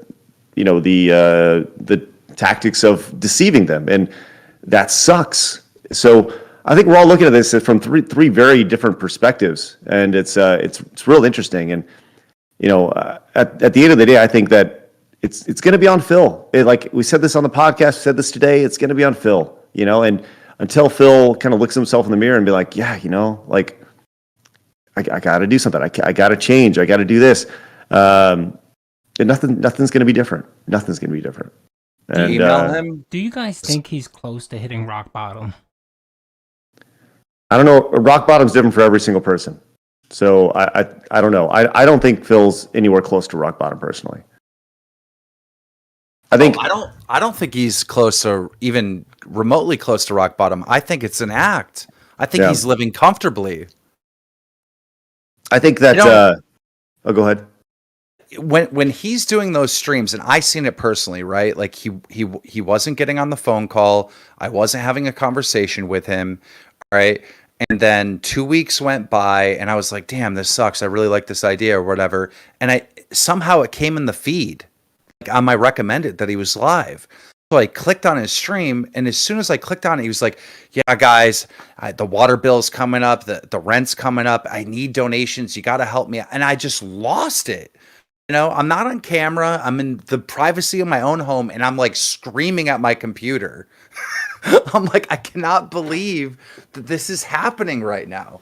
But to further my point, it is an act. There's no way. If those people didn't donate to him that month, all his bills would be paid. They would be paid. I don't believe that he's really that close to not having rent paid and stuff. I don't believe it anymore. I think that that's when you hit rock bottom, is when you can't pay the bills, right? And whether that's a month from now, whether that's 2 months from now, whether that's 6 months from now. And I asked this question yesterday, and I thought that it made him uncomfortable, which, you know, wasn't meant to. But I asked him if I felt like his audience was enabling his lifestyle by apparently, and I don't know a whole lot about this, but apparently his audience, the vast majority of his revenue comes from 4 or 5 whales who are big donators, and they support him. That's great. That's awesome. Like, I don't really care how people spend their money. If they want to spend their money, that's awesome. But if those whales decided to no longer donate, and all of a sudden the tips disappear, what happens? How quickly does it take to figure out another game plan on this?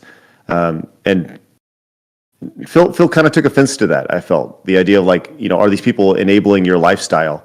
And as we established, it's not a healthy lifestyle at all. Agreed. And one of the things that I had talked about was why he wanted to come on your podcast is because he, just like you stated, he does have a set of people that actually support him. But the issue with Phil is he's belligerent, and things like this pop up that people just leave. After a while, they get tired of his game, and they do leave. So he needs to continuously kind of replenish those set of viewers that support. And it is a small amount of people, and they do give a lot. And I think, in my opinion, he went on your podcast to try to broaden his brand out to a different group of people, maybe someone like-minded, like he stated about you, that you guys are like-minded. And he was hoping that maybe he can get some attention, bring some folks from your podcast to watch his streams, and hopefully a few of them would eventually become whales and support him. So he continually does this every 6 months. I mean, I know you guys don't watch it that closely, but you see a pattern with him. And when I heard he was going to be on your podcast, I said, okay, this sounds like he's just looking to replenish, his income source with people willing to tip the guy. And I was a little bit upset because I said to myself, okay, this is the pattern that's been going on for so many years. Something has to stop. Something has to break for him to realize he can't continue this way and make a change. Dude, if you think about it, if a little girl's dog needed surgery and she had to raise money for it, she was asking for help online, fine. If somebody was sick, if there was a death in a family, a car accident, and they were raising money for a funeral, fine. Like, I get that. We all understand that. We would all see that and we'd be like, oh, that sucks, right? But when you see a grown man, like, video game posters in the background multiple times a month online begging to get his bills paid, I mean, a grown man. You know, like it's like he has to have some type of like fetish or something of being a victim and being ridiculed and being mocked. Like there's some type of addiction here. Right. And we've talked about the addiction side of it as well. And when it goes back to the idea of addiction, the word, when you're addicted, you don't realize that you're addicted. You know what I mean? Or that sometimes you just don't know how to quit. You think of any sort of smoker or somebody who's addicted to alcohol, an alcoholic or drugs or whatever it may be. And it's very hard to admit that you're addicted. And I think that's kind of the craziest thing about all this is,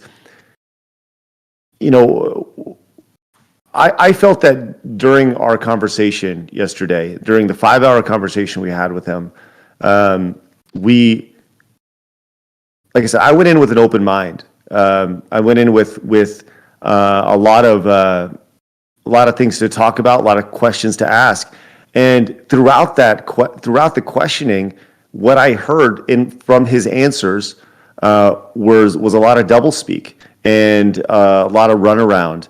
And the conclusion that I came to was that based off of his answers and his inability to answer some answers, and was that it's like 100% he was lying on certain situations based off of what he was and was not saying, and he just really can't.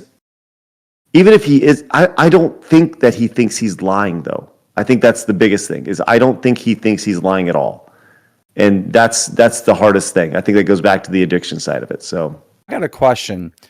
If one of these whales that is donating money over and over again because he's saying that he needs money for rent, if they stop donating to him and then they realize like this is a scam, this is a BS, couldn't they file a lawsuit against him? And wouldn't, like, through the court process, they'd have to pull the records and find out at that time how much money he had in his bank account, how much the bills were. Was he being honest or was he committing fraud? No, I don't think so. Because people have recourse. If you feel like you were misrepresented and you tipped, you can go to PayPal and file a whatever that's called, a chargeback. And the same thing with YouTube. Yeah. So there's kind of mediation, and when I think the YouTube terms of service for super chats, it actually has verbiage in there that you agree to remediation or arbitration or whatever that case is. So I don't really see that. Now, if you're doing like a fundraiser or something like that, and you're saying it's going to this, and it doesn't, that's different. But him just that's what I'm saying, because like there's so many stories of like, I don't know, somebody faked an illness and raised a bunch of money on GoFundMe and whatnot, and like they got criminally charged and sued for doing that, right? If he's saying this over and over again that he needs money to pay his rent and the money's not going to his rent, it's going to like video games or something like that, that's fraud, isn't it? We need to get a lawyer in here. Craig, let's get a lawyer on the show. Get Nick Rekieta in here. Where's Nick Rekieta at? It's like fraud. I think it depends I don't on know. the scenario. It depends on the scenario. But like I said, people do have recourse. They can do a chargeback through PayPal or YouTube.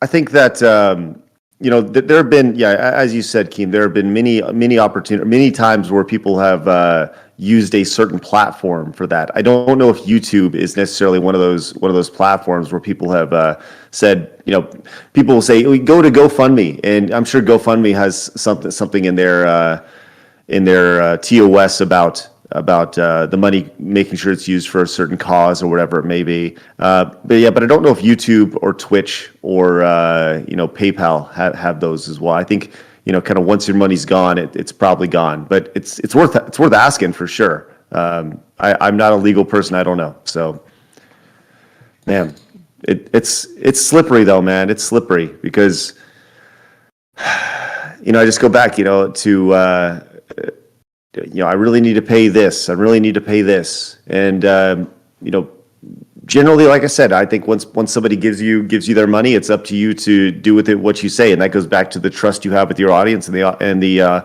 audience's trust in you. For the whales, do people know the whales? Are they like are they? Is their government name public? Are they public online, or are they just hidden? Are they anonymous? So, and by the way, you guys are saying that DSP emailed me. He has not emailed me. I do not see an email. I have my email open right now. Phil has not emailed me. I do not have anything in my inbox from Phil about this right now. So make sure it's the right DSP, because there are a couple detractor sock accounts that look very similar to his name. Is he live right now, or did he end his live stream? Because people were saying that he was watching, and then I went and looked, and I can't see that he's live. I could check. Yeah, if you could check real quick, because what I would like to do is I'd like to interview his top donators. If I could confirm like who they really are, I'd love to interview them. Right. I think his podcast. Duty, can you talk a little about that? Because that's something that, people wanted me to bring that up yesterday during the interview. And that's something that I shied away from because I felt the interview should have been about Phil and not his viewers, right? I think people have the right to view and watch whoever they want for whatever reason they want. But obviously, there is some critiques about some of his viewers in particular. Do you want to talk about that a little bit? Sure. So the main one is a gentleman named Derek, who seems to be very problematic to Phil. This is a guy that goes on the streams every day and just interacts with Phil on stream, and he seems to be a bit of a nuisance to most people. The issue with him is that the guy has been known for some very shady things. If you actually go to his Twitter account, the guy is into some very shady stuff, and I don't want to get specific in it, but what's his Twitter account? The Derek IP, I believe that's his account. I'll let you guys share it Yeah. So and he's been, if you look at he has a channel on YouTube where he do videos, and just some of the content he has and he subscribes to is just very shady. So he's the one guy that you probably heard about, Craig. And then as it relates to his whales, there are roughly about 4 or 5 of them. There's this one person called 1 Minute Man who's just this. He's never on stream. He's never there. But the guy gives Phil about over $7,000 a year in tips. He every day comes on and drops $20 to $30 every single day. And I think people think he's a previous whale, someone that I think his name used to be Planet Jeff, and then he something happened with him, and then he just renamed himself. That seems to be a recurring issue, is where they kind of rename themselves after a while when they kind of get caught or get exposed. And there are a couple other ones that just come out, but again, Phil relies on this cycle where every couple months he may get a new whale that comes in and start supporting, and then they either get tired or move on to something else. And then could you do me a favor? Could you check if that Derek guy is still on Twitter? Because I'm looking what the chat is saying his ad is, and it doesn't exist. And I'm wondering if he just deleted his Twitter. Yeah. I see screenshots of this guy's Twitter, so I know. Oh yeah. I'll say this, man.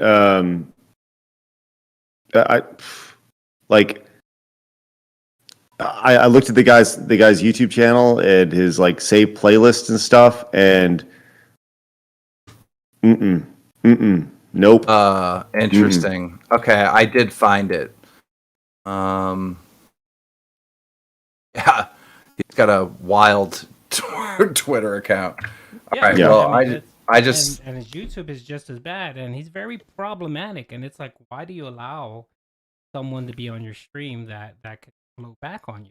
I mean, I know most streamers aren't responsible for when they're chatting who watches, but I mean, someone like this. I mean, this is a bit creepy, and we always wonder why the guy doesn't donate. All he does is talk to Phil and talks about WWE and whatever else. And hey, this is not a top donator. No, he gives nothing to Phil.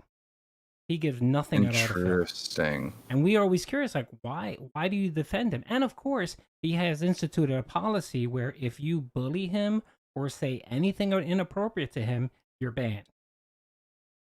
So it's just that kind of very weird behavior that Phil does. There was another person called Timbo. I don't think he's there anymore, or he probably changed his name.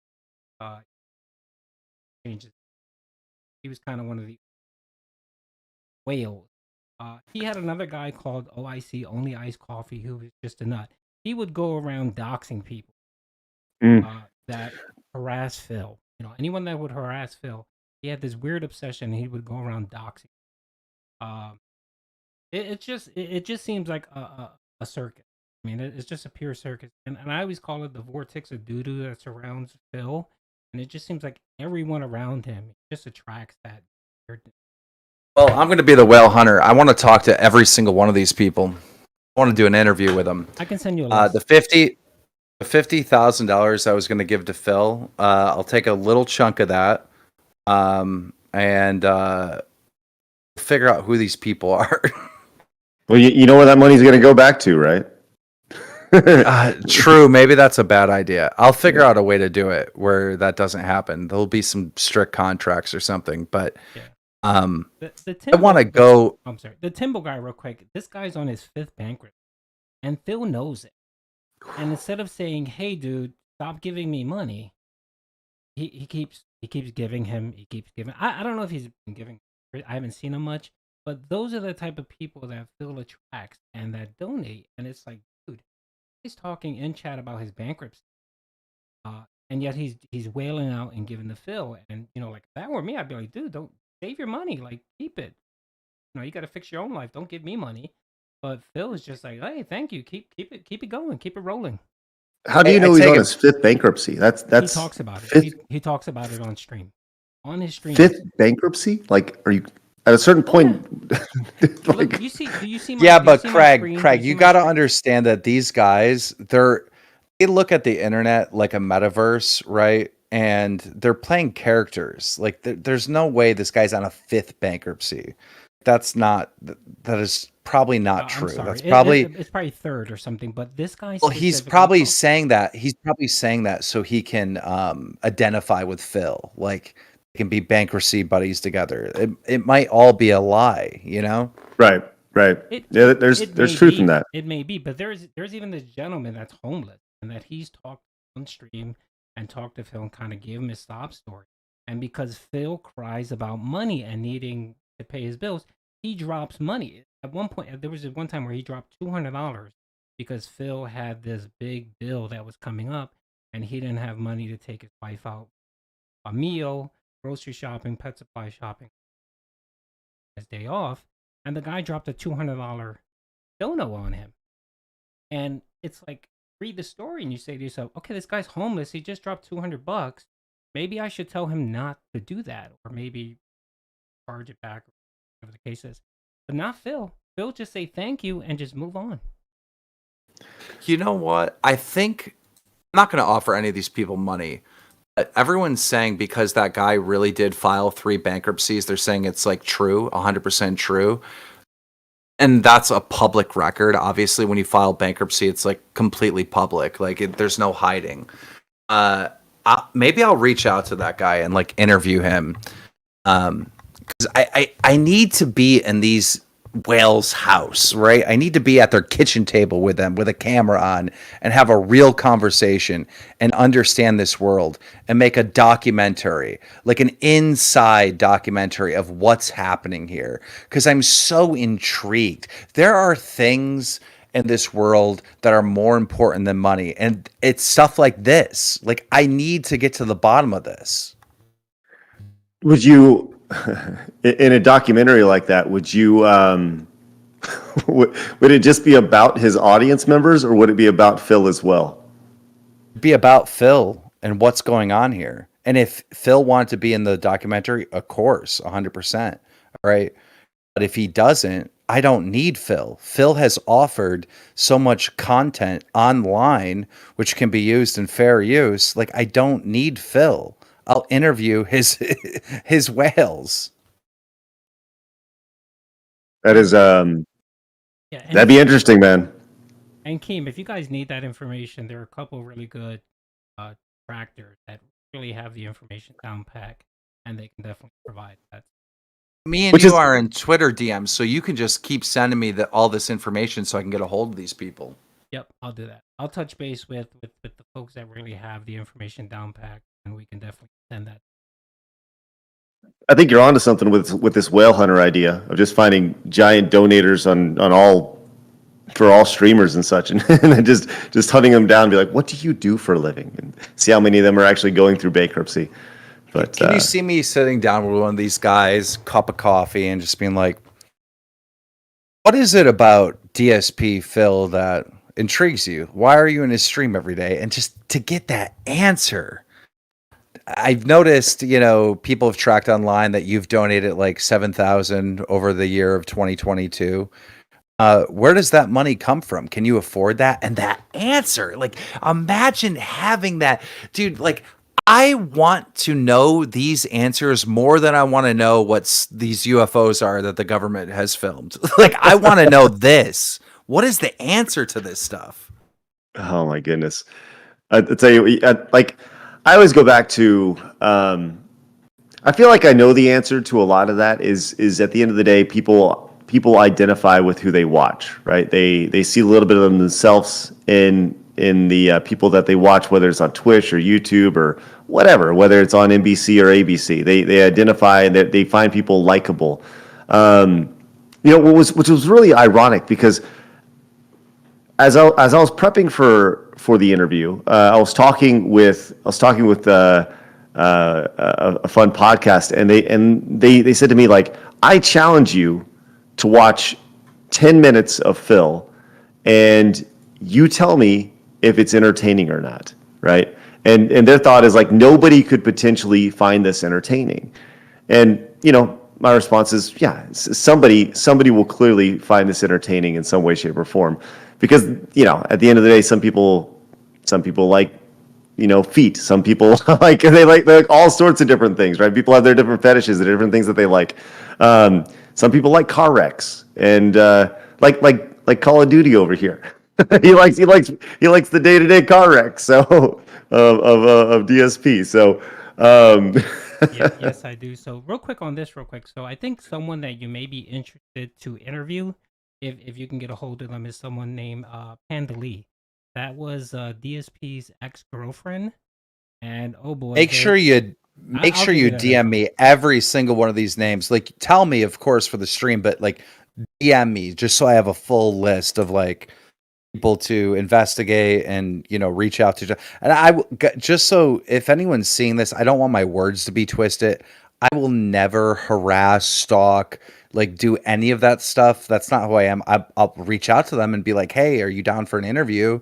Can we talk about this? Like, I don't want Phil to take what I'm saying and have him twist it into like he's stalking me. He's you know what I mean? Because it would not. Everyone has a right to do an interview with someone else if they agree to it, But how do you know if they're going to agree to it? You got to ask them.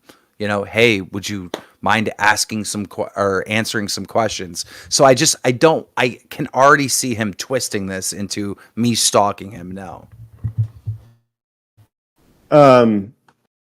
So do you know who ItsAGundam is? Are you familiar with that, Keem? Guys, I know nothing about this DSP world. Okay. I really don't. So there's a great channel called ItsAGundam, and he's interested in coming on. He is a big detractor, and he has a channel at about a million subscribers on YouTube.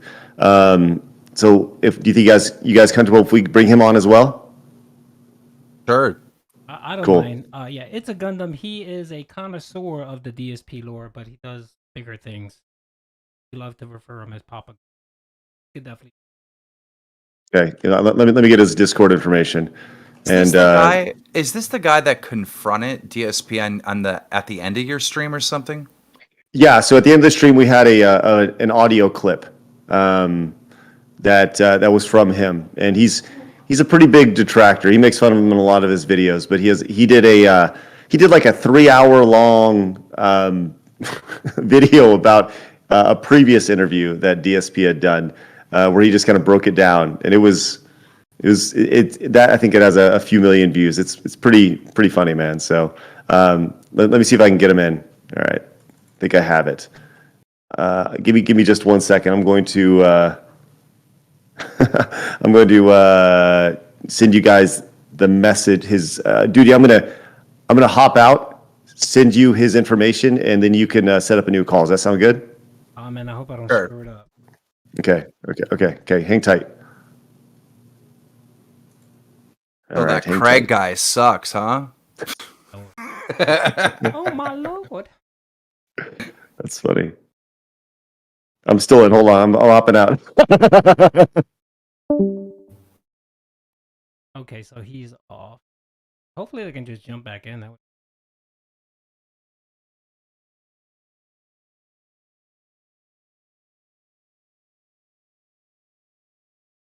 You still there, Keem? I'm here. Oh, man, I get addicted to stuff like this, man. You can't. Now I'm hooked, man. Now I need to know the answers to everything. I'm gonna lose probably $1 million this year because I'm gonna spend so much time on this stupid fucking thing because I'm obsessed with it now. And just to let you know, man, there are some premier detractors out there that know their stuff, that have followed, documented everything about, and they're a way more than I do. So I'll definitely touch base and get all the information for you and offer your. Yeah. The problem is I can't deal with three. When I start to research a story and someone links me a 3-hour podcast or something, it's like, bro, what do you want me to do? I need time. No one has enough time to really get to the bottom of stuff like that when you're have to watch a 3-hour podcast to really understand everything, let alone someone as busy as I. No, I totally understand that. We have there's just tons of stuff out there that's digestible. Yeah. Even that podcast, it with side scrollers and Phil, it's they were trying to go as fast as they could, but they would keep getting hung up, and Phil would keep derailing over and over again. Yeah, they definitely should have set up a timer. You get 5 minutes or 3 minutes, and if you go over that, a buzzer goes off, and we just need to move the hell on. Some of it was him just he would talk about instances that weren't even germane at all to the subject, but it was just him stalling. And Adam and Craig did a good job of basically. We don't care about that. Let's answer the question. So with DSP, he's a very very long-winded.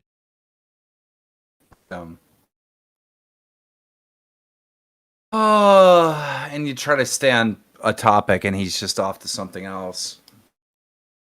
Yep. One recommendation that I'm more than happy to is there's a podcast called That Being Said, and they're great. They're amazing. They get a lot of folks.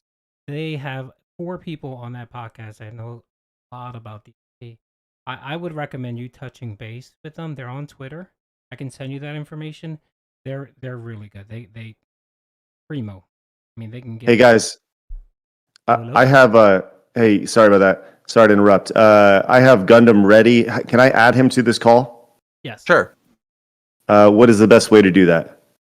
So the little guy icon with the plus sign on the top right, you just click that, and then you add him through that. Hang tight. Little guy icon, and oh yep, got him. Got it.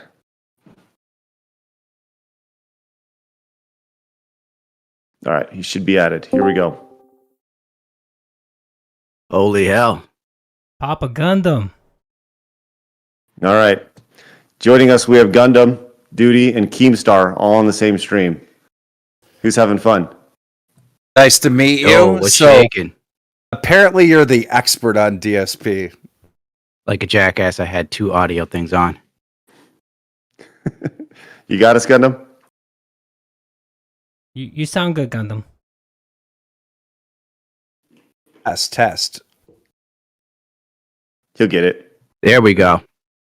You there, buddy? It's not I am just so you. sorry. Craig and myself also had to change our audio settings as soon as we joined. Discord does this every goddamn time, and it Really makes me look like a does. douchebag. So, Keem, nice to meet you, brother. I was trying to get a hold of you since the day I started. Ironically, I was following a troll Twitter. really? I was like, Yeah. Keem, I'm your new boy. I'm the hottest thing in town. I hear that you are an expert in DSP. What did you think of interview on side scrollers and whatnot? I'm not really an expert on DSP. I'm going to be real. The best guy of all times is Almighty Tevin. I'm a content creator that fell down a rabbit hole, and I just can't stop falling. The stream was absolutely brilliant. It started off slow at first, and then all of a sudden, Craig just goes, good cop, and Adam's bad cop, and they beat the living hell out of Phil for 5 hours straight. It was glorious.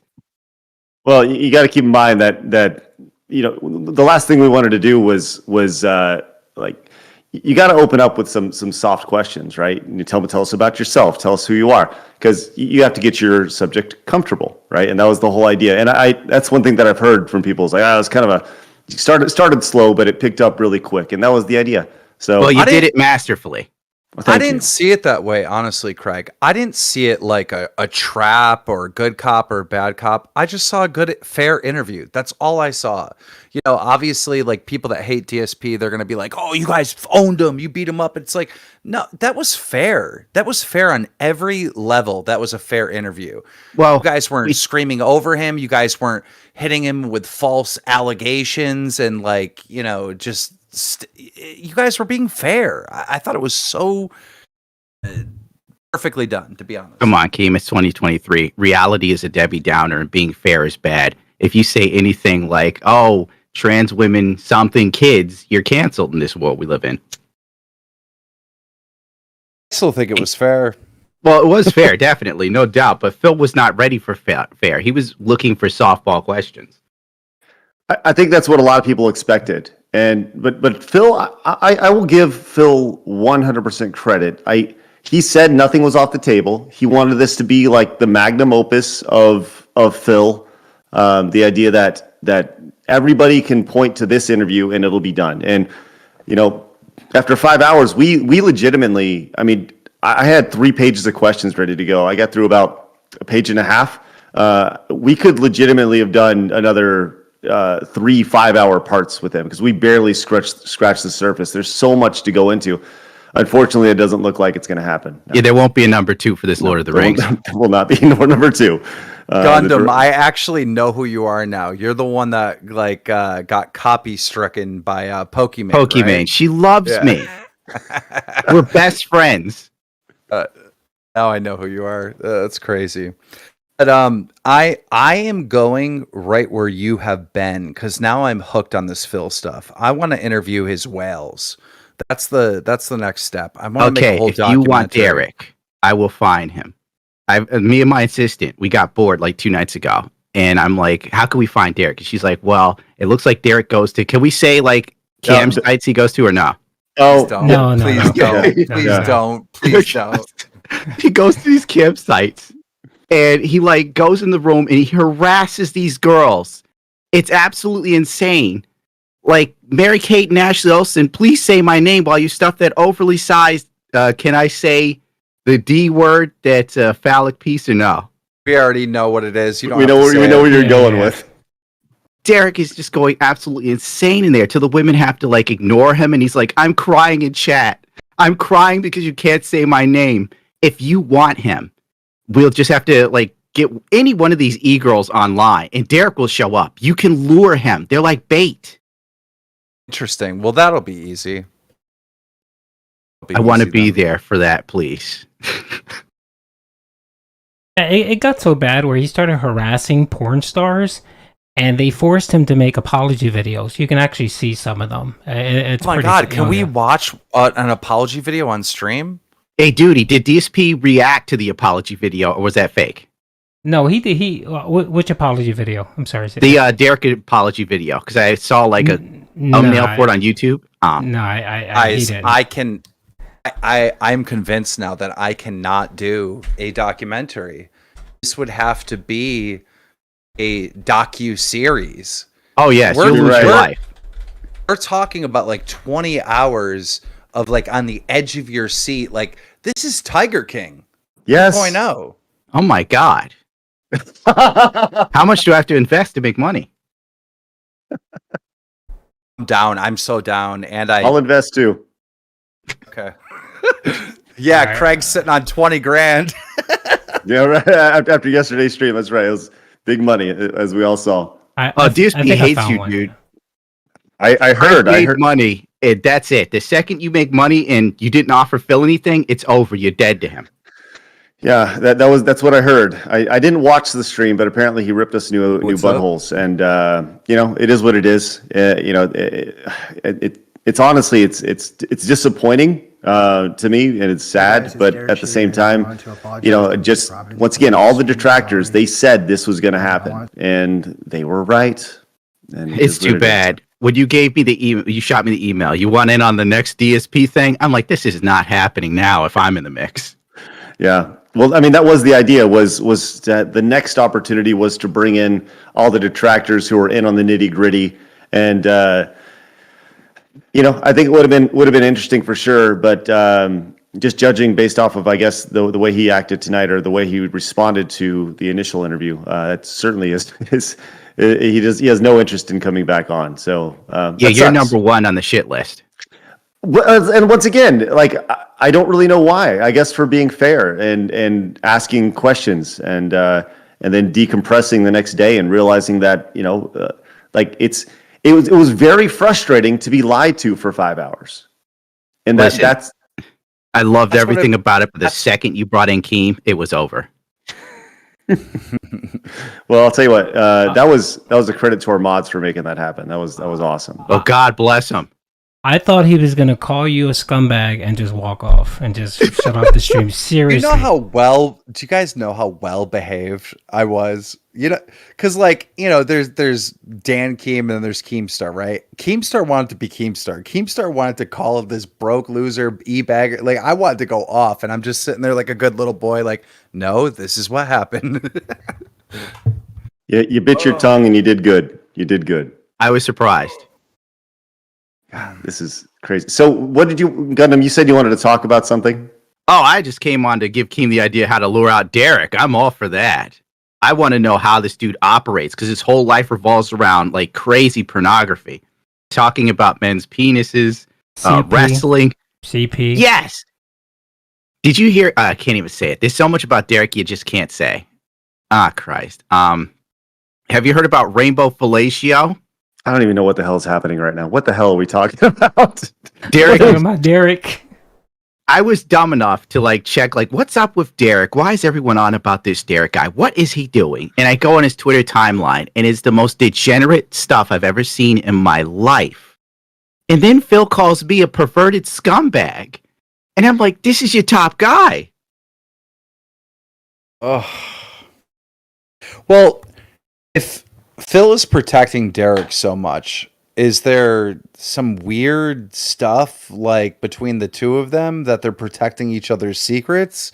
I don't want to allude to. We have a couple of working theories. Like one of the working theories is that the gentleman we talked about, 1 Minute Man, who never goes on stream, that gives Phil $7,000 a year. Oh wow! Yeah, there's a theory that Derek's parents are actually 1 Minute Man and pay No Phil way. to babysit. Pay Phil to babysit Derek. That's one theory.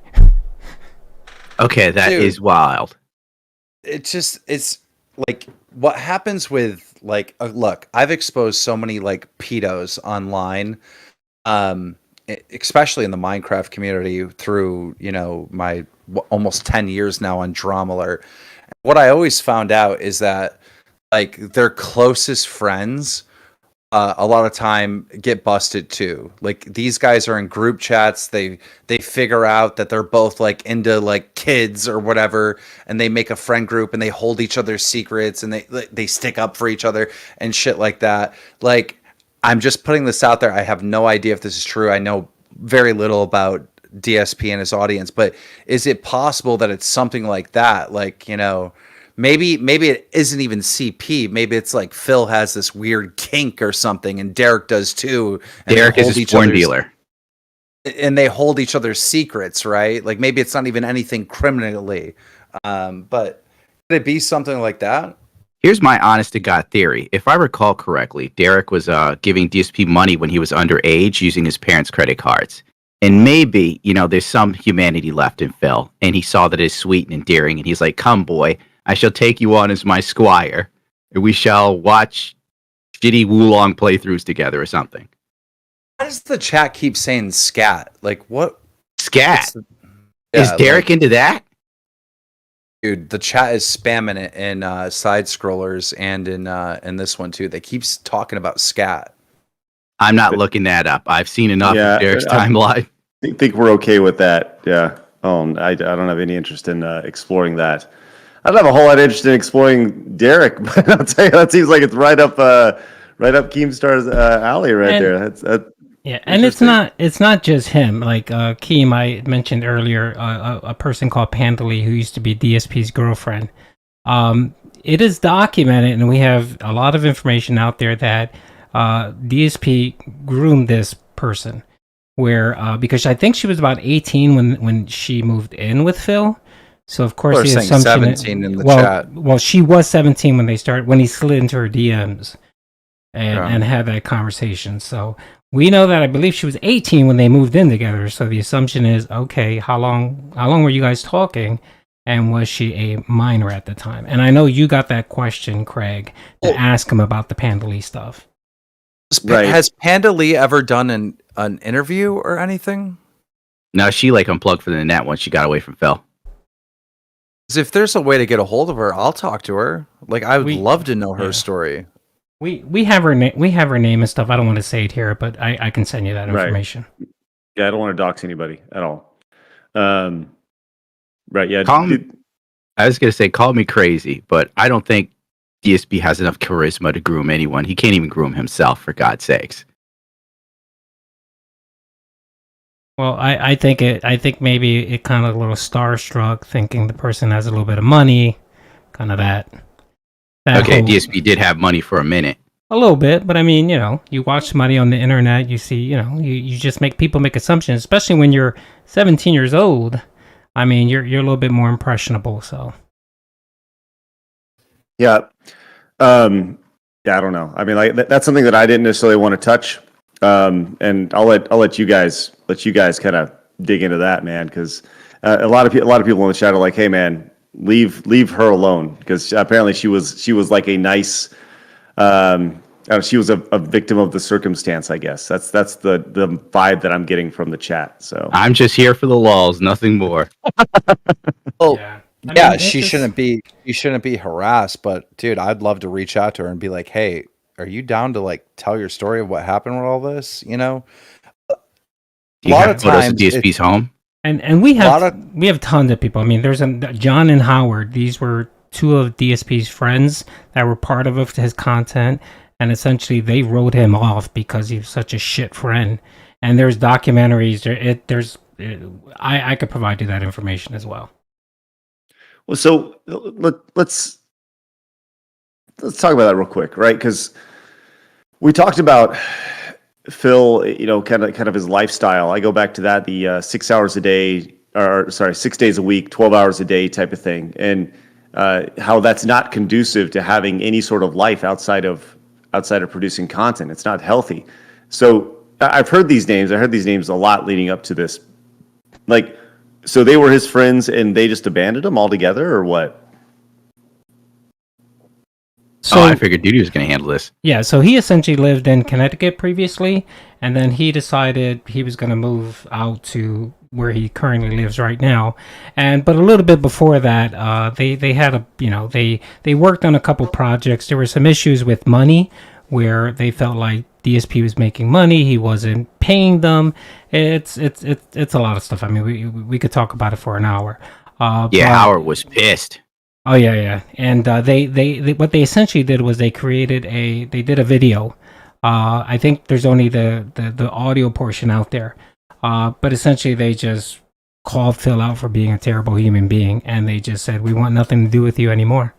And yeah, I mean, I could provide you that info, but Yeah, honestly, it's more than I care to get into personally. But I think if you're doing a documentary, you probably want to dig into that for sure. But like I said, I'm not going to be the one producing any sort of documentary. I think after this, we'll be done talking DSP for a good long while. Probably forever on side scrollers. So that is my ultimate goal from this. This is the final chapter. It's funny because I go back to like I just knew that we were getting a flamethrower put on us by Phil tonight, and just like, okay, well, let's just go live. Keemstar said, let's go live, and started talking duty, and here we are talking about X's and all sorts of stuff. So this has been quite the rabbit hole to go down for sure. I guess doing a documentary and like reaching out to these people around him and asking him if they want to do an interview or whatever, that's totally fair. Like any journalist can do that. I run a news media outlet. That's totally fair. But like, if he wants to twist this and be like, oh, well, he's stalking me, he's doing this and he's doing that, it's like, you were publicly on your show, unprovoked, multiple times, like fucking talking all kinds of crazy shit about me. So you can't act like, me trying to find the truth of your real situation, makes you a victim or something like that. It's like, dude, you talk shit about me, I'm going to make a piece of content and interview people around you to see what they have to say, good or bad. And what would it be called? Level 1. I think after this, I think after this, he's in the tutorial phase. So maybe a tutorial. This is crazy, man. I'll tell you this: the last 2 days have been, the 2 weeks leading up to this were something entirely different than the last 2 days, and the last 2 days have been something else. It has been it's been interesting to see the reaction to this, and it's it's like pulling back an infinitely big onion that you'll never get to the center to, and I think that's the best way to describe it. You'll never get to the middle of this. It'll all end with Phil having a stroke live on stream and dying. That's how I see him going out, to be honest. What at what age? Oh my God, who knows? It's not like Phil's in the best shape ever. Maybe his 60s? Gundam, I disagree. The man is gonna be out there scamming your great grandkids. He's gonna be 90. He's gonna outlive me. Yes, he's gonna be asking your great grandkids for $1 tip. I'd roll over in my grave. Now that I have a better perspective on Phil with like him playing this character and this victim character and just him lying, I'm really wondering about the camera being on situation, when he was fapping or whatever. Like, did he do that on purpose? Is it possible that he did that on purpose? If he has this humiliation kink, right? He wants to go on stream and beg for money, and like he's literally baiting people to pick on him. Did he do that on purpose? I'm curious. That was one of the original theories when it happened. I personally believe that this is who DSP is, and he's also come to the realization that what else could he do to make this money? Like, the only other option besides begging is working harder. And this is a guy who doesn't even want to walk around the block for fitness. I don't know. It's interesting because even the idea that is a theory is crazy. But I've seen crazier things on the internet to try to gain publicity. But he also made sure with Machinima that they took down those videos. And he originally reached out to Keem in a tweet, but you didn't get it. I still have a copy of it. It's like 2016, and DSP is like, if you really want to know what's happened, contact me. So it's kind of surprising to see DSP go from trying to talk to Keem specifically to use the jerk off thing to boost himself to absolutely hating you. I don't think Phil's that clever to hatch this out. No way. I don't know where this hatred like comes from to me. Like, you made money. I just the hatred to me or the hatred to Phil?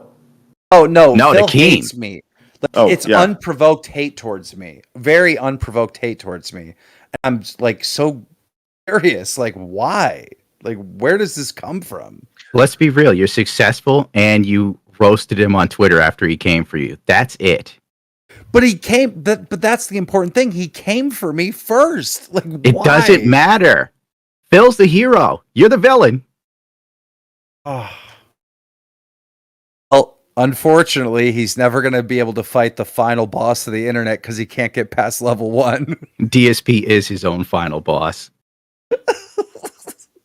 You know, it's funny you say that because that's actually like pretty much exactly what I said to Phil in email tonight. I just said like, look, man, you know, and I tweeted something to that effect as well. I just said like, look, I don't even know exactly what I tweeted, but it was I said I've had a lot of folks reach out about the DSP interview. Thank you. We asked a lot of tough, fair and tough questions, and ultimately we want Phil to succeed. It just seems like he's standing in his own way. I'll be rooting for him, and I hope you do too. And I think that's that's like the biggest takeaway from all this. Is I feel like Phil is his biggest detractor, and Yes. And that's the thing that continuously is he's the one standing in his way from taking that next step.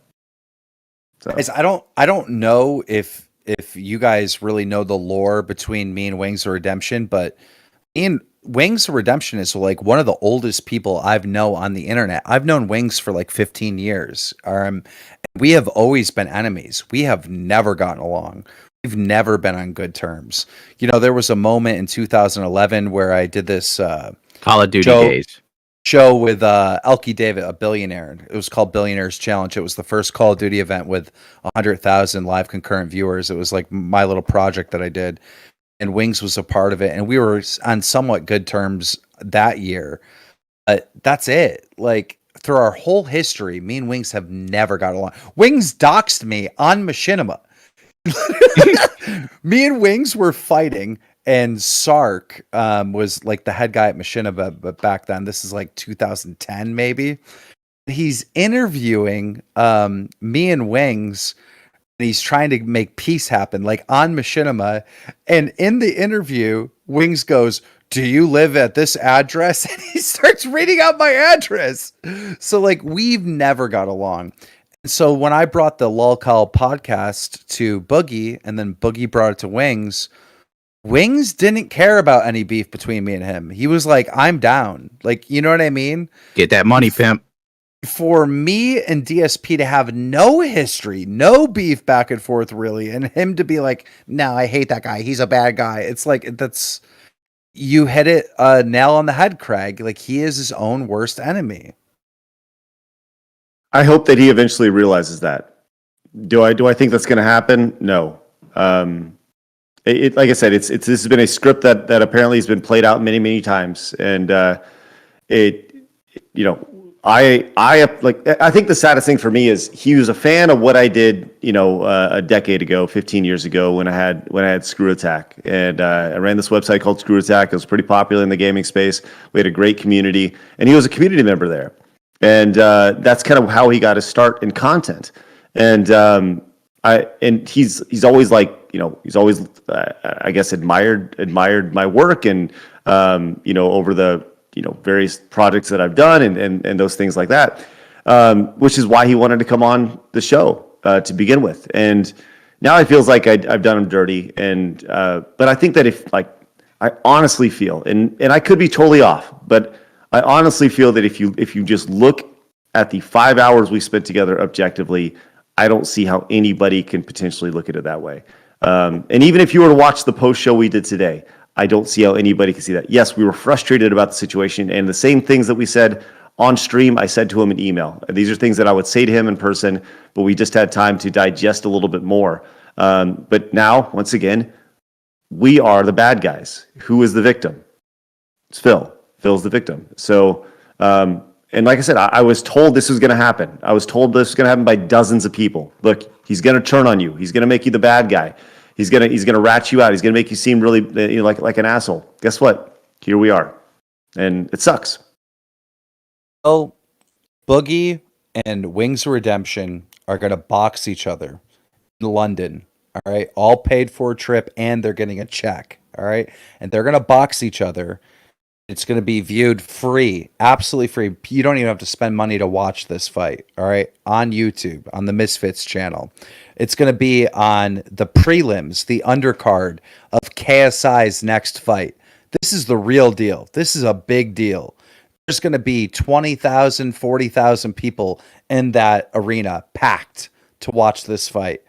And when those two fight each other, I'm calling the fact that both of them are getting in the ring level 2. One of them is going to win. And when they win, I just came up with this idea right now. I'm getting a custom belt made, and the winner is getting a belt that says level 3.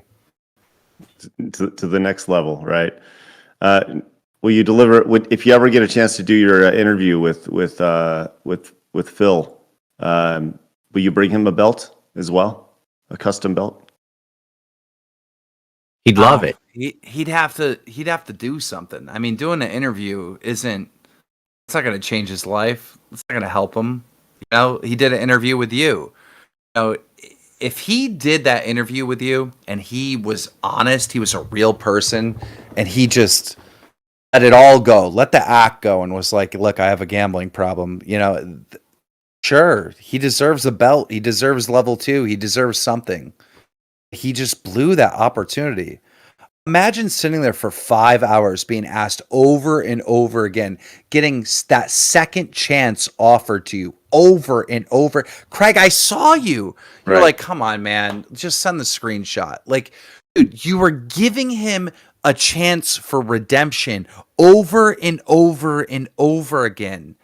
And, you know, people want to say that, oh, you were holding him to the fire, you were interrogating him. No, you were giving him an opportunity to come clean, and he didn't take it. I think that anybody who would look at it logically saw that. And I think that was probably the most frustrating thing about it is like I kept extending those olive branches, man.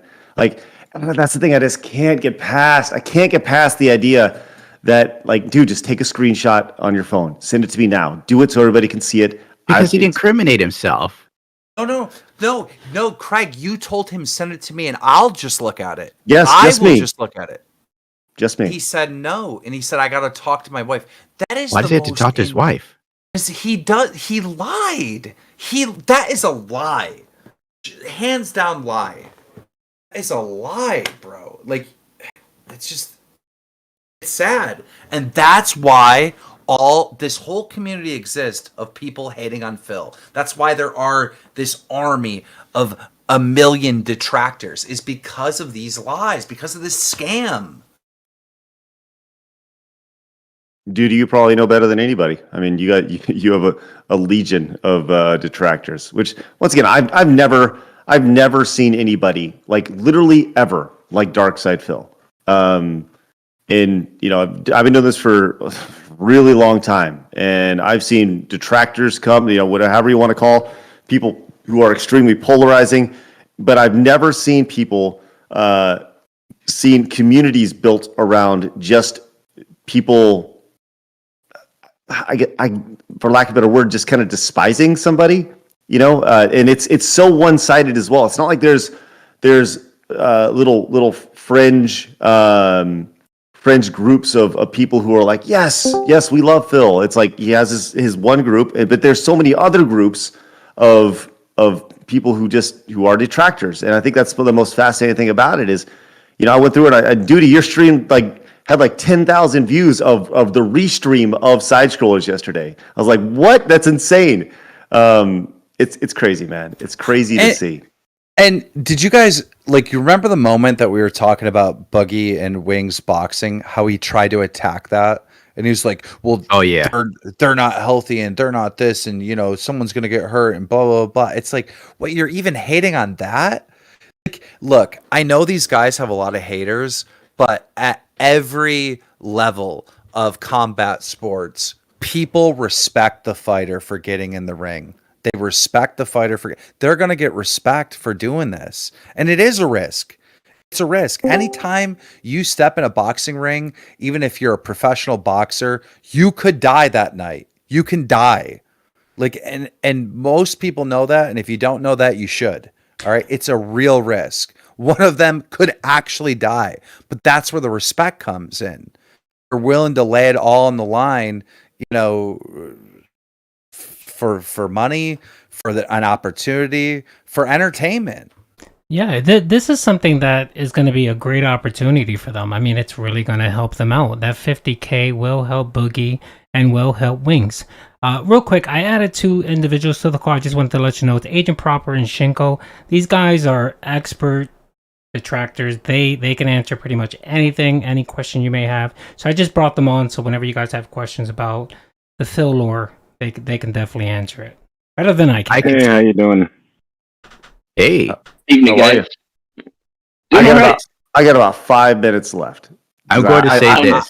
I'm about to cut out too. Right. I don't know how much more DSP I can take. I think like once I'm done here, I am done. You're done. It's over. That's what I said when I made my first video. So can I say something really quickly? Keemstar, like I noticed that you said a couple of times that, you know, there's no way that these are real people. I'm literally here to tell you that these are real people. These are real people doing these things. In terms of Phil being a character, Phil, he has no social interaction with people whatsoever. So what you're seeing is what you get, because that's the only interaction he gets with people outside of, you know, in life, period. If you check like the bank leaks that come out, you can see that his day consists of spending money on their baby champions, going to get gas, getting groceries, pet supplies, comes back home. That's it. So basically that's the guy. Like you're watching his YouTube channel. Like that's 100% pure unadulterated Phil right there. Man, myth, the legend. I mean, yeah, I've been watching Phil for as long as he's been around, since before he's, you know, even put out his Street Fighter videos. I mean, for 15 years now, this guy has done everything a scumbag would do, exploiting people throughout the years to get to where he is. And, you know, that's the reason why I'm modding his, you know, thread over there on Kiwi Farms. That's the reason why I'm sitting here trying to get lore straight for you guys.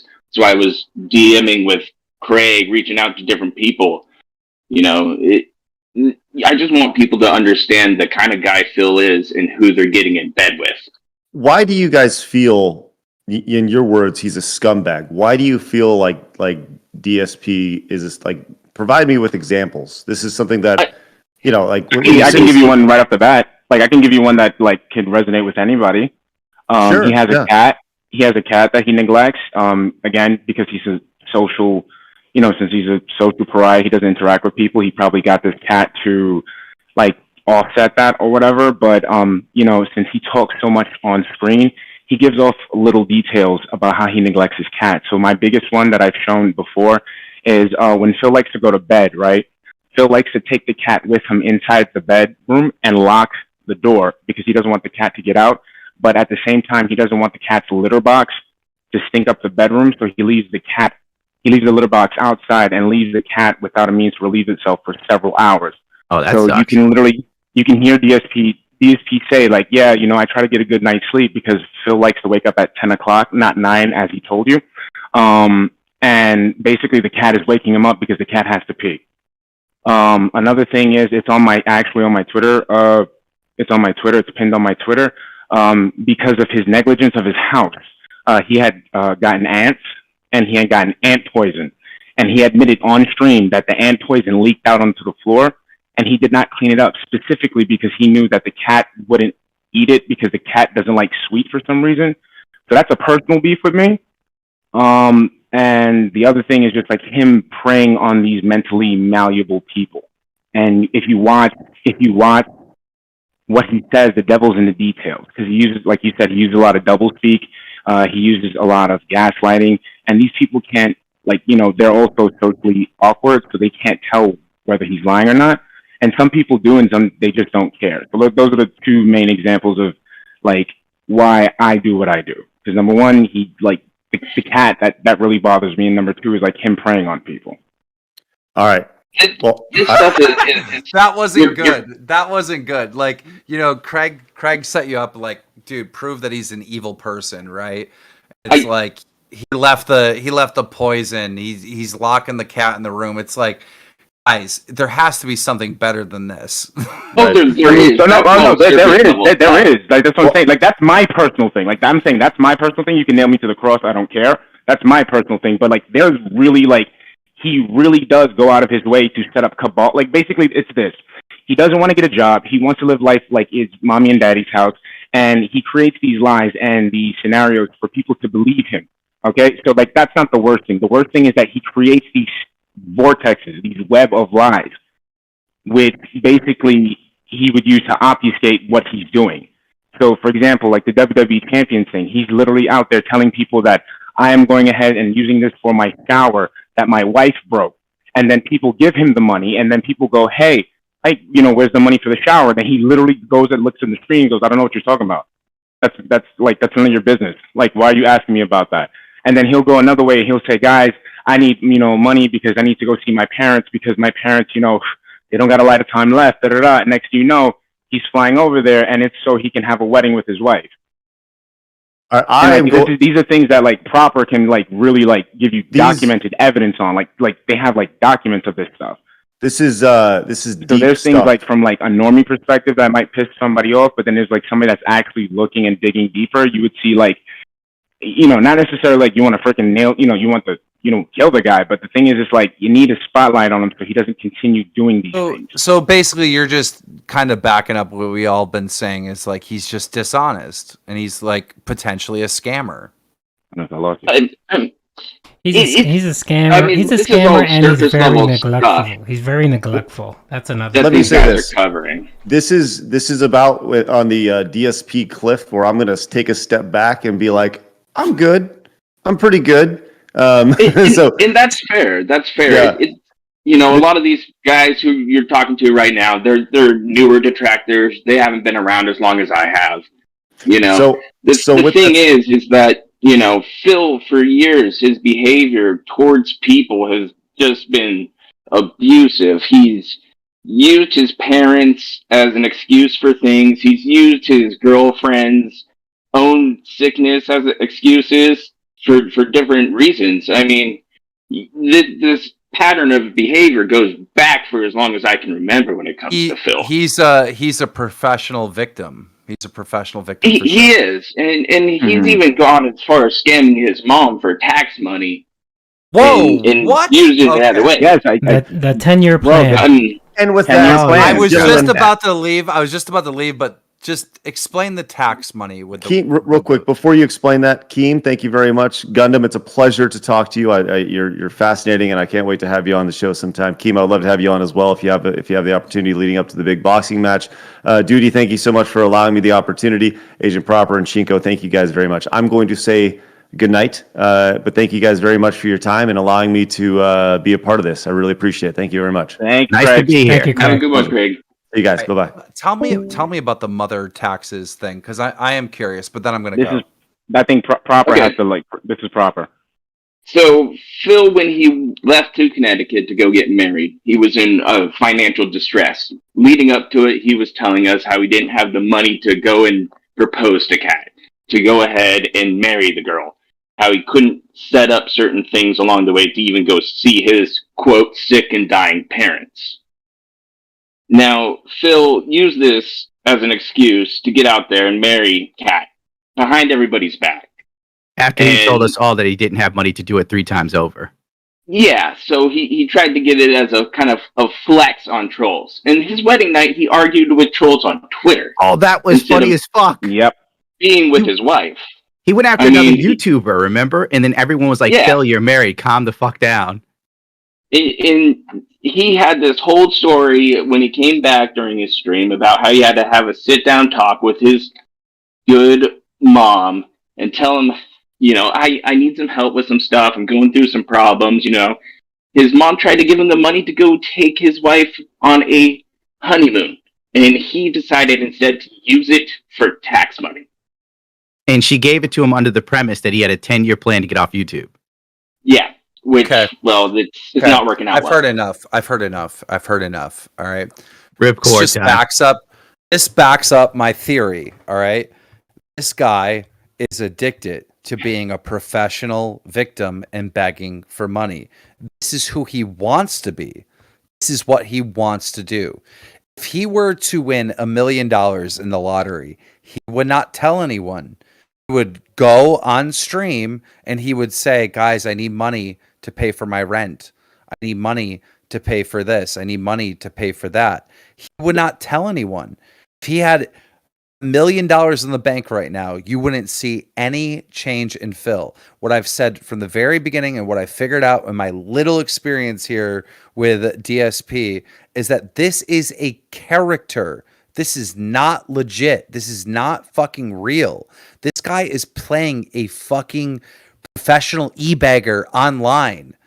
This is his avatar in this metaverse we call YouTube. I'm telling you, that is what is going on here. I can see it clear as day. Thank you guys for having me on the show. If you ever get out there and get that interview with him and prove me wrong that he is actually just playing a character, okay. I mean, but for the 15 years I've watched him, Phil on stream is still Phil off stream. Like right now, you are seeing a 40-year-old man begging every single day from a gullible audience who wants to support him no matter what.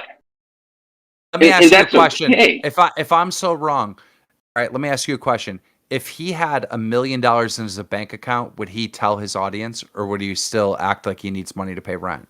No, he wouldn't. DSP has been exposed twice for setting up money behind the scenes, selling statues.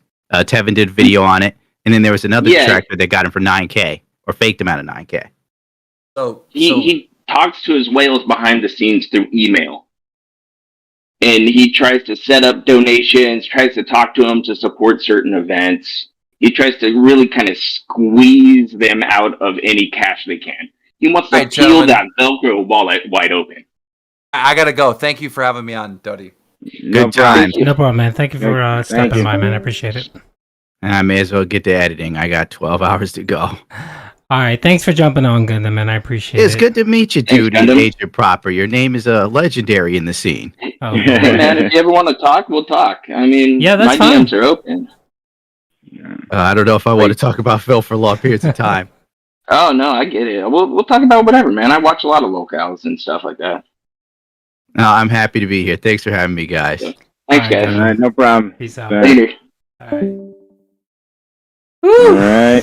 All right, thanks you guys for jumping on, man. Sorry for my network being so tinny. No, you're okay, man. And I'm not gonna lie, dude. I'm a bit flustered. This isn't my wheelhouse. You're right, so you're right. I apologize to everybody. I'll flub this a little bit.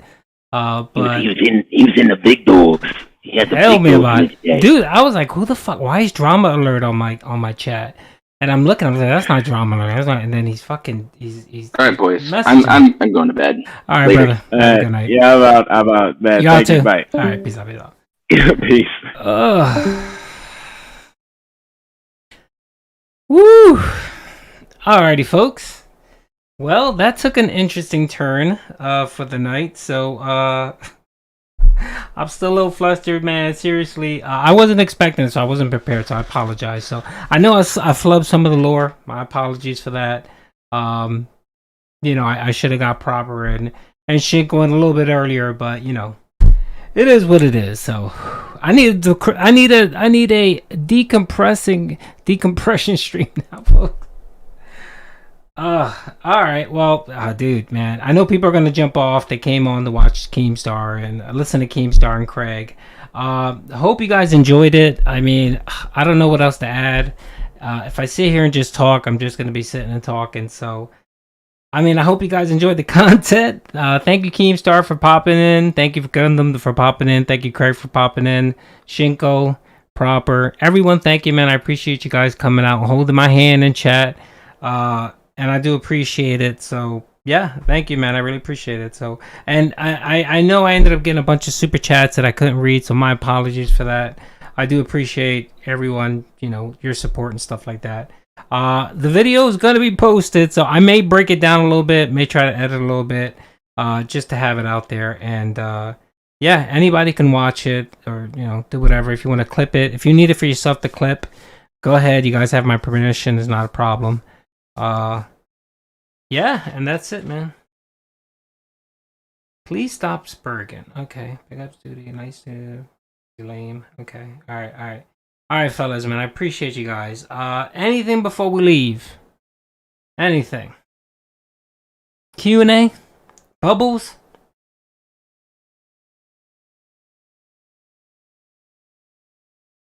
All right. I appreciate all the kind words. Seriously. I know I could have did this a little bit better, but again, I was thrown off. If I was a little bit more prepared or had some heads up, I would do a lot better. But it is what it is. Like our boy DSP likes to say, it is what it is. And yeah, so all right. Yep. I'm just looking through the comments and stuff, man. Yeah. Yo, you guys are awesome, man. I appreciate the support, and I appreciate just you guys being cool in chat and just thank like kind of pushing me along and supporting and saying nice things. I do appreciate that. All right, folks, I gotta go take a bath because I'm sweaty and smelly. I'm all stressed out now, so I'm just kidding. Big ups, everybody. Peace out. You guys have a good night. And again, if any content creators are out there that want to clip it for something, go ahead. You guys have my permission. I don't care. You guys know you guys can use my stuff. It's not a problem. So, all right, fellas, man. Whew. It's been I need a vacation. I may take the next couple days off, man. But definitely, man. I appreciate everybody here, man. All right, Martin. Thank you, man. I appreciate the super chat, man. Yeah, I don't think he believes that. He's trying to build he's probably trying to build a narrative to do a documentary, but this is Phil. That's Phil. Phil has one mode, and it's DSP 24/7. That's how I believe. If you met DSP in person, he would be the same way he is online. He would not change. He would not be any different. Yeah.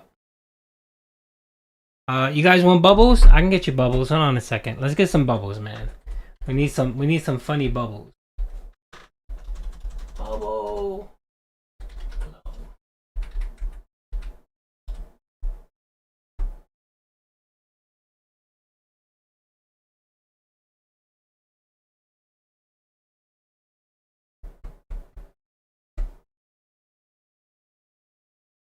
Here you go. We got some bubbles for everybody. Bubbles, bubbles, bubbles.